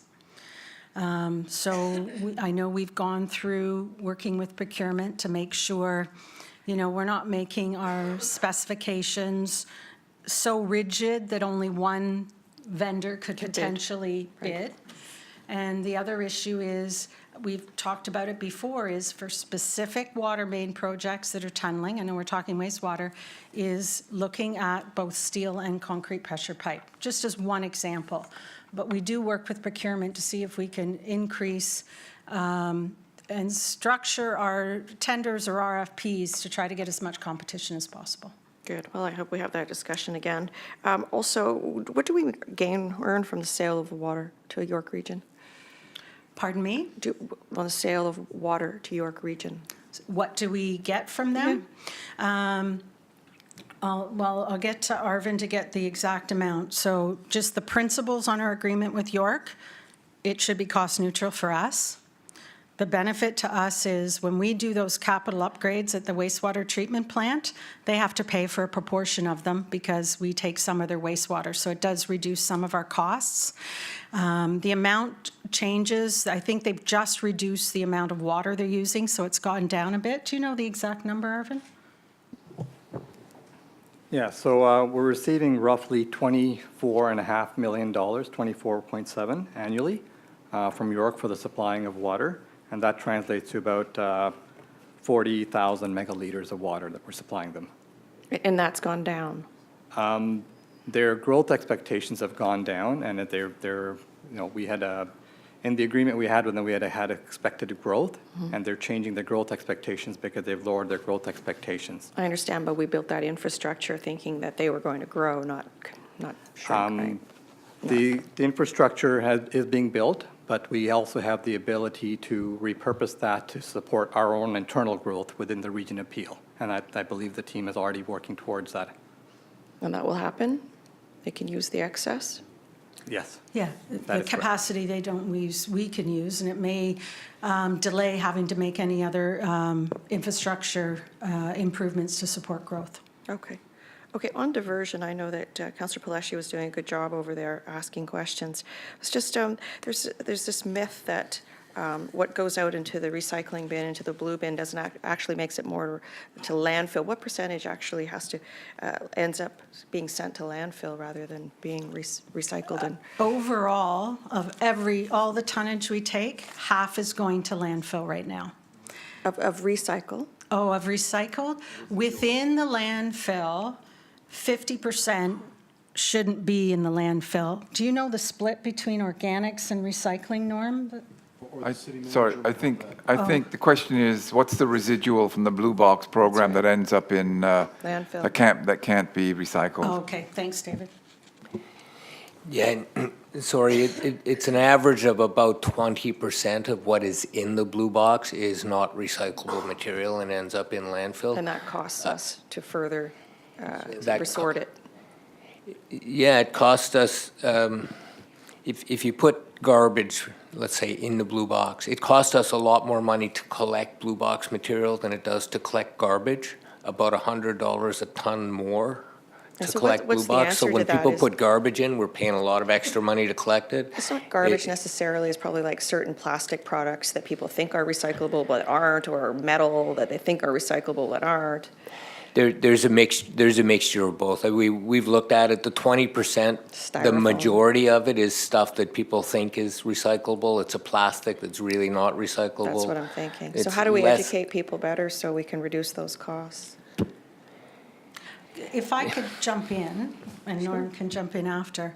When it comes to the blue bin, one of the problems is the producers of all the packaging do not have any incentive right now to change their behavior. So they are changing their packaging because they're trying to put more things in a truck to lower their truck costs. They're blending different types of packaging. Those takeout food containers that are black on the bottom, they're a problem because our sorters, yeah. The sorters are optical, and it's the same color as the sorting, and they can't pick it up. So I think the biggest change is when we move to full producer responsibility. And that is something that's in the province's plan. Norm can talk about timeframes, because not sure, that they will make the producers 100% responsible for all that packaging. Now, so they're going to have to process it, pay for it 100%.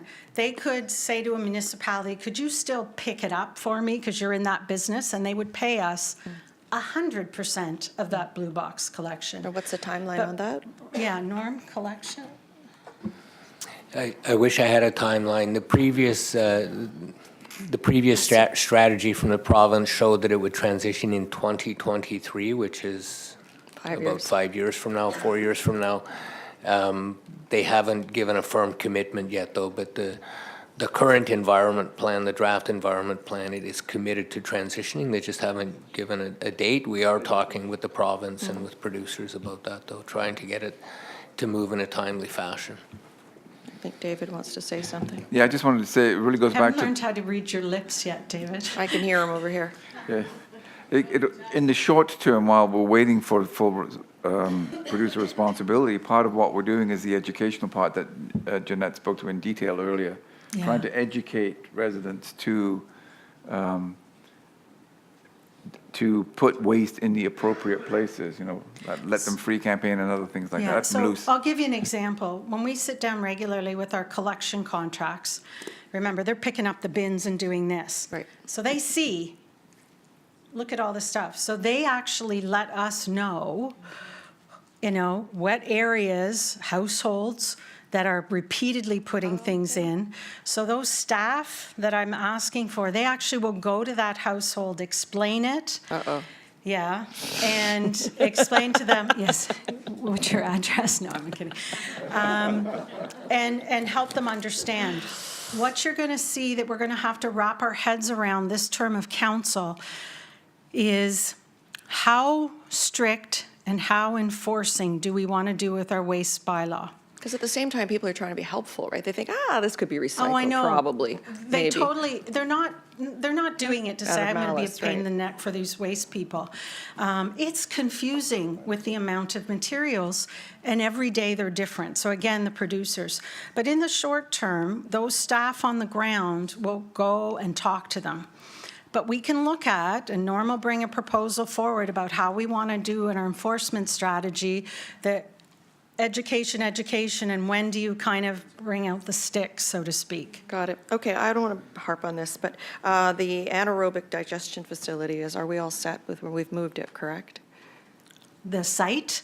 Yes. is that all So settled? Norm will be bringing a report to the First Waste Advisory Committee meeting to confirm in writing to council that we have moved it from Danbro to the Orenda site that we got lucky and got, and so that will be the permanent site, and that will be in the report coming forward. Everyone will be happy about that. And then finally, I was just listening to Councillor Starr's questions on the TransHelp, and thought it was terrific that you provided more flexibility with the same-day service booking. I know there was a complaint about having to wait till there was a critical mass, and wasn't very convenient for people, so thank you. That was great. Thank you very much. Thank you. Councillor Fonseca. Thank you, through Mr. Chair. Thank you, Jeanette, for the presentation. There's a lot in there. Just with regards to TransHelp, thank you for the same-day service and efficiencies in that, and also providing, from a customer service standpoint, addressing those needs.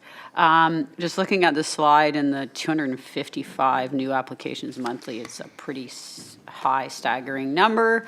I know that you're working hard to try to transition. It can be tough conversations with individuals that potentially could use the local service. So I think it's great that you have that training. My question is around, you mentioned collaboration and trying to find efficiencies. Have you had discussions with neighboring municipalities? So on the eastern border, Toronto, Etobicoke, and then on the western border, Halton, with regards to perhaps when it comes to the actual TransHelp for those that do need those services, and actually maybe seeing a doctor, going to school or going to work cross-border, Have you had discussions with these municipalities around how to provide that service more efficiently and effectively and actually maybe increase the number of trips that way? So cross-boundary trips is an issue. For quite a bit of time, we were crossing into other neighboring municipalities.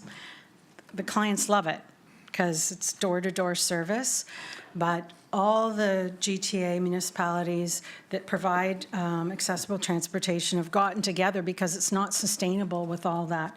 So they're working out kind of transfer hubs with a commitment that there's only a certain time waiting period where that transit service hands it off. And we are moving in that direction. There are some people that are upset. Steve and I went and did a visit last year. And so we're trying to be respectful and giving a bit more lead time on when we do it. But that is our goal, that we only go to certain points on the border and then we hand off to the other service. I thank you for that, and thank you, Steve. I know you've met with me in my office because I'm on a border, so I have a number of people that, of residents that use TransHelp, that in most cases it's medical, that go to the doctor in Etobicoke because they have for 40 years. But the issue, and I guess perhaps if there's a report being brought back, the issue in terms of efficiency is the residents are hearing that, okay, to cross the border, they live, 5 kilometers to 15 kilometers across the border to get to their doctor, and they're being told an option is, well, you live in East Mississauga, but you can go up to Brampton, which is 45 kilometers away if you want to use TransHelp. So in their mind, they're not seeing efficiencies, and I understand where you're going, and it's sensitive in terms of how many may be at those border points or those boundary points. So I'd be interested in seeing if there's going to be a report brought back to council on that, or I can meet with you further offline. Yeah, I know there's an accessibility advisory committee of council, and they're meeting on Monday, and there's 2 issues they're talking about. One is cross-boundary, and the other one is Maybe I'll that come to that passenger meeting. assist program, that's 600,000. So Steve, could you maybe make sure that report you're bringing forward on passenger assist, could it also be an update on that or a future report on the cross-boundary? Okay, so Thank you. we'll bring an update on the cross-boundary issue. Thank you on that. Just with regard to the regional fleet and the expansion, and you mentioned that you have tried or you do try to work with either the local municipalities or the conservation authorities in either storage or maintenance of the fleets. I didn't know that. That's very interesting. With regards to, we hear Mississauga in the transition of seasons, so transitioning from snow vehicles into street sweeping for the spring, and then into whatever leaf pickup in the fall, and then back into winter maintenance vehicles. That one of the challenges is storage. Have you actually met with the local municipalities to see if there are opportunities for efficiencies on that? Yeah, as I mentioned, there's a steering committee of myself and the 3 commissioners from Public Works from the locals, and we've been going through every single level of looking for efficiencies around potential, as I said, snow storage, vehicle storage. If we have some demand and say one of the locals is seeing demand and it makes sense to build one building to share, those are the kind of conversations we're having right now. There's not a specific opportunity around infrastructure at this time, but those conversations are happening. Okay, then that leads into my next question or point. You have a slide in here, and I think at the local level, and I know regionally and at City of Mississauga, and I'm not sure about Brampton or Caledon, but we've all passed Vision Zero motions. And You mentioned that there are opportunities for meeting with a lower tier to discuss design, development, and then also through the construction phase of different projects. I think we do need to do a lot more work on that. One actually that comes up regularly, I sit on the Cycling Advisory Committee, is in terms of the maintenance of multi-use trails, which is not a very popular word, MUTs, the Cycling Advisory Committee, but multi-use trails, but also bike lanes, on-road paved bike lanes, in terms of the street sweeping. And one of the responses we get is that we just don't, the transition, again, from the different vehicles, the timing of when street sweeping starts isn't as early as it could be because we can't house all those vehicles. So that might be something that the region could speak with the lower tier about. And has there been talk, I've experienced over this past year, but in the past, sitting on cycling, that I still think there is much greater opportunity, especially in the design phase, whether it's retrofit design or a new implementation of active transportation infrastructure, road work, or multi-use trail, or whatever it is, or trail design, or connecting to transit way, where there can be further discussion. Has there ever been talk amongst, maybe it's something we have to do at council, but having an actual Vision Zero committee of staff members? I know that in BC, looking at best practices in BC and Manitoba, that's one thing that they have done to make sure at the timing of when all of these projects come into play, there's an opportunity for all road users to really to look at projects through that Vision Zero lens, and to ensure that there's efficiencies to be found so that you're not putting in infrastructure and then maybe at one point tearing it out because it's not safe design. Yes, through the chair. So we do have with our road safety strategic plan, there is a committee that has police, the three locals, both police. I'm trying to think, Gary's going to come down. Anyone else? Those are the biggies. And the province. And so we are sitting down and looking at, what do we need to do collectively around Vision Zero?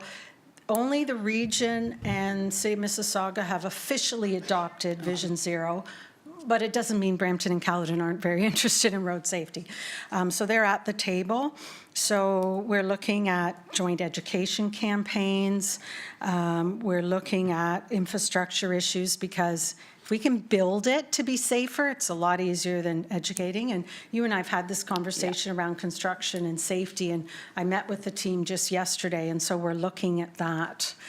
So I think we're on that path. Is there more that we could do? Yes, but we're definitely with the locals on partnering on that.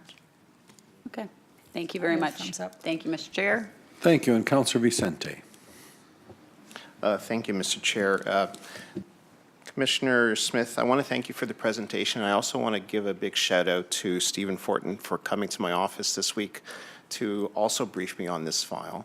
And, this is just another example of upper tier governments downloading more services onto the lower tier municipalities. And I think that I want to just commend you and your team for taking on this additional responsibility and for delivering services to the community, and for doing it as efficiently as possible.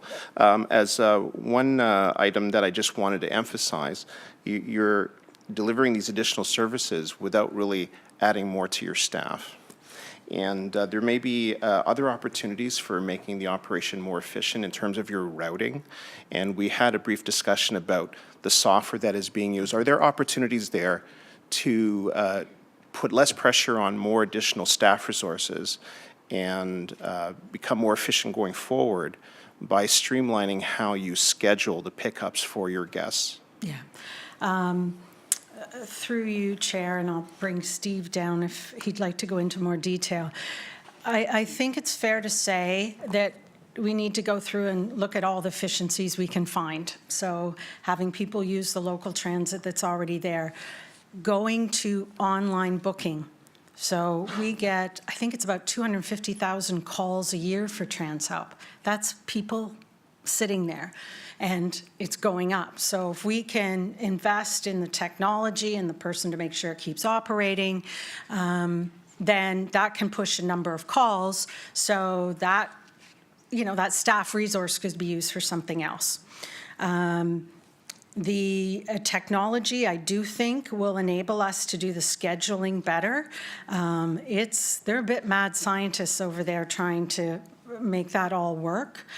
I think, and I was going to say something else, and I think I totally have lost it in my head. I think the other way we continue to push efficiencies is by doing a certain percentage of the service ourselves and a certain percentage done by private sector. We continually get to compare quality of service in terms of complaints, efficiencies, which helps us drive to be better, when I posed the question to Steve, his comment to me was, it's going to be looking for small amounts of efficiencies in a lot of places. There is no big magic efficiency bullet. I heard you. Do you want to add anything, Steve? Great, thank you, Jeanette. And through the chair, yeah, what we've done here in TransHelp and throughout the region is, as we've mentioned a few times today, is the philosophy of getting efficiencies in what we do every day is really ingrained in all of our teams, not only TransHelp. So in Jeanette's point there, we are looking at our software and we are upgrading it in that specific example to see whether we can get some routing efficiencies. But there's also operational things that, even to the example that Councillor Fonseca brought up too, in terms of cross-boundary. It costs us more money if we want to cross over Peel boundaries. It's a better customer experience, but it comes at a price tag. And that's a conscious decision we want to make in terms of that customer experience versus efficiency, and that trade-off that we got to have throughout what we do day to day. So, to your point, specifically around the technology, there is more that we are doing, but we're looking at what we do and how we do it as well, in terms of where we travel to, how do we book in terms of booking online. There's several things that we're working on today and tomorrow and in the past that's going to allow us to get better at what we do to deliver something more efficient and at the same time to improve customer experience. Yes, and that's really important, the customer experience, in terms of your routing. And when you're picking up guests and taking them to their eventual destination, if the software can be leveraged to keep those trips as short and as most efficient as possible, and that's something that really requires, you know, that artificial intelligence, if you will, that tech. And so it's something I think that as you move forward, explore and see what can be done. Yeah, and through the chair, on that one last point, the software that we do use is one of the industry standard softwares that's out there. It's not something that's born just for TransHelp. It's used all throughout Canada with a lot of agencies and in the U.S. So we're keeping up to date with some of the latest technologies that are out there, and not to say that it can't get better, but I don't think we're far behind by any stretch. Thank you, Commissioner. Thank you, Chair. Thank you, Councillor Raz. Thank you very much, Mr. Chair, and thank you, Jeanette, for the presentation. Do you need to take a seat? Do you want to sit beside next to Arvin? I'm all You good? good. Wear comfortable shoes today? I did. The 1% contamination that you talked about, which particular stream of that, was that, or was that all streams? Blue box. It was the blue box, okay. That's costing $200,000. If you have an overflow, shepherd's pie, pasta, and a dessert is making me loopy. When you have the blue bags put out, when you have an overflowed blue bin, say that 3 times fast, there's a separate truck that comes around. I think so. Separate truck, or I think the driver has to get out to pick it up. No, I think it depends, maybe it depends where, but I think it's a different truck that comes around to pick up the blue bags. In most cases, the driver will get out, put the bag in the cart and dump it a second time. There are some locations where, for various reasons, they will send a second truck around if there's lots of bags, just to pick them up quickly. Okay, I think I have in my area, there usually seems to be a second truck that comes around often. Where do they, if we try to keep them loose, where do they go, or what kind of processing did they go if we're encouraging people to put the overflow in bags? if we don't have the facilities to separate them or to open up the bags? No, we do have bag openers at our facility. They're designed for large bags, like a big blue bag. Okay. They're not designed for a grocery bag. Oh, the So grocery- it's the grocery bags that's problematic when people put recyclable material in a grocery bag and tie it. We can't get that open with our equipment.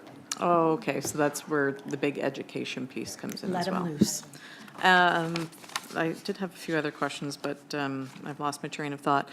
Oh, and I'm going to just reiterate this, it's not just your division, it's all the divisions. I think you all need to take a really hard look at the new hires coming in and whether or not they can come in on contract or be deferred, or whether or not they're absolutely needed this year, just given the environment that we're working in this year. Thank you. Thank you. Thank you, Jeanette, thank you to you and your team. A very thorough presentation. Well done. Thank you very much. If I could just put a plug, I know that's a lot of information. I can tell you firsthand, when you see things in operation, things become clear. So for all members of council, especially the new ones, please reach out to my office. We're more than happy to set up tours or briefings with any of the directors and their staff. Thank you very much. Jeanette, thank you very much. With that, we come down to our last presentation. I'm sure it'll be quite interesting, and I think it's going to be our briefest one as well. Commissioner Baird is here with regards to digital and information services. Sean, welcome. Thank you.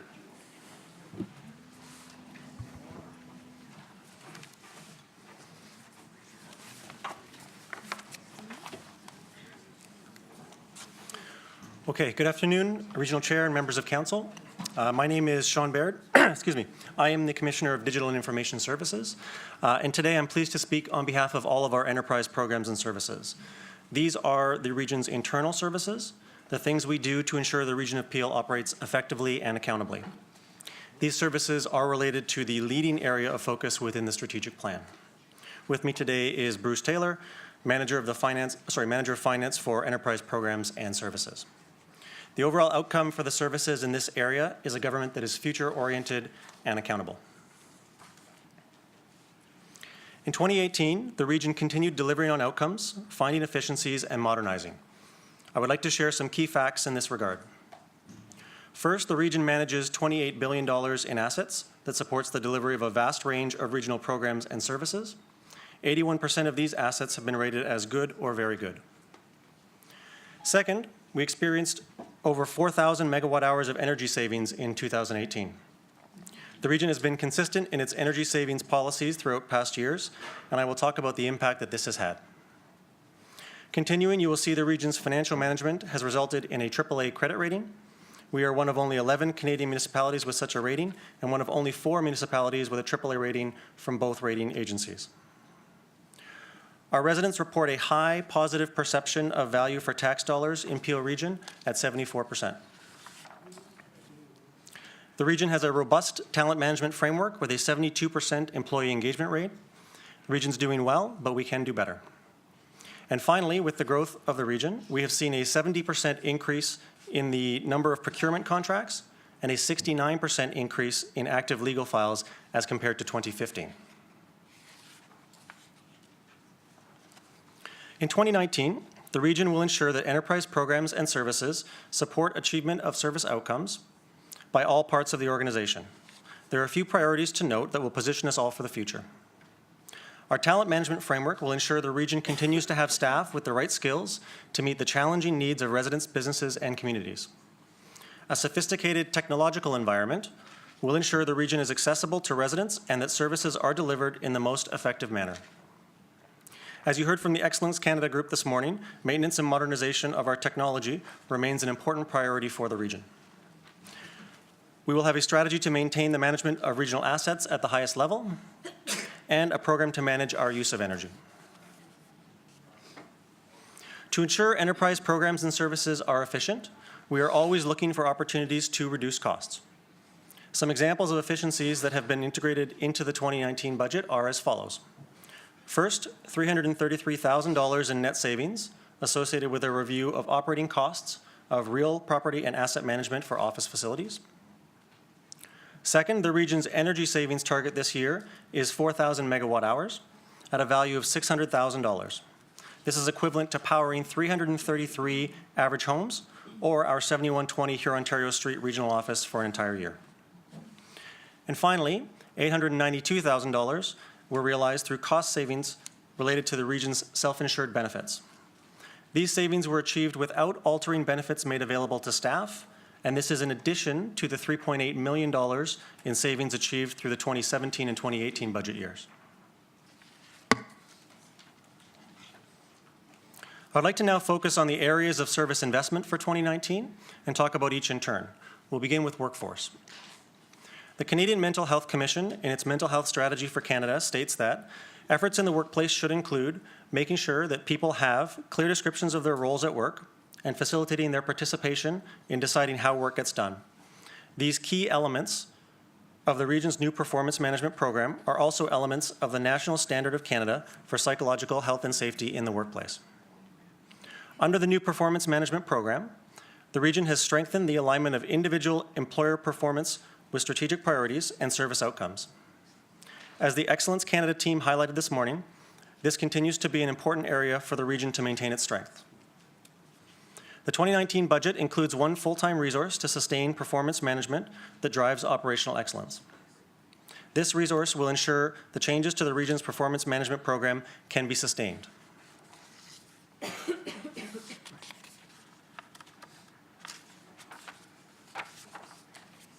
As mentioned earlier, the region is a steward of assets worth $28 billion, and this amount is expected to grow to $37 billion by 2041. We are subject to increased regulatory requirements put in place to deal with municipal challenges due to aging assets, climate change, and funding needs. This regulation mandates a phased multi-year asset management plan be put in place. Peel assets are relatively new and require minimal maintenance. However, over time, these assets will continue to age and require more ongoing maintenance. The region's asset management program is still in development, and the objective is to mature the program and be compliant with best practices. To ensure the service outcome that the region of Peel is well managed and adaptable, we will improve the efficiency of dealing with legal issues by acquiring 2 full-time staffing resources to manage the volume and complexity of legal matters and add in-house legal expertise. In 2017, legal services opened 61 new files per month, or 732 files per year. In 2018, this figure went up to 76 new files per month, or over 900 files per year. The total number of active legal files in 2018 was 69% more as compared to active legal files in 2015.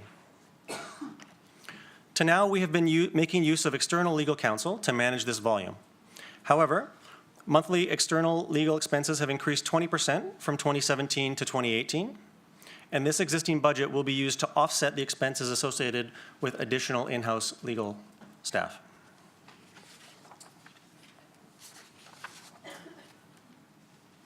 Another area of focus is climate change. Intelligently managing our energy consumption can significantly reduce operating costs and can contribute to building climate resilience by lowering the region's carbon footprint. The budget includes 2 full-time resources in our Energy Manager program, which works with key departments and divisions to identify and then implement savings opportunities. In a typical year, this program saves the region almost $600,000 through electricity consumption reduction measures, and these are ongoing cumulative savings year after year. This change comes with no impact on tax levy and will be funded by the independent electricity system operator and utility rates.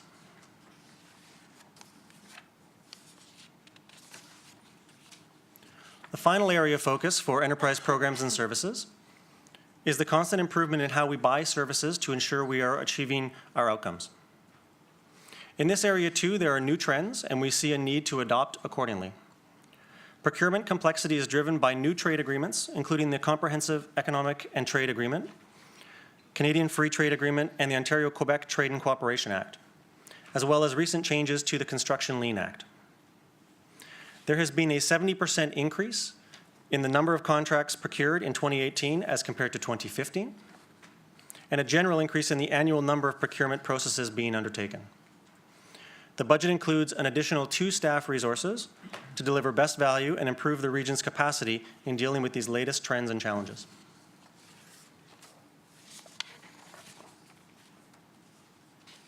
The budget for 2019 reflects the outcomes the region wants to achieve and positions Peel strongly to support the efficient delivery of services to our residents in the coming year. The 2019 total net operating budget is $84.1 million. $10.4 million of this budget results from the 1% net tax levy used to fund the infrastructure levy. Without this addition, the 2019 Enterprise Programs and Services budget would have been $4.2 million less than the previous year's budget, which is equivalent to a 5.4% reduction year over year. In other words, the reduction of the Enterprise Programs and Services budget requirements offset 4.2 of the $10.4 million increase resulting from the 1% infrastructure levy. This difference represents that $6.2 million net increase you see at the bottom of the slide.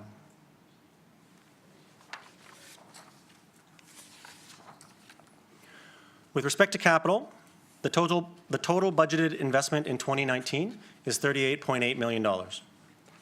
Funding of $22.9 million will support the state of good repair of technology, largely to ensure that staff have the equipment and productivity tools to deliver on outcomes. There is also a $9.9 million investment for maintaining the region's office facilities in a state of good repair.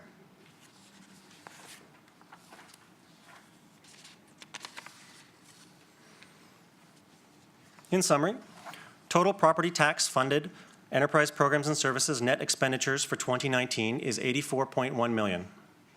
$38.8 million is earmarked for capital investment, and our projected capital investment for the next 10 years total $187.2 million.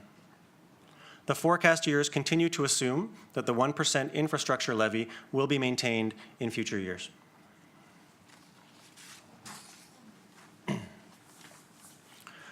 The last component of my presentation today is related to the thriving area of focus within the region's strategic plan.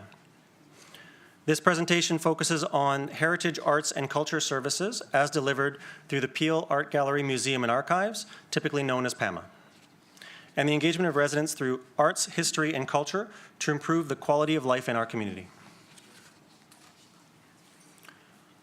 I would like to stress that this year is PAMA's 50th anniversary. The Peel Art Gallery Museum and Archives first opened its doors in 1968 through the hard work of dedicated community volunteer groups inspired by Canada's centennial celebrations. The archival facility came 10 years later, and since then, PAMA has been a central historical and cultural institution in our community. The archives at PAMA are the official record-keeping archives for each of the 4 municipalities, the region of Peel, the city of Brampton, the city of Mississauga, and the town of Caledon. Since undergoing a significant redevelopment in 2012, PAMA has evolved into a dynamic environment for exploration, learning, and open discussions. There have been over 100 exhibits showcasing Peel's heritage and Canada's diversity. PAMA maintains an 82% satisfaction rate amongst visitors. Almost 31,000 people have visited PAMA in 2018, which represents a 72% increase over the 7 years since the refurbishment.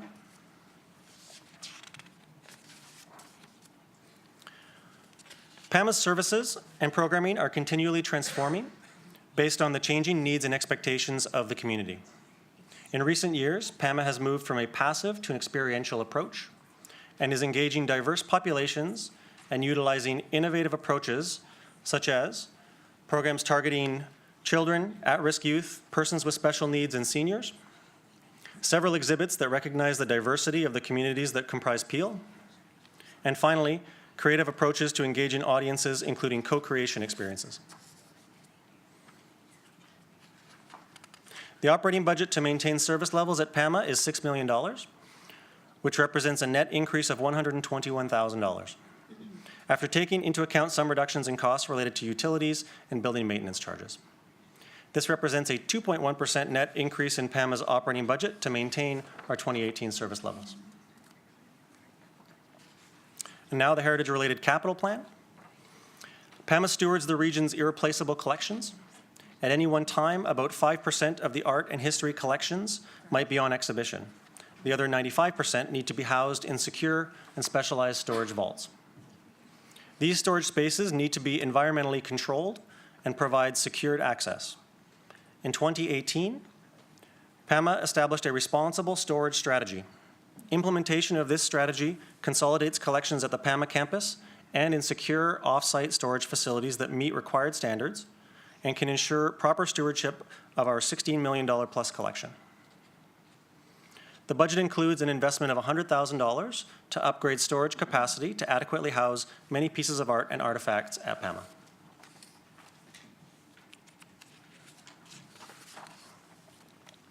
In summary, the 2019 budget related to heritage, arts, and culture includes $6 million to maintain existing service levels and a $100,000 capital investment.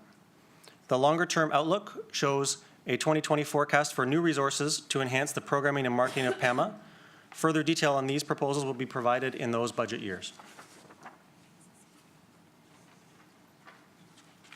This slide summarizes the 2019 budget services which I've presented. There's an overall decrease in the enterprise programs and services net expenditures of over $4 million. The increase to the infrastructure levy of $10.4 million will contribute to the long-term sustainability of the region's tax-supported capital plan, as described earlier by the CFO.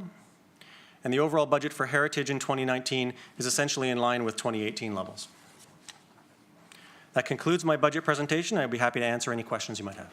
Yes, thank you. And there are Councillors Raz and Daskal. Councillor Raz. Thank you very much, Mr. Chair, and thank you for your presentation, Sean. A few questions, having gone in through some of the details. So I guess 6.2-66, you've allocated $500,000 to replace the existing non-union job evaluation program. This is one-time funding. Is that something that absolutely needs to be done this year? So I'd ask Commissioner Matheson to speak on that. Through you, Mr. Chair, that is funded by reserve. Okay. But does it have to be done this year? Certainly would help with the production of how we proceed within Human Services. So yes, we would like to proceed with it this year. Does it have to be done this year? The answer would be no, but in our planning efforts, we would like to proceed, but if it could be delayed. Okay, thank you. I don't know who can explain this one. There's about $3.5 million for the WSIB actuarial adjustment as per actuarial study. A similar amount will be required for 2020. Can someone please explain to me what this is?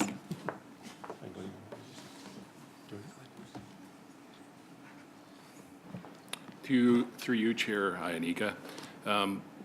Every 4 years, the region's required to do an actuarial analysis of, Every 4 years, the region is required to have an actuarial analysis done of the liabilities associated with WSIB claims that have been filed against it, or for it. And most recently, the actuary has shown that there's be a big increase in our liability from about 22 million to 41 million. And we have to amortize that over 4 years and recognize it in our financial statements. So instead of adding that to the tax levy, because whenever we get to that new normal of $40 million, we won't have to go any higher. We're taking money out of one of the working fund reserves and using it to fund the liability as we're required to by the actuarial analysis. So it's not an expense in the bottom line to the region, but it's recognizing the increase in WSIB cost. And that's being driven primarily from the paramedics area. Okay, thank you. There wasn't a lot of explanation on that one. Question back to Sean. The storage vaults for PAMA, are they at capacity, or I'm just wondering, I think at the City of Mississauga we have a lack of capacity for properly storing our artifacts and items, and I'm just wondering, is there an opportunity for partnership, whether the city can lease space, or has that been explored with the City of Mississauga? We can take a look at opportunities for sharing storage space. I do know that we are over storage capacity right now. We're using inadequate storage capacity at the moment. And so a big part of this plan is to get out of that situation and ensure that we're having storage facilities that meet the necessary requirements of the artifacts that we're putting there. But happy to take back and have further discussions with the local. Okay, and maybe it's something Brampton and Caledon might be interested in as well, because those storage spaces are expensive because they have to be climate controlled and have the proper fire protection systems. And a couple of years ago at the Bradley Museum, we had a water main break that that certainly put a lot of our storage area underwater, and then we had to go through the process of having to dry everything out and bringing in special expertise to do that. So I think if maybe we can look at potentially pooling resources for storing of artifacts, that would be something we should take a look at. Sure, absolutely. Okay, thank you. Thank you. Councillor Dasko. Thank you, Mr. Chair, and thanks, Sean. Just wanted to ask a couple of questions. Just again, in light of this kind of climate that we're going into, which we're not quite sure what we're going into, I'm just having a look at, you've got for the enterprise programs and services, on the part of the $38.8 million is the state of good repair in terms of the regional office facilities at $9.9 million. That's right. That would be a proposed spend to keep them in that kind of condition? So there's I have a bit of a breakdown of some of the facilities work that would go on in that. Yeah.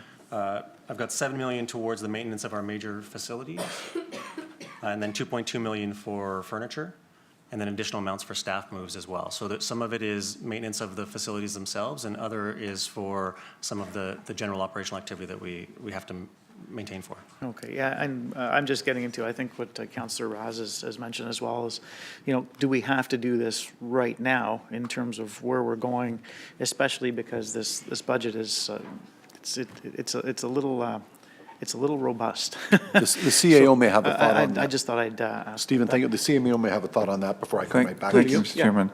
On the issue of governance, if governance was to change in any way that you want to imagine it, the services to the public are going to continue. They're not saying get rid of the region. Well, you're not going to stop delivering paramedic services and human services and public health. Therefore, the facilities that we need to deliver those services will still be needed. All that will change is the governance structure above all the services.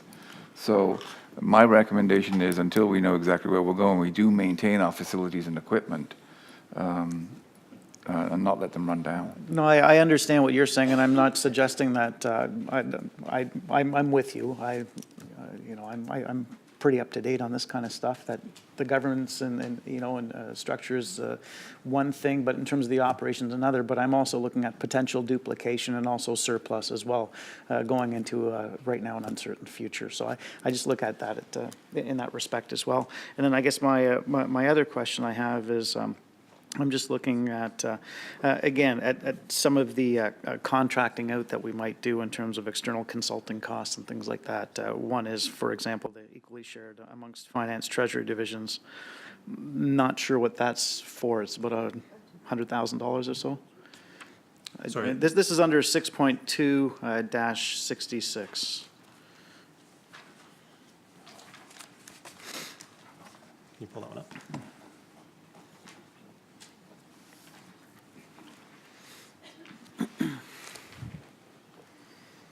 This is Appendix 2.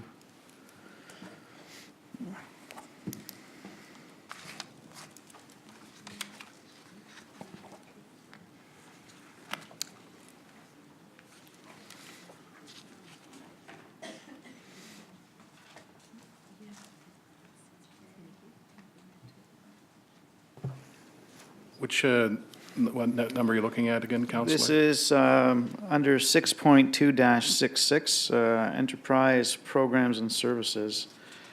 It says $100,000, I guess, external consulting costs equally shared amongst finance/treasury divisions to be reviewed in 2020 budget as an earmark. So just not sure what that's referring to. That's for some studies that were requested that won't be an ongoing requirement for the region. They're a one-time cost. So since they're a one-time cost, we're proposing to fund them from reserve draws for the 1 year that we're going to require them. Okay, all right, thank you.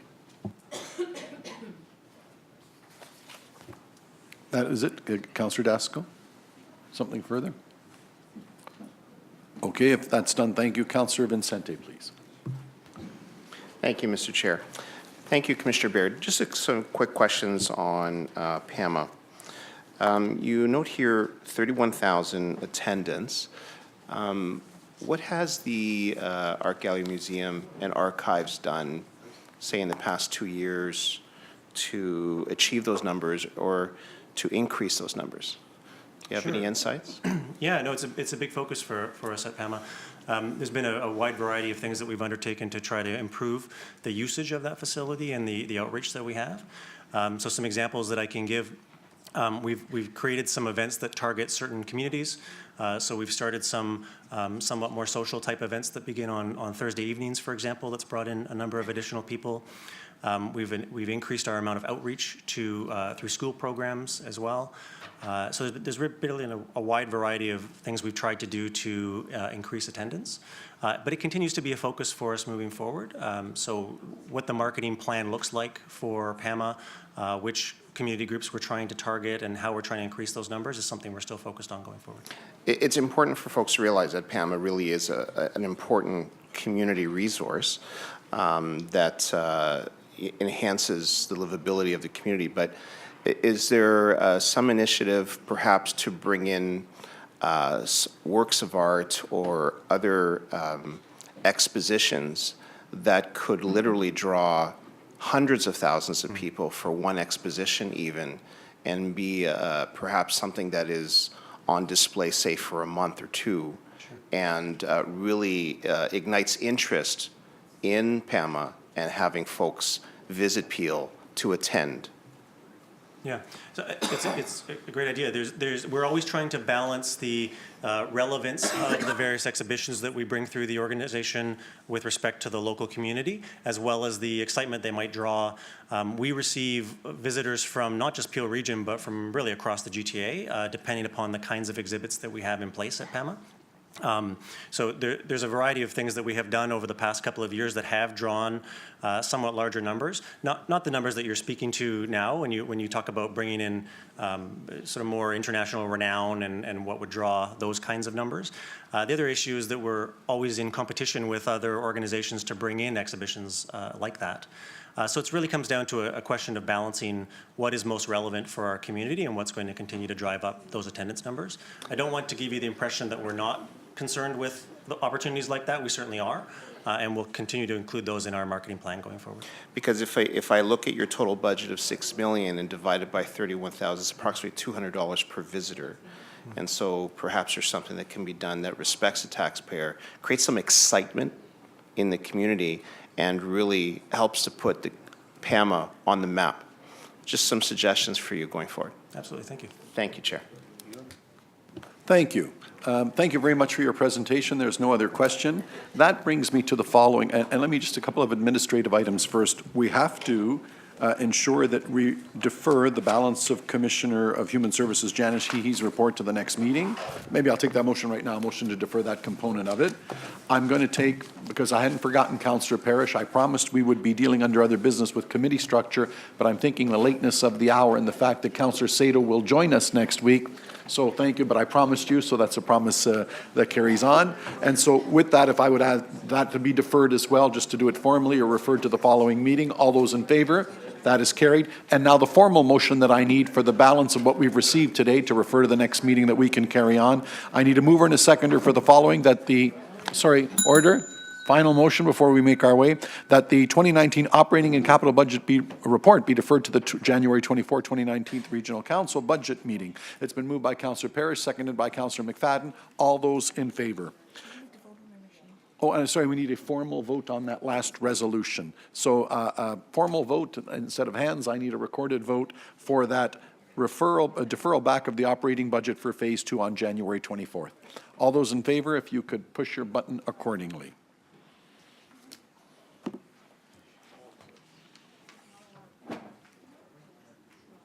And that carries. There are no communication items, there are no bylaw items, there's no other business, there's no other notices of motion, there is no in camera. I need a bylaw to confirm the proceedings, Madam Chair. It's been moved by Councillors Vincente and Mayor Thompson. All those in favor, that is carried. Motion to adjourn from Councillor Kovac and Councillor Groves. Thank you all for a very long day.